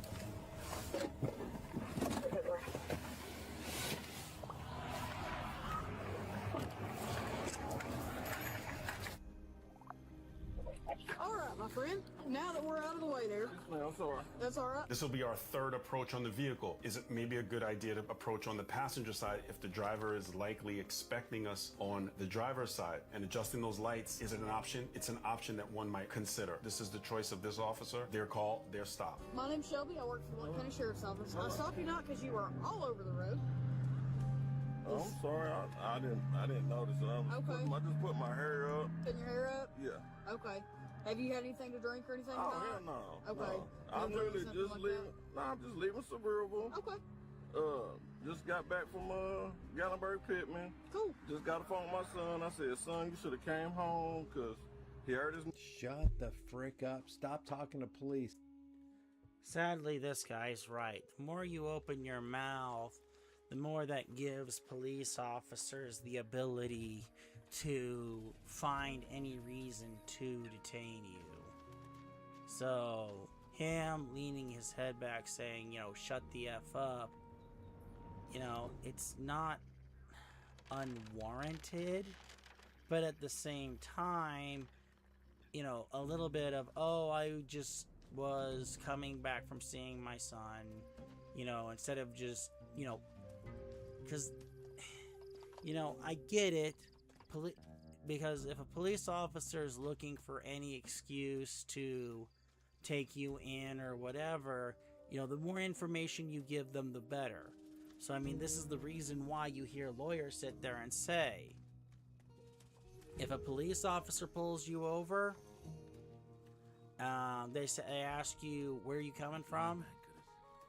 It's just, I invoked my Fifth Amendment right not to remain silent. Nothing else, nothing more. You don't give them anything. And if they're like, they say, why are you being difficult? You just reply, officer, I understand you have a job to do, but I am invoking my Fifth Amendment right to remain silent. And, you know, if you want to take it a little further, you know, it's, I invoke my Fifth Amendment right to remain silent, and then I invoke my Sixth Amendment right to not answer questions without counsel present. Thank you, officer. And then you just remain silent. And, you know, if they keep pushing you, they keep asking questions, just keep repeating, just keep repeating. I choose to remain, I invoke my right to remain silent. It's just, you just got to keep hammering on it. I invoke this, I invoke that. And, you know, every time they answer, you ask you a question. Am I free to leave, officer? Am I free to leave? Am I free to leave? Am I free to leave? Just be a broken record. That's all I'm really going to say at this point. I understand his point, but a little bit of civility can also save you from big headaches too. Stop giving them justification to further investigate you. She said you're swerving all over the road. She could be lying. And now you're saying, well, I was putting my hair up, which basically amens what I was swerving, but the reason I was swerving is because I was putting my hair up. And now you just run off at the mouth. Stop talking to police. They were back to GP game, and I literally just got the phone with them. Okay. Did you go to the game? Yeah. Okay. We literally just got done. Okay. They're still there. I literally can show you. I just got the phone with my son. I believe you. And, Where are you headed to tonight? I'm on my way home. Where you live at? Alcoa. Alcoa? Okay. You care to see your driver's license, registration, proof, insurance, please? All right, thank you. All right, thank you. I'm sorry about that. I didn't think I was swerving. Yeah, well, you went across the line just a little bit, and I thought, well, you know, maybe I would just put my hair up. Oh, you just went across the line a little bit. That tends to happen when you're driving. You accidentally swerve across the fog line. You can't keep it in the center 100% of the time, and they just happen to catch you, and that gives them justification to run their fishing expedition on you now. Sorry, I got hot. I just put my hair here. I got you. Some good stuff that I see from the officer behind the B pillar. From a tactical perspective, you see where the driver's having to turn towards. When she retrieved the license, she instantly switched it from her dominant hand to her support hand where her flashlight is. Her gun hand is free in the event that she has to utilize her gun hand. So good stuff when I see that tactical awareness. So keeping that dominant hand free, incredibly important. Yeah, In case we have to utilize our gun hand, not because you've pulled over a mass shooter, but because they violated traffic law, you know, because you might have to use your... Again, the assumption that every person you're going to pull over is an incredibly beyond dangerous person needs to stop. This is how people end up getting harmed. That's not all for you. And not only will people end up getting harmed, it will end up resulting in lawsuits and other things. So, yeah.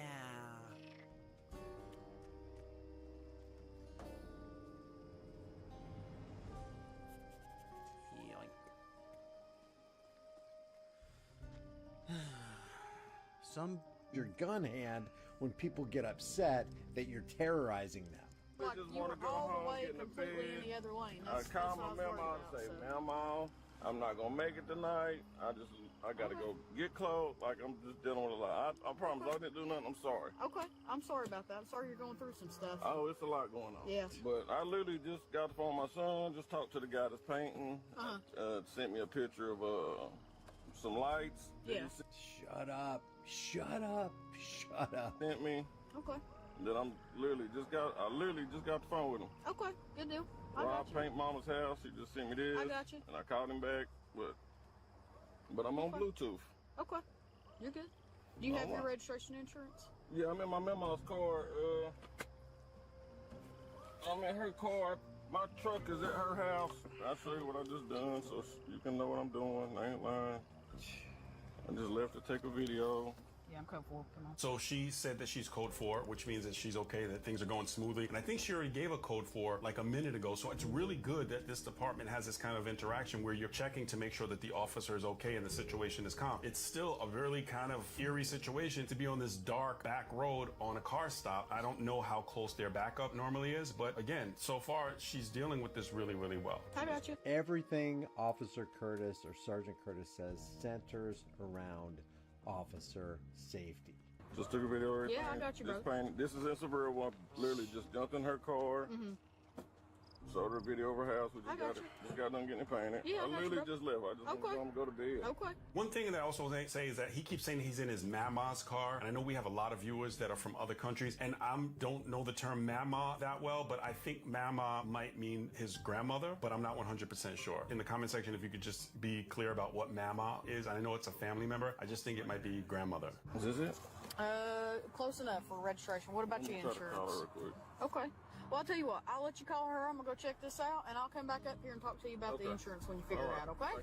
So a lot of officers that I see in the videos, they choose or elect to conduct business from the driver side. I was always trained in my department, passenger side. There are some benefits to both, but I'll explain from the passenger side. If the driver elects to exit the vehicle and come at you, they don't have a direct path to you. If you have to bail from the vehicle and engage the person, normally it's a busy street. The passenger side also provides cover of the engine block if you are engaged with a person in gunfire. Think about this. Sergeant Curtis's whole existence centers around making sure, number one, that the officer's safe, and number two, that if the officer has to kill you, he's in the best possible tactical spot to do it, as they're interfering with rights under corporate traffic law or drug war laws. This is classic deprivation of rights under color of law, and as you deprive people of their rights under the color of law, here's how you keep yourself the safest you possibly can while you off the person that you are harassing. Hey, so car smells like, and he was in the opposite lane on Seville Road. Pretty sure I got a DUI, but I don't think it's alcohol. Okie dokie. How far from Seville Road are you? 4951. I'm right here next to Destiny Lane.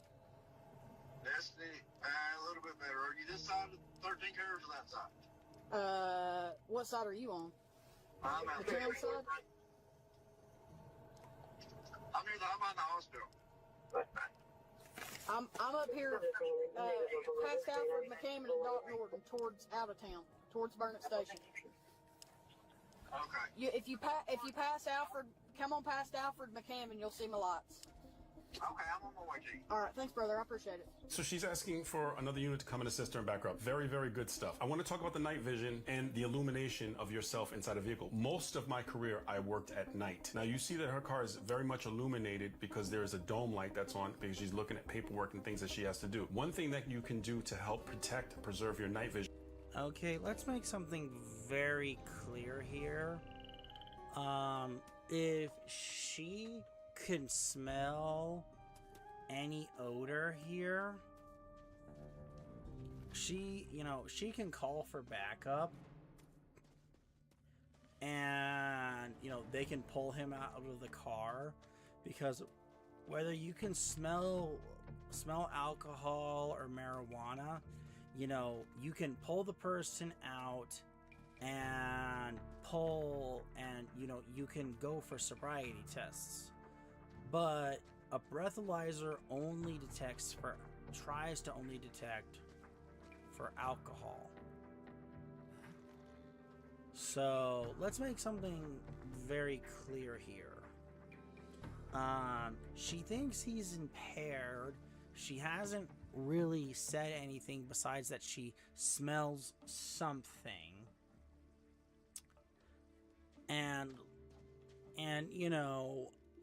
that is something that criminal defense lawyers and civil rights lawyers have harped upon for years, on the grounds that, police officers can sit there and make up that, oh, I smell this, I smell that, when there's nothing in the car.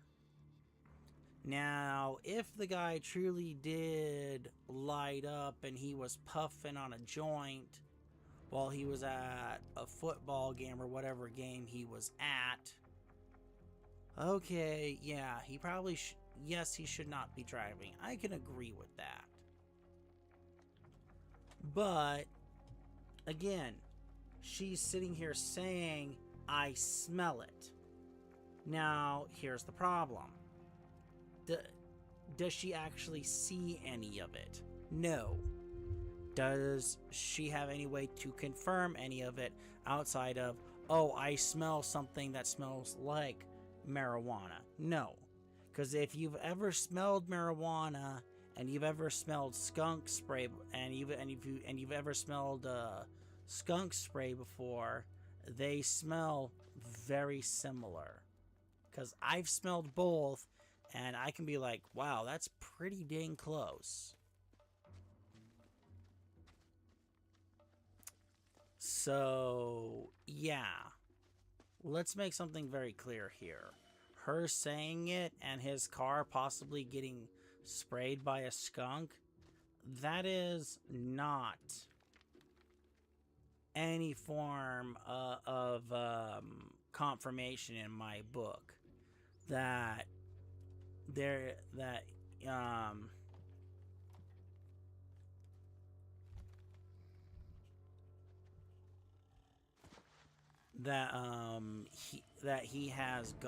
he's either been smoking or has ganja in the car. Let's make that very clear here. Is you can put like a sliver of red cellophane over that dome light, and your interior of your vehicle is now illuminates red, and that helps protect your night vision, and then you're not as illuminated inside the vehicle when you have lights on. The other thing I would like to take note of is it looks like some kind of air freshener that's hanging from the rearview mirror. I don't know why it's there, but it's a good idea to get as many things out of your field of view as you possibly can. I have a medical call. Will you check Officer Severe, please?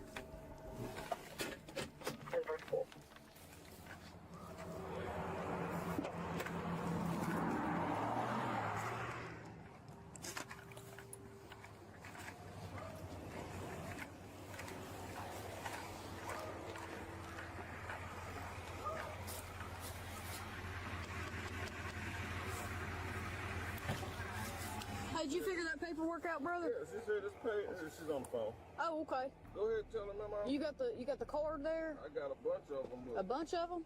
They're all formers. Okay. I got you. You said, go ahead, Mama. She's right here. Hey. Hey, my name's Shelby. I work for the Blount County Sheriff's Office. Oh, this is Sterling Cable. Nice to hear you. I'd say nice to meet you, but we're not next to each other. So this is an interesting exchange. This officer or deputy elects to utilize her first name. Some people do that. It's disarming to some degree, and the conversation that's going on between everyone seems incredibly cordial at this point. Something tactical that the deputy did that I really, really like is that 3 times she approached on the driver's side, then she went to the passenger side, because now at least you're going to give a different look to the driver of the vehicle. It's a tactical choice for the most part many times, and I like the fact that she had the mindset to do that. Not a huge fan of the positioning at the window like this, but it's her call. Her stop. I just forgot, I guess, to put my card, the paper they give us to put in mine. Yeah, that's okay. I understand. It happens. But as long as you run her tags and stuff, it should show up, right? It doesn't come back with the tag. No, a lot of times it will come back with the tag. It didn't come back with the tag. That's the only reason I'm asking you for it. Oh, it's one. She's got them all in here. There's that half. There's your old ones. What'd you say, Mama? What didn't come back? This cop is just stalling until her partner can get there, and then her entire, hey friend, hey, how you doing, brother, all that's going to change. The insurance, it's okay. I don't know. I just put my hair up, and she said I swear, so I'm sorry. Here you go. Let's see this one. See what we can figure out. She said you probably tired. I'm like, yeah, I'm tired, but running for her and these dang kids. Yeah. How many kids you got, brother? 5. 5? Yeah. That's too many. And I just left my 15-year-old game, and he wanted to stay and watch the varsity. Yeah. And he has. Who says that? How many kids you got? 5. That's too many. What are you talking about? They're all blessings. What are you talking about? Too many. You hate kids or something, officer? Thursday morning. I just had That's such a weird thing to say. surgery on my knee. Oh, goodness. Well, that's not good. I just literally just called. Anytime a cop speaks in a friendly tone to you, you know something's up. They got a plan for you. They're just setting the trap. Remember, I was to tell her that Yeah. I'm not going to be able to bring her clothes tonight. I'll bring them in the morning. I got you. I don't know. I guess I can just hand her all this stuff. That's okay. I'm not too worried about it. I got you. You got like 15 insurance cards. Yeah, so I'm you're good. perfectly fine though. I'm literally just going home. I'm Okay. to go home and take a shower and lay down. I'm not doing nothing wrong. I got you. Well, I'm gonna tell you this. I am gonna have you step out, hang out with me. Step out. So I smell in the car. Have you ever smoked in this car? Okay, you don't smoke or nothing? No. Has anybody ever smoked in the car? Nobody. This is my Okay. grandma's car. Okay, I got you. Smoking, man. Okay. Well, I smell it. So what I'm gonna do is I'm gonna have you step out and hang out with me. Okay. My partner's gonna get here. We'll search as long as everything's good. I'll get you home. There ain't no in here. Nobody Okay. smokes. Don't do me like that now. Okay. Don't do you like what? She trying to say she smells. Remember, I'm like, you know I don't smoke. No, nobody I know smoke. I didn't accuse you of smoking. My kids' backpacks and folk. We literally just went. Okay. Okay, this is really interesting because this is a pivotal point in the interaction. The demeanor of the driver changes when the deputy says, I want you to step out of the vehicle. I smell. Now, this is the question that I ask because Okay, let's address this here flat out. She says, I smell weed. I want you to get out of the car. You know, it's okay, get out of the car, secure the car.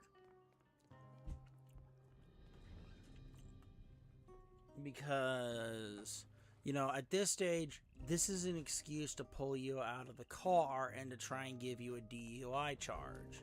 Because the only way you can confirm THC in the bloodstream is by blood test. So it's simple.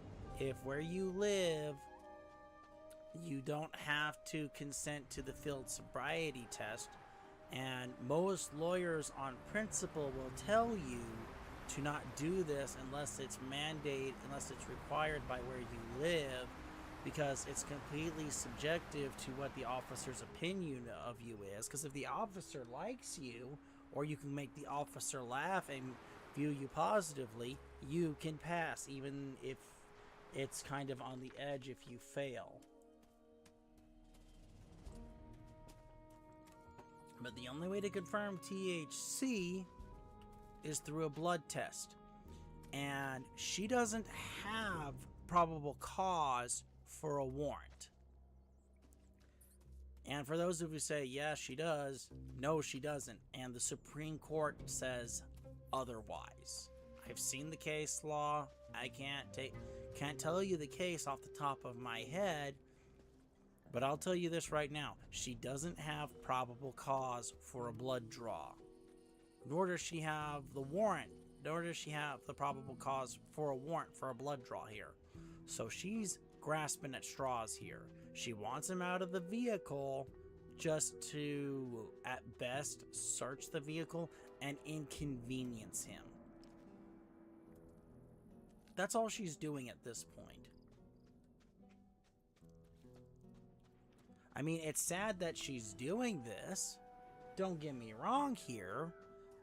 But, again, that's all she's doing. She's inconveniencing him for whatever reason she's choosing.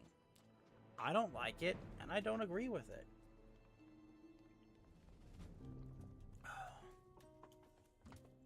But Supreme Court says, if a police officer says this, you know, they can search your car, they can look for the booze, they can ask you to do a field sobriety test. You can say, no, but I will submit to a breath and blood test, and when that stuff comes back negative, I want your name, your badge number, and I'll see you in court. That's the smart and reasonable thing to do. But apparently that isn't what happens in this video. They're two very critical. Of course the demeanor of the driver is going to change when the cop says, I smell weed. Because what's implied there? You're in trouble.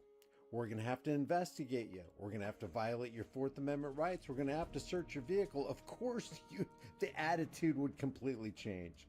Things that occurred. We revealed that we smell and that we want them to step out of the vehicle. But there's also something else. We also said that we have another unit coming, but they're not there yet. Is it a better, safer practice to potentially wait until the other unit gets there before we decide to do this? Because this is a lesson that a person who seems like they're being incredibly cool and doesn't give us any indication that they're gonna flip, that once that we show our hand, they flip. Again, this is... There you go. Show our hand. It's just a game to these people. They are setting a trap. They're laying a snare. They're waiting for you to walk into it so they can get you. It's all about being tactical. It's all about being covert. It's all about being deceptive and hiding your cards to the last possible moment when they can really victimize you. But they have to have the upper hand. It's just something educational to learn from when we watch these kinds of things. Exactly. It's being a leather. Okay. It's never been smoked in Like this just, it's me, man. I'm black, and they just being messy. It ain't got nothing to do with that, brother. I guarantee you run a dog right here. We won't put dogs in on this car. Okay. So I'm gonna sit right here. Our dogs don't hit on, and there's not a dog coming out here. It's me and my partner. Well, I'm Our dogs don't hit on weed. Well, it just did. Aren't you a bitch? Didn't you just hit on some weed? I'm refusing to search. No, there's no refusing. So when I smell the odor of, I have probable cause to search the vehicle. I need you to get a dog, ma'am. I'm refusing to search. Probable cause based on smell. You freaking tyrannical moron. There's no refusing. There's no There's go no get your partner and tell him to come over. Like I said, this is the clear, this is like I said, this is where the Supreme Court has given the police the power to do this. And why is she doing this? Just to inconvenience him. Where was I? And, do I think it's right that police do this?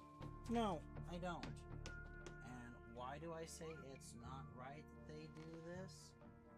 because it sets a very bad precedent that if a police officer wants to mess with you, all they have to do is, I smell weed, I smell alcohol, then they search your car, find nothing, look like a bunch of hypocritical idiots, and what happens next? Oh yeah, we're sorry we're wasting your time. It's ridiculous. You will not refuse me, boy. You will respect my authority.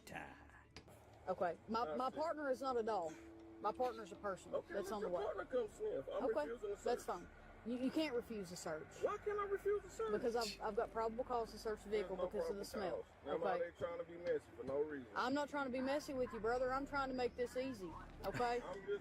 I'm trying to make this easy, says the initiator of force. She comes with the implied threat of force and violence from the state, and I'm trying to make this easy. I pulled you over, I'm harassing you, and I, the harasser, am trying to make it easy for you, sir. Refusing to search. I love you, Mama. Listen. Yes, ma'am. So it's really interesting that he's so adamant about not having his vehicle searched, but he'll let the dog go around the vehicle. Okay, let's make something very clear here about this. Let's make something very clear here about this whole situation.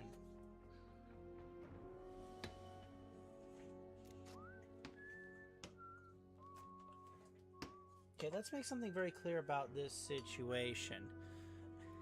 He doesn't want them to search the car for, you know, Fourth Amendment reasons.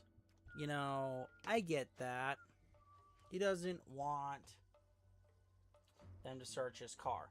Because who likes it when somebody goes through their stuff? Nobody. I mean, would you like it if someone went through your stuff? No. Mind if I sleep in here? But seriously, the way this sergeant is trying to justify things is morally wrong. Well, but he says, I don't want the vehicle searched. This is really interesting. The other... It's not interesting. It's called the Fourth Amendment. And frankly, you know, it's already really disturbing how you're just like, go ahead. It's...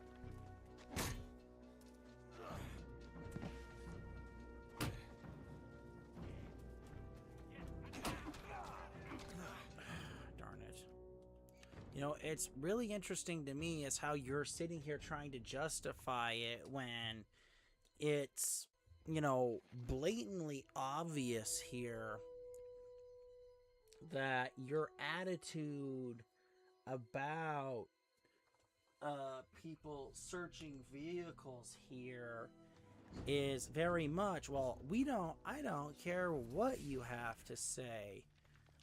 We're gonna search it whether you like it or not.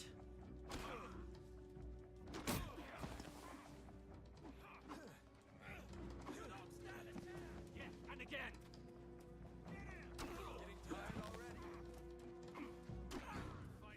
I mean, imagine for a second if federal police officers came and did this to him. Would he have a problem with it?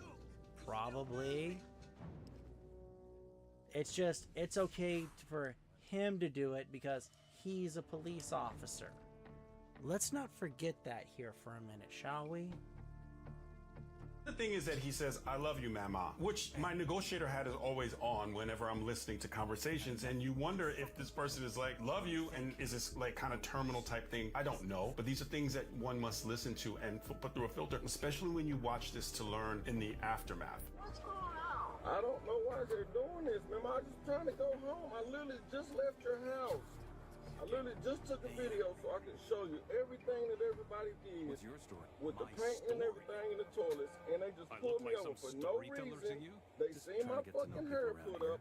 I'm black with dreads, and they pulling this mess for no reason. It ain't got nothing to do with that, brother. I couldn't see when I pulled you over. Nobody smokes. My name's I don't smoke.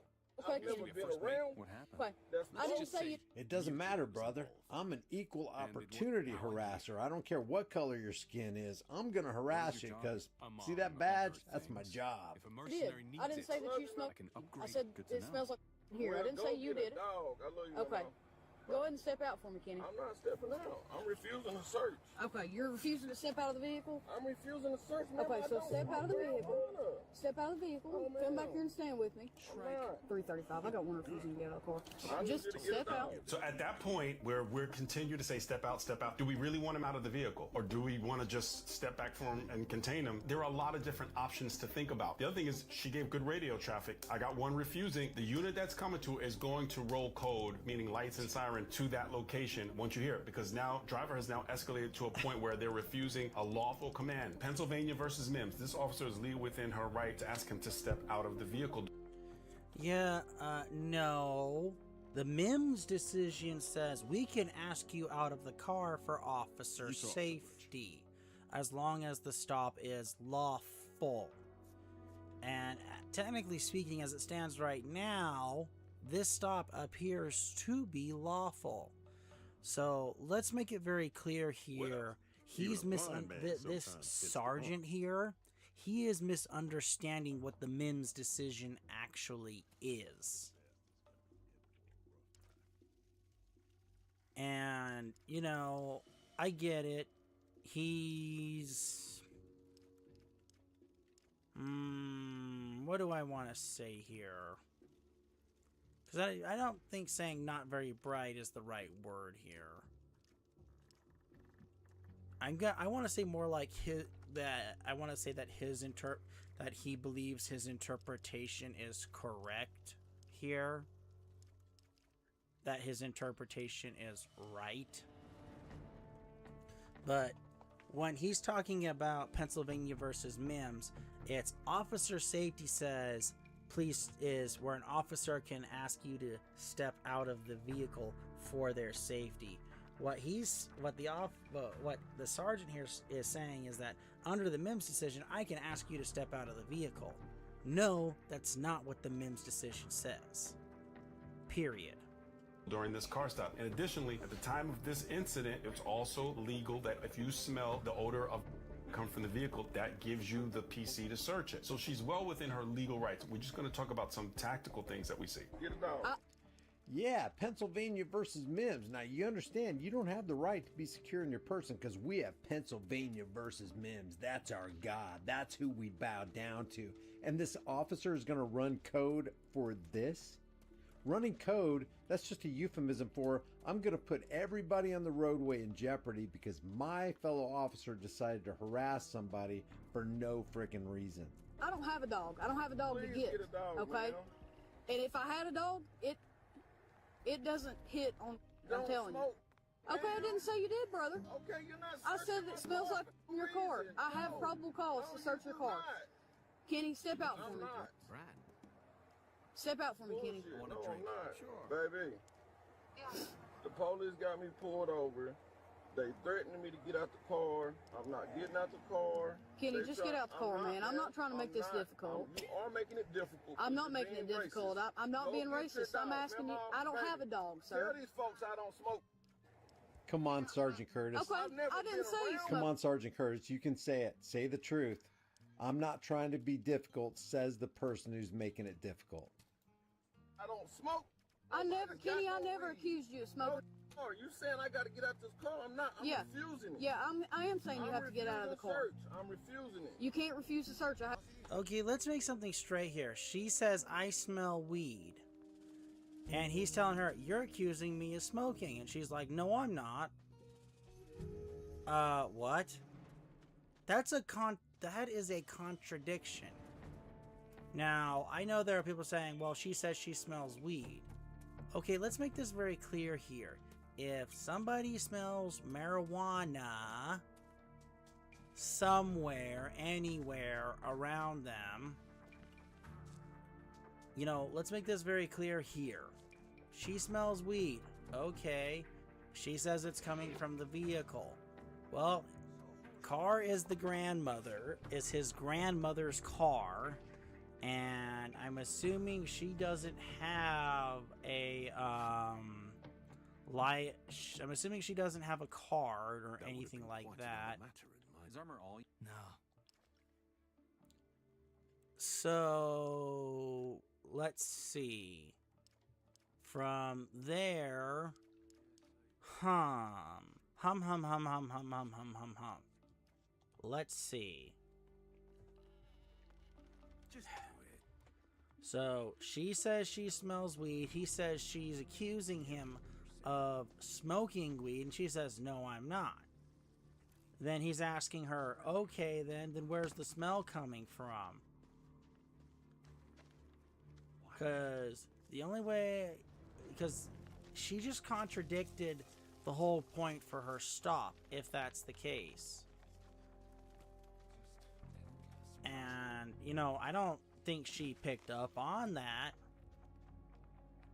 But she said, boom, I smell weed, boom, she has a reason to search.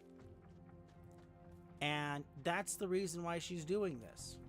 She's doing this to search the car to inconvenience him from my perspective here. Because I didn't see him swerving for the initial stop here. And he said he was doing up his hair while driving. Well, that's probably a reckless driving ticket. Not gonna lie to anybody here. But again, look at this situation. She just basically negated her own stop. She basically just negated her reason for pulling him out. I mean, seriously, think about that for a minute. Probable cause to search the vehicle. You can't just say you smell. Yeah, that's how the law works, Kenny. That's how the That's law how the law works. works, brother. Let's say there was a law that said that. I don't know if there is or isn't, but let's say there was a law. She's actually incorrect. That isn't how the law works here. The thing that gives the officer probable cause to pull you out of the car and search, and for them to search, is that she detects the odor of marijuana. And the thing you have to remember about the odor of marijuana here is that there are so many things that smell like the odor of marijuana that this is what a lot of civil rights and criminal defense lawyers call fishing. She's fishing for a crime. And again, she's fishing for a crime. She's looking for any possible reason, any possible excuse to pull him out of the car and to search his vehicle. And, I get it.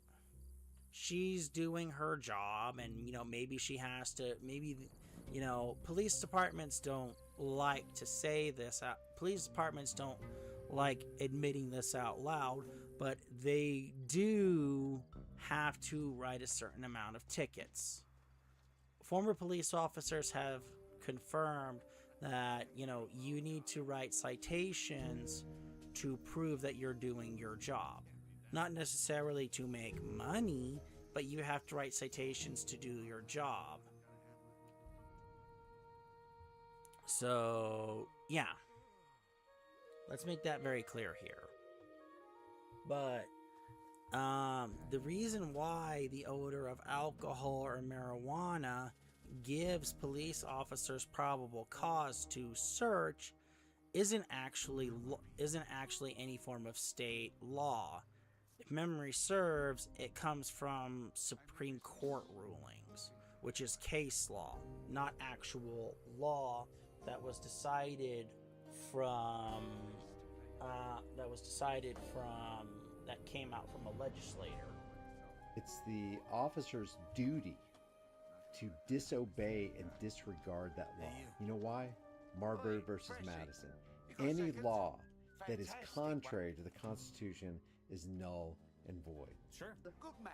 Where are you? I'm down here on Seville Road, baby. Like, this is not right, man. I'm literally not doing nothing wrong. I'm literally on my way. You were on the wrong side of the road, brother. Home, baby. You're on the wrong side of the road. That's why I stopped Literally, I ain't doing nothing wrong. you. Kenny, man, I just need you to get out of the car, brother. I'm not getting out the car. All you have to do is step out and say, I don't have a dog to get, brother. You could have just gave me a ticket and said, get on. I don't God. smoke. Here comes the other officer running code 3. Don't have a dog to get here, okay? I don't have a dog to search your car. I do not have a dog. I can't help you there. You know, I'd like to have a dog. I don't have a dog. Down here, baby. I'm on Seville Road, baby. Just come down Seville Road like 10 minutes. I just need you to step out of the car, Kenny. I'm refusing to search, man. Okay, I so do not smoke.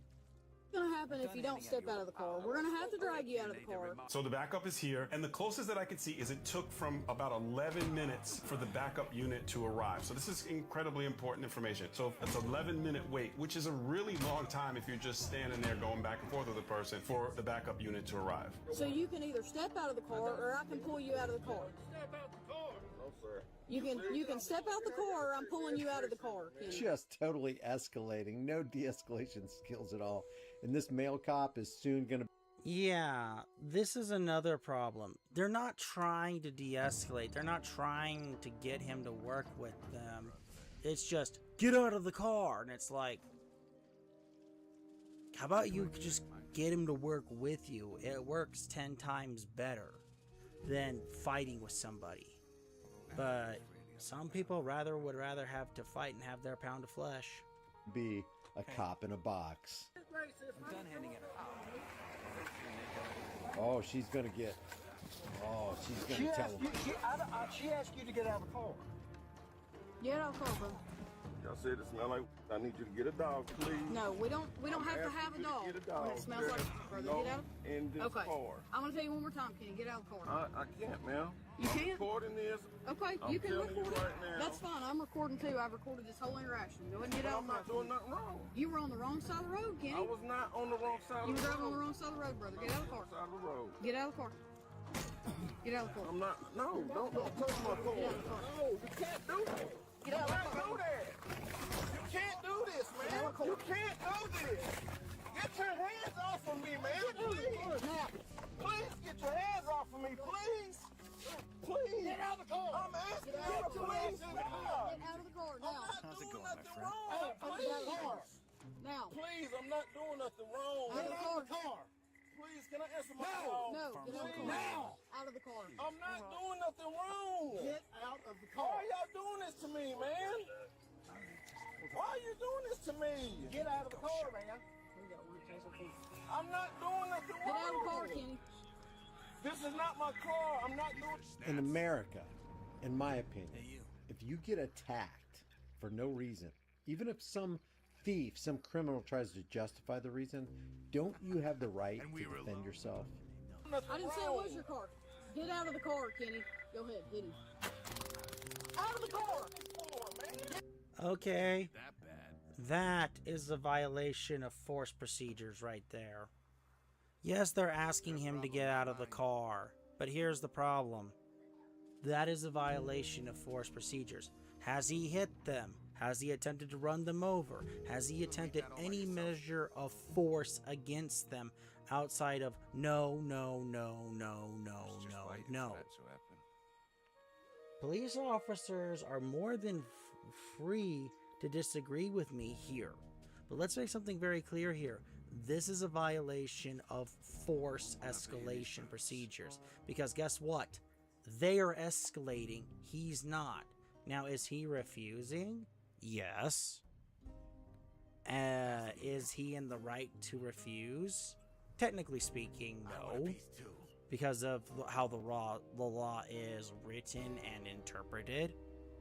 But as it stands right now, he's not actively fighting them. He's not actively hitting them. He's just being uncooperative. That doesn't require a taser being used. This is unlawful use of force here.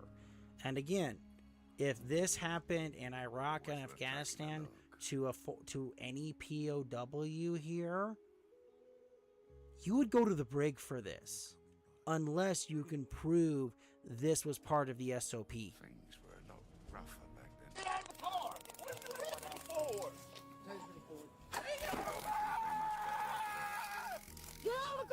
car!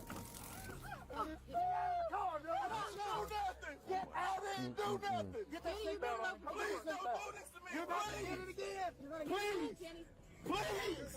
Please stop! Let me talk to my member of my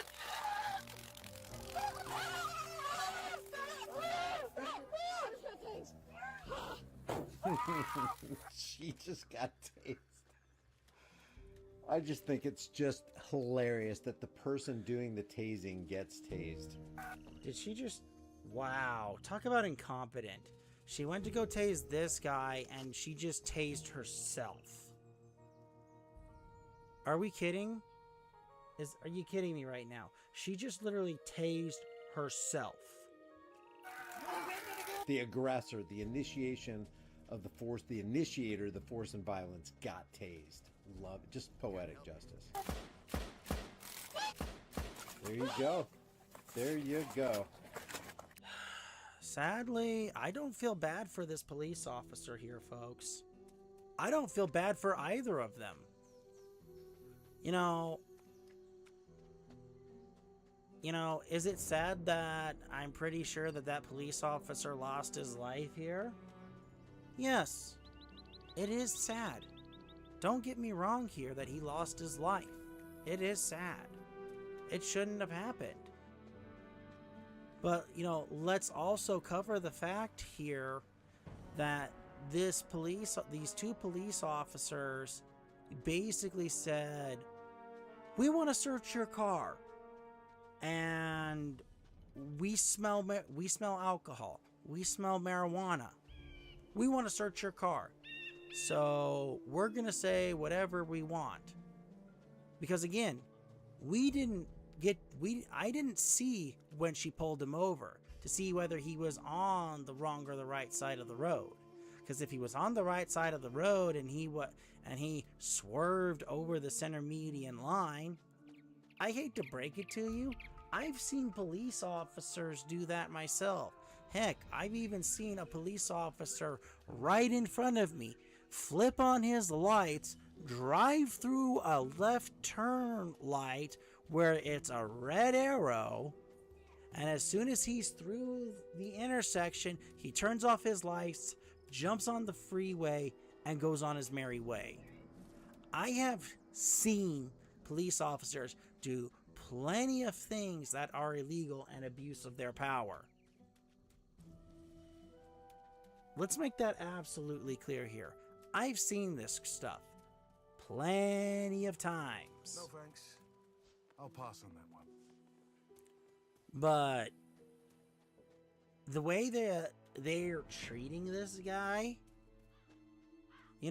for one, I didn't see how the stop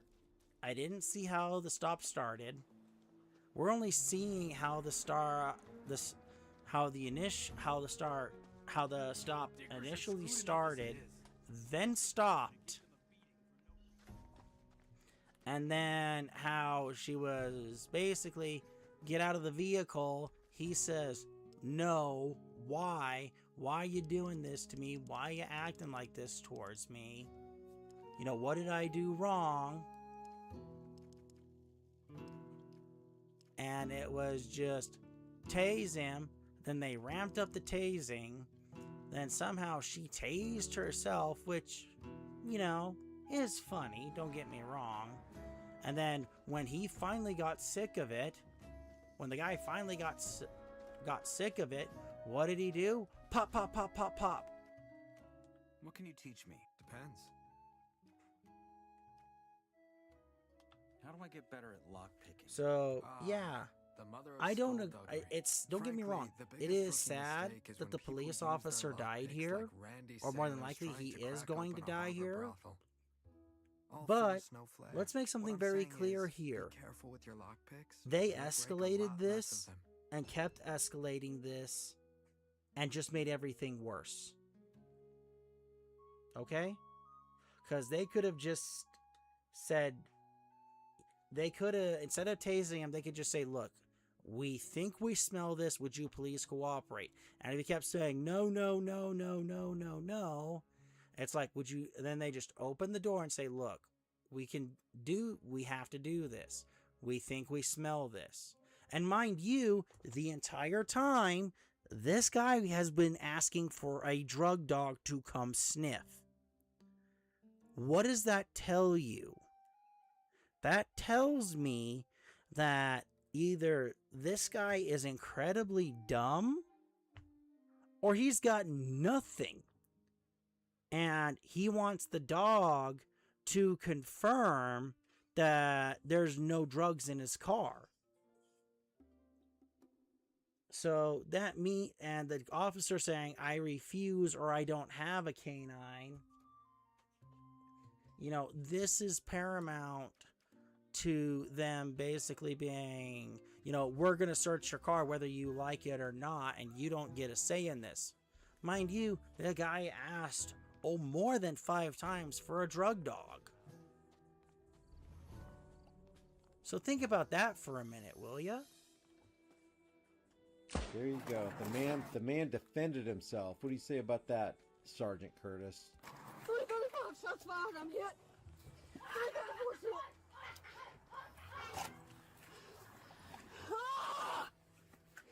hit. There you go. I mean, isn't that what you get for messing with people? Isn't it?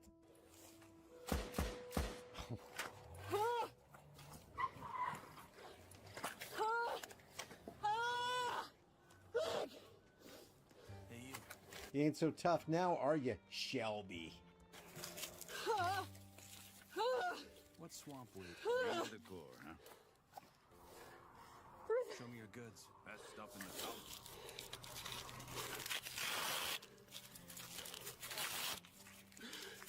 Help! Help, buddy! Help! Oh, the tables have turned, haven't they, Shelby? 330, 335, 344's down. I've been hit.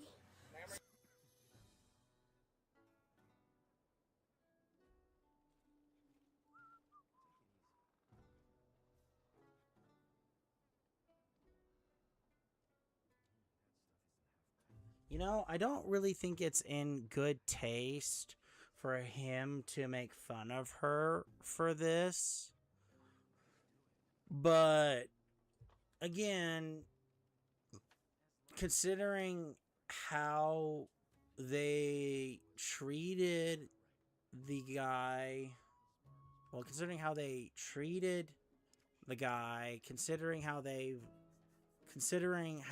police have become, you know, even more quote unquote ruthless, rude, mean, and nasty towards common people. You know, I'm not justifying what the guy did when he took shots at the police officers, because I don't think he should have, because now things are going to be even worse for him. Let's make that absolutely clear here. But, you know, on the flip side of that, you know, all they had to, you know, he asked for a drug dog how many times, and they just kept saying no because of the off chance that the dog wouldn't hit, and they didn't want to take that chance.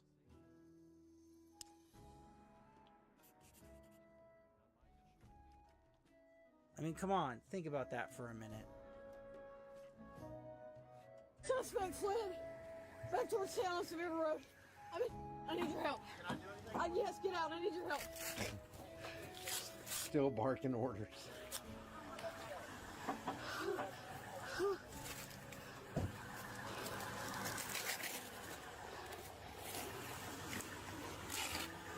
Tell me what you need me to do. I gotta get this on to help my partner. Help me twist this, please. Twist it really tight. Twist it again. Oh my God. Okay. All right, Shelby, I'm going to twist this. I'm going to put this on your leg. Please do not pull out your gun and shoot me. Twist it again. Twist it as hard as you can, okay? I got you. That's good. Put it in the thing. It's like a carjacker getting what he deserves, and then as motorists are passing by, hell, I need your help. What happened? I was carjacking. I don't know what. He pulled his gun on me and he shot my partner, who was also trying to carjack him. It's there. Okay. But we're legal carjackers. See my uniform? Here, 345. I've got a tourniquet applied. Have you got I'm trying to get the 344.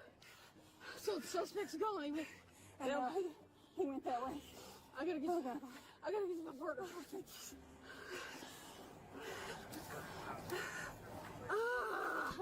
Are you okay? Yeah. My people are on the way. Do you need to sit my down? car door. Give me my. What were you guys doing? We were just electrocuting him on the roadside. I have no idea why he pulled his gun on us. Mike. You need to sit down. I need to get. Yeah. Get in the truck. You need to sit down. You need to sit down. She's so unconcerned about her partner, she hasn't gone over to try to help her partner. You need to sit down. 335. It's a. My vehicle is going to be a 2011 blue RH5 Lexus. What's your name, brother? Ricky. Hold my hand, please. 344. My, how the tables have turned.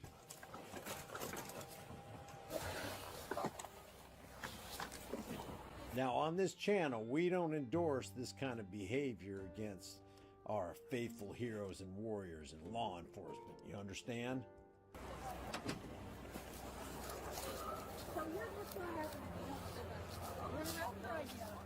I don't smoke. You can either step out of the car or I can pull you out. You can step out the car. No, sir. You will get out of the car. Okay, this is the male officer's body cam. Y'all treat me as racism, man. This racism. I don't care what color you are, dude. She gave you a lawful command. I don't smoke. She asked you. She asked you to get out of the car. Get out of the car, bro. Y'all said it smell like. I need you to get a dog, please. No, we don't have to have a dog. Get a dog. It smells like brother. No Get out. in this car. I'm gonna tell you one more time, Kenny. Get out of the car. I can't, ma'am. You I'm can't? recording this. Okay, you can telling you record right it. now. That's fine. I'm recording too. I've recorded this whole interaction. Go ahead and get But out. I'm not doing nothing. I love it. From belligerence to in dire need. You gotta help me, please. Can you hold my hand? Wrong. You were on the wrong side of the road, Kenny. I was not on the wrong side of the road. You were driving on the wrong side of the road, brother. I'm Get out of the on car. the wrong side of the road. Get out of the car. Get out of the car. I'm not. No. You're about to go to jail for refusing. No, you can't do that. You're about to do that. You can't do this, man. You can't do this. Get your They're clearly attacking this man. hands off of me, man. Please. Please get your hands off of me, please. Please. Get out of the car. Get your ass out of the car. Get out of the car now. I'm not doing nothing wrong. Out of the car. Now. Please, I'm not doing nothing wrong. Get out of the car. Please, can I answer my phone? No, get out of the car. Now. Out of the car. I'm not doing nothing wrong. Get out of the car. Why are y'all doing this to me, man? Why are you doing this to me? Get out of the car, man. We got one taser point. I'm not doing nothing wrong. Get out of the car, Kenny. This is not my car. I'm not doing nothing I didn't say it was your car. Get out of the car, Kenny. Go ahead, hit him. Out of the car. Get out of the car.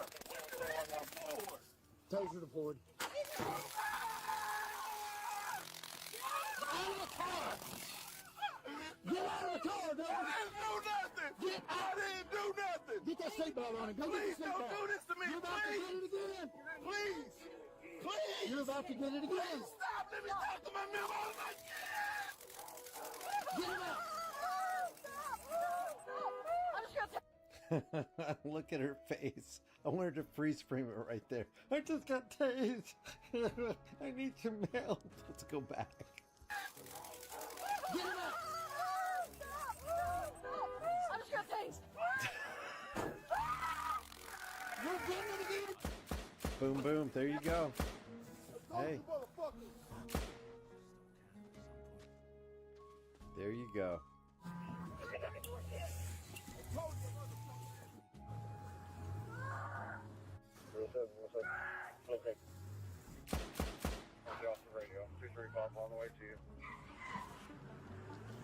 That was incredibly tough to watch, but there's some things to definitely cover because I believe this is a video that can be used for officers going forward, some things to talk about. So here we can see that there's a crossfire challenge with both of the officers on the opposing sides of. Okay, first off, let's make something very clear. These officers may have lied, and police can lie. Supreme Court has said so. They don't tell you this. But let's make something very, very clear here. Police officers can lie about whether they smell alcohol, they smell marijuana, whatever. They can lie about this to your face and search your vehicle. Now, let's make something very clear here. Do I think that that police officer should have died for what happened here? No. I don't think he should have. But on the flip side of things here, you know, he really, outside of refusing to get out of the car, and he said the car wasn't even his, and the other officer even confirmed that, so there's even a really good chance that the firearm in the car wasn't even his. Could be his grandmother's, for Pete's sake here. Just pointing that out here. But, you know, this loophole for police officers to say, oh, I smell alcohol, I smell marijuana. That needs to be closed permanently. And, you know, look, you know, and, you know, look, it's very much, you know, I'm strong, I'm mighty, I'm this, I'm that, blah, blah, blah, blah, blah, until somebody who's able to fights back and takes you by surprise. Look, again, I don't endorse this kind of behavior from either police or normal people. But, again, normal people have a limit for what they can put up with and what they can deal with. And it's not right, and nor is it moral, that these police officers did this to him. Now,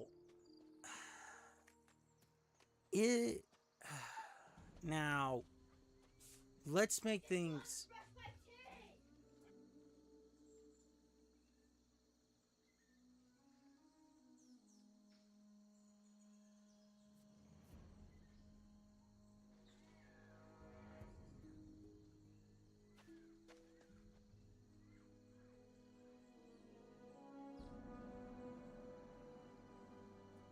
But, you know, let's be clear here. You know, there has to be, you know, this is the reason why police have to be held accountable. Police have to be put into check here. Now, I'm not saying put into check like this. That's not what I mean here. So let's not misconstrue this period here, folks. Period at all. Don't mean this at all. But let's put this the right way. I mean this in the context that we cannot have police officers running around just using the laws to do as they please. Oh, you smell like this. I'm searching your car now. That loophole needs to be closed. Period. End of discussion. Because we have less situations like this if it happens. The vehicle, the officers made the decision to be on the same side of the vehicle, so Deputy Eggers came around to the driver's side, so there was no longer a crossfire challenge. So vehicle extractions, you hear me talk about them all the time, especially when I'm on the Sovereign Citizen videos. Training vehicle extractions is incredibly important because there's a lot of things that need to happen. There are the cops, Sergeant Curtis, the cops are the sovereign citizens. They're the ones who operate above their own law. Belts that are on people. We have to have lethal coverage and low lethal coverage a lot of times because we don't know what's inside of a vehicle, and training vehicle extractions is incredibly important. So in this situation, we have the other deputy on low lethal utilizing the taser. We see that the 2 prongs hit the driver inside of his left bicep area or his upper left arm, and it was not effective. He's just pulling the prongs out as the taser is cycling through. And we can see the second deployment of the taser is actually effective, and it's causing some serious challenges for the driver, and he's screaming through this. What we see here is that the deputy is affected by the taser deployment when she's attempting to extract the driver from the vehicle. Can we stop calling it a taser deployment? This is roadside torture, and the female cop became the object of part of that torture, and she didn't like it, but she's willing to give it to other people who don't like it. This is the psychopathy of this whole thing. They're treating other people the way they would not want to be treated. As a matter of fact, when a cop is pulling over a cop, that so much grace is extended, even if they get, backed into a corner. I've actually seen videos of this too. I've seen drunk cops get pulled over. It's like, oh, hey, Bubba, what are you doing? Oh, shit, Bubba's drunk. Okay, let's get Bubba home. Are those your kids, Bubba? Hey, guys, remember me? I'm your daddy's friend. Seen those videos too.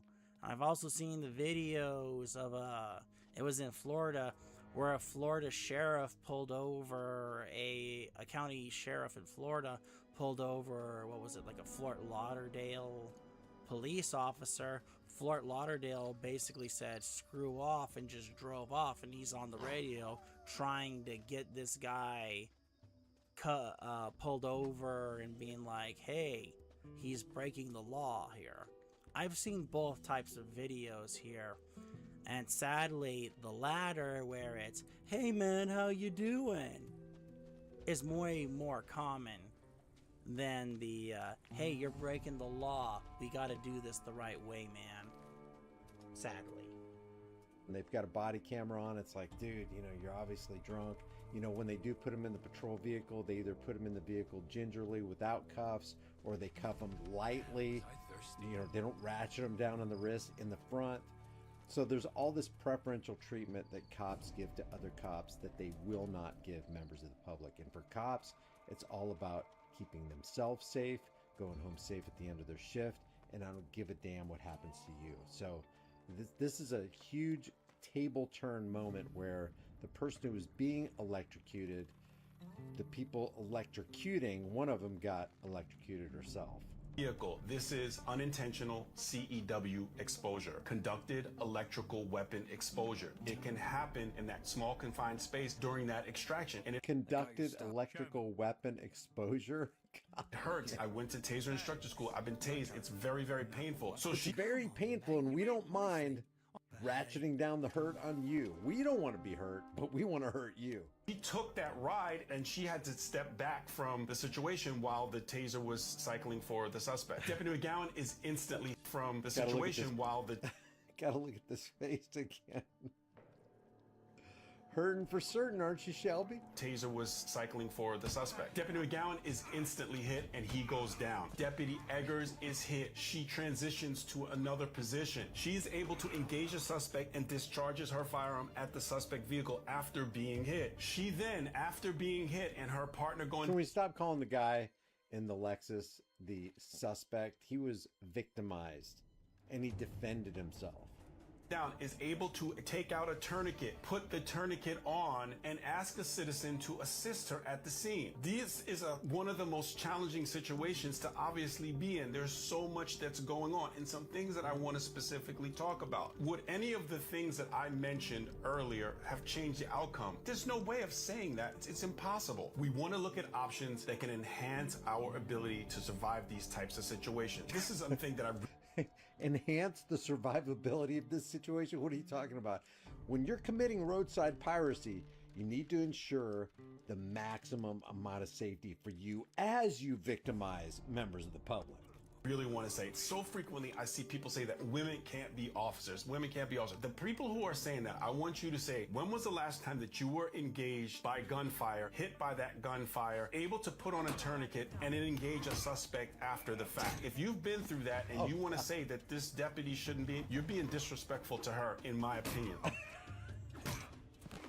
As Shelby does nothing but disrespect everybody she pulls over. About a week after this occurred, the suspect was taken into custody. So Deputy Eggers survived. Sadly, Deputy McGowan succumbed to his injuries. Sadly, that's a matter of perspective.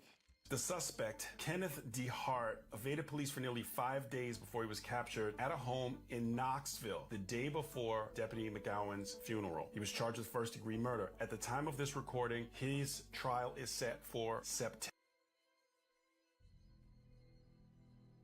And look at that. They threw the book at him. First-degree murder implies premeditation. And to get premeditation here, folks, let's make this very clear. You have to have planned it out. Look at that. He's getting slammed hardcore. And you think, and, you know, he has a reasonable self-defense case here. Now, I know there are those who will say, no, he doesn't, but he does. He actually does have a reasonable self-defense case here. Because, let's make something very clear here. Under force doctrine, they hit him with the taser when they shouldn't have. And then they kept proceeding to escalate.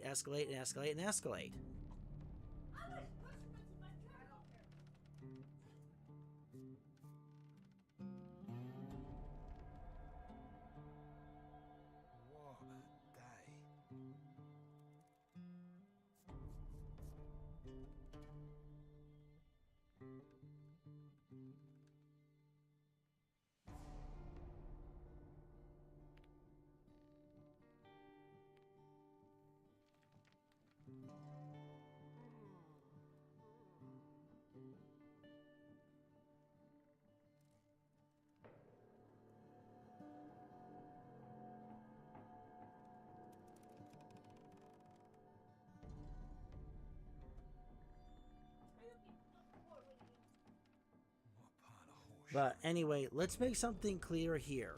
They're charging him with first degree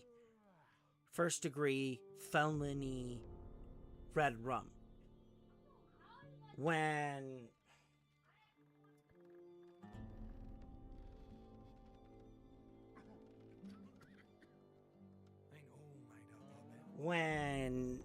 he doesn't even fit the criteria for first degree. You know, I could see second degree or maybe third degree here. But even then, first degree is a stretch here. Something important to share is that I've talked to you about the different publications that I read, and this is an old publication that still rings true. And I want to talk to you about suspects and their mindset. The feds interviewed a whole bunch of people who ended up taking the lives of police officers. This is not what this suspect said, but another suspect. It's really, really interesting. He said in an interview, "I wasn't going back to penitentiary. That was my mindset. I had made up my mind to use whatever violence." Yeah, this guy, by the sounds of it, hadn't even been to jail. Look how this sergeant is justifying this behavior. He's justifying it on the premise that this guy is a habitual offender. And as far as we know, he is not a habitual offender. He's not. He's just some schmuck who ended up getting hit with a taser repeatedly. Now again, I don't think this situation should have happened. Period. But I also don't think that the police should have lied and said, "Oh, I smell MJ in the car and we need to search." And if you noticed, guy was pretty cool. He was pretty chill until they said, we smell weed and, you know, we think you've got weed in the car. And you notice they didn't say we think we smell burnt or raw. You know, we just smell this. And that's an important distinction here.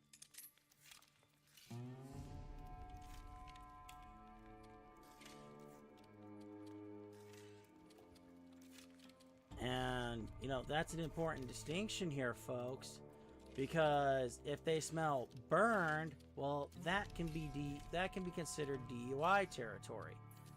But if they don't smell burned,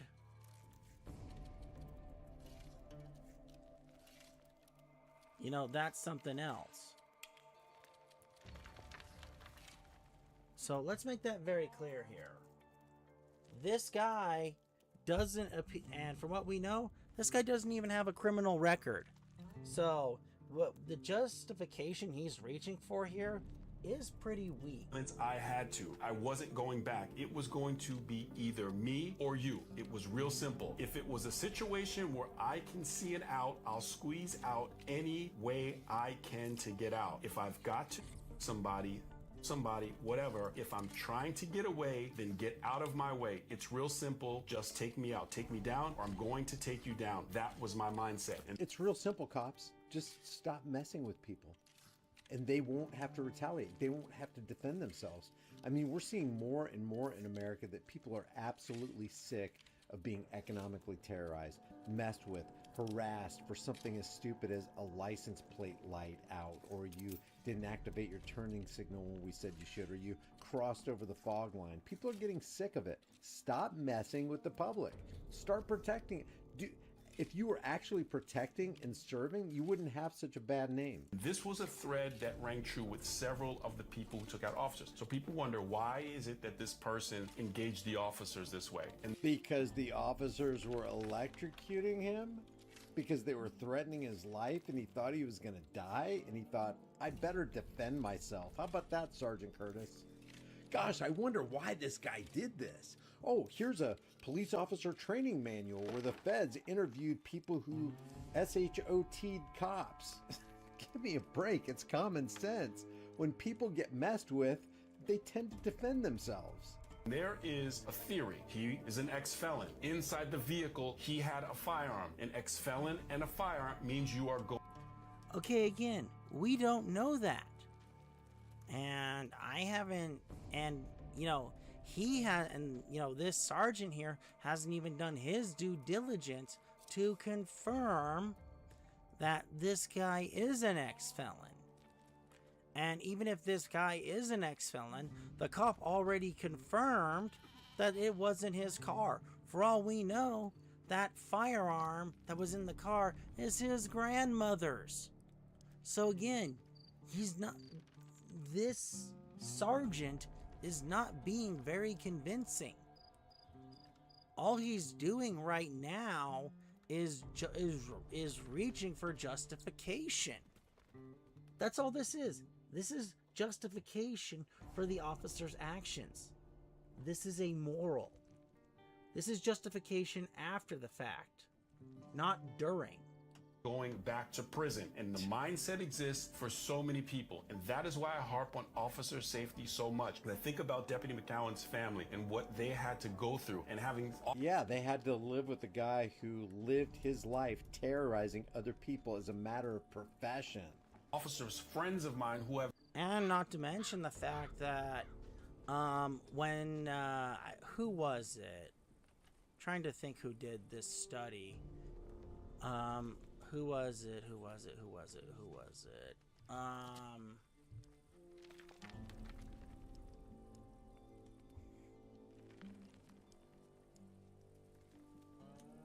Now let's go get Fingers' ring.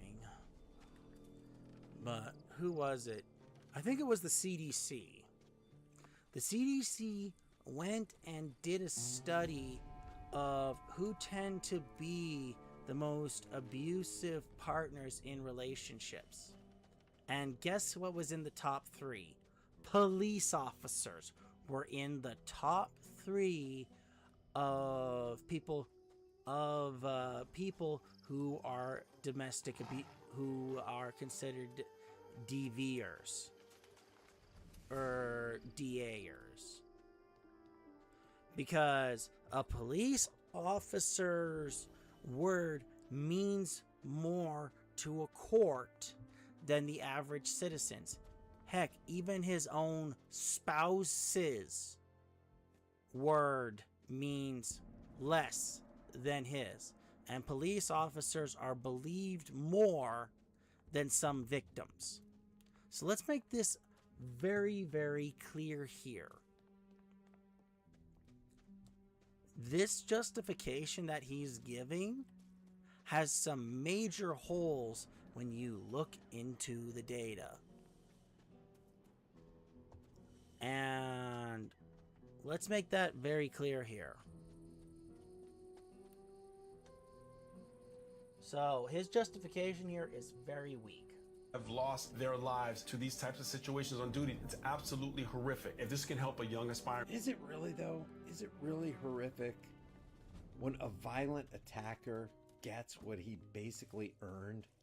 Officer or another officer employ some tactics or know some things that may help a situation end differently, then I hope that that's what the case is. I have to shout out Deputy Eggers. In spite of my critique of some of the things that occurred, I saw her stay in the fight after being hit by gunfire, and I know a lot of people would not do that. And stay in the fight, in a fight that she started. She did not stay in the fight. She scrambled for cover, took a shot, from what I could tell, at least in the leg, while running away. Well, granted, I do applaud the fact that that her training for cover ran in, but she squeezed off maybe 1 or 2 return shots. That's it. 1 to 2 return shots. And then she hid behind as the dude drove off. That's it. She could have done a lot more. Now, do I think that she should have put her own life on the line here? No. No, I don't think she should have. Well, no, well, actually, no, I need to actually correct myself here. Yes, it's her job to protect and serve. So, yes, to help protect the lives of others who may be there, and her partners, her partner, whether they're in another vehicle or in the same vehicle, she needs to be willing to lay her life down the same way they would for her. If she can't do that, she does not deserve to be a police officer. I need to say that properly next time. Whew, because I said that wrong, way wrong the first time. Because it's not about who's right or wrong, it's about duty. She initiated. She was the victimizer. And the guy in the Lexus was being victimized. Don't have the ability to do. Okay, let's make something very clear here. The guy in the Lexus crossed the legal line when he refused to get out of the vehicle. Let's make that absolutely clear here. When he refused to get out of the vehicle, that's when he crossed the line. And the police officers crossed the line when they used the taser. Let's make that clear as well here. And you know what they say, 2 wrongs do not make a right here. So let's make that absolutely clear here. So the police's use of force was unjustified, and what he did was unjustified. Do that. So this is the somber moment. This isn't a time to be... Is it really a somber moment? Is it really... smiling or anything like that? It's a horrific thing, and in September, I hope that justice is served. One interesting point that I'd like to... What justice? Both parties did something wrong here, but let's make something very clear here. He did not reach for a weapon until after the police officers kept electrocuting him. Again, The thing that he did wrong was refuse to get out of the vehicle, which, to be fair, was the one thing he did wrong that was his escalation. Not gonna lie here. That's the initial thing he did wrong here. But who escalated the violence?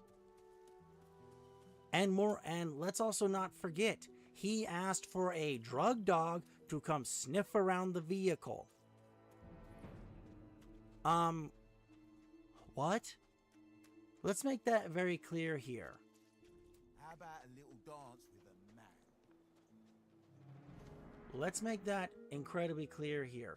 He asked multiple times for a drug sniffing dog because he knew that the cops were lying about smelling the drugs. He knew it, and more than likely, they knew it. They just didn't care.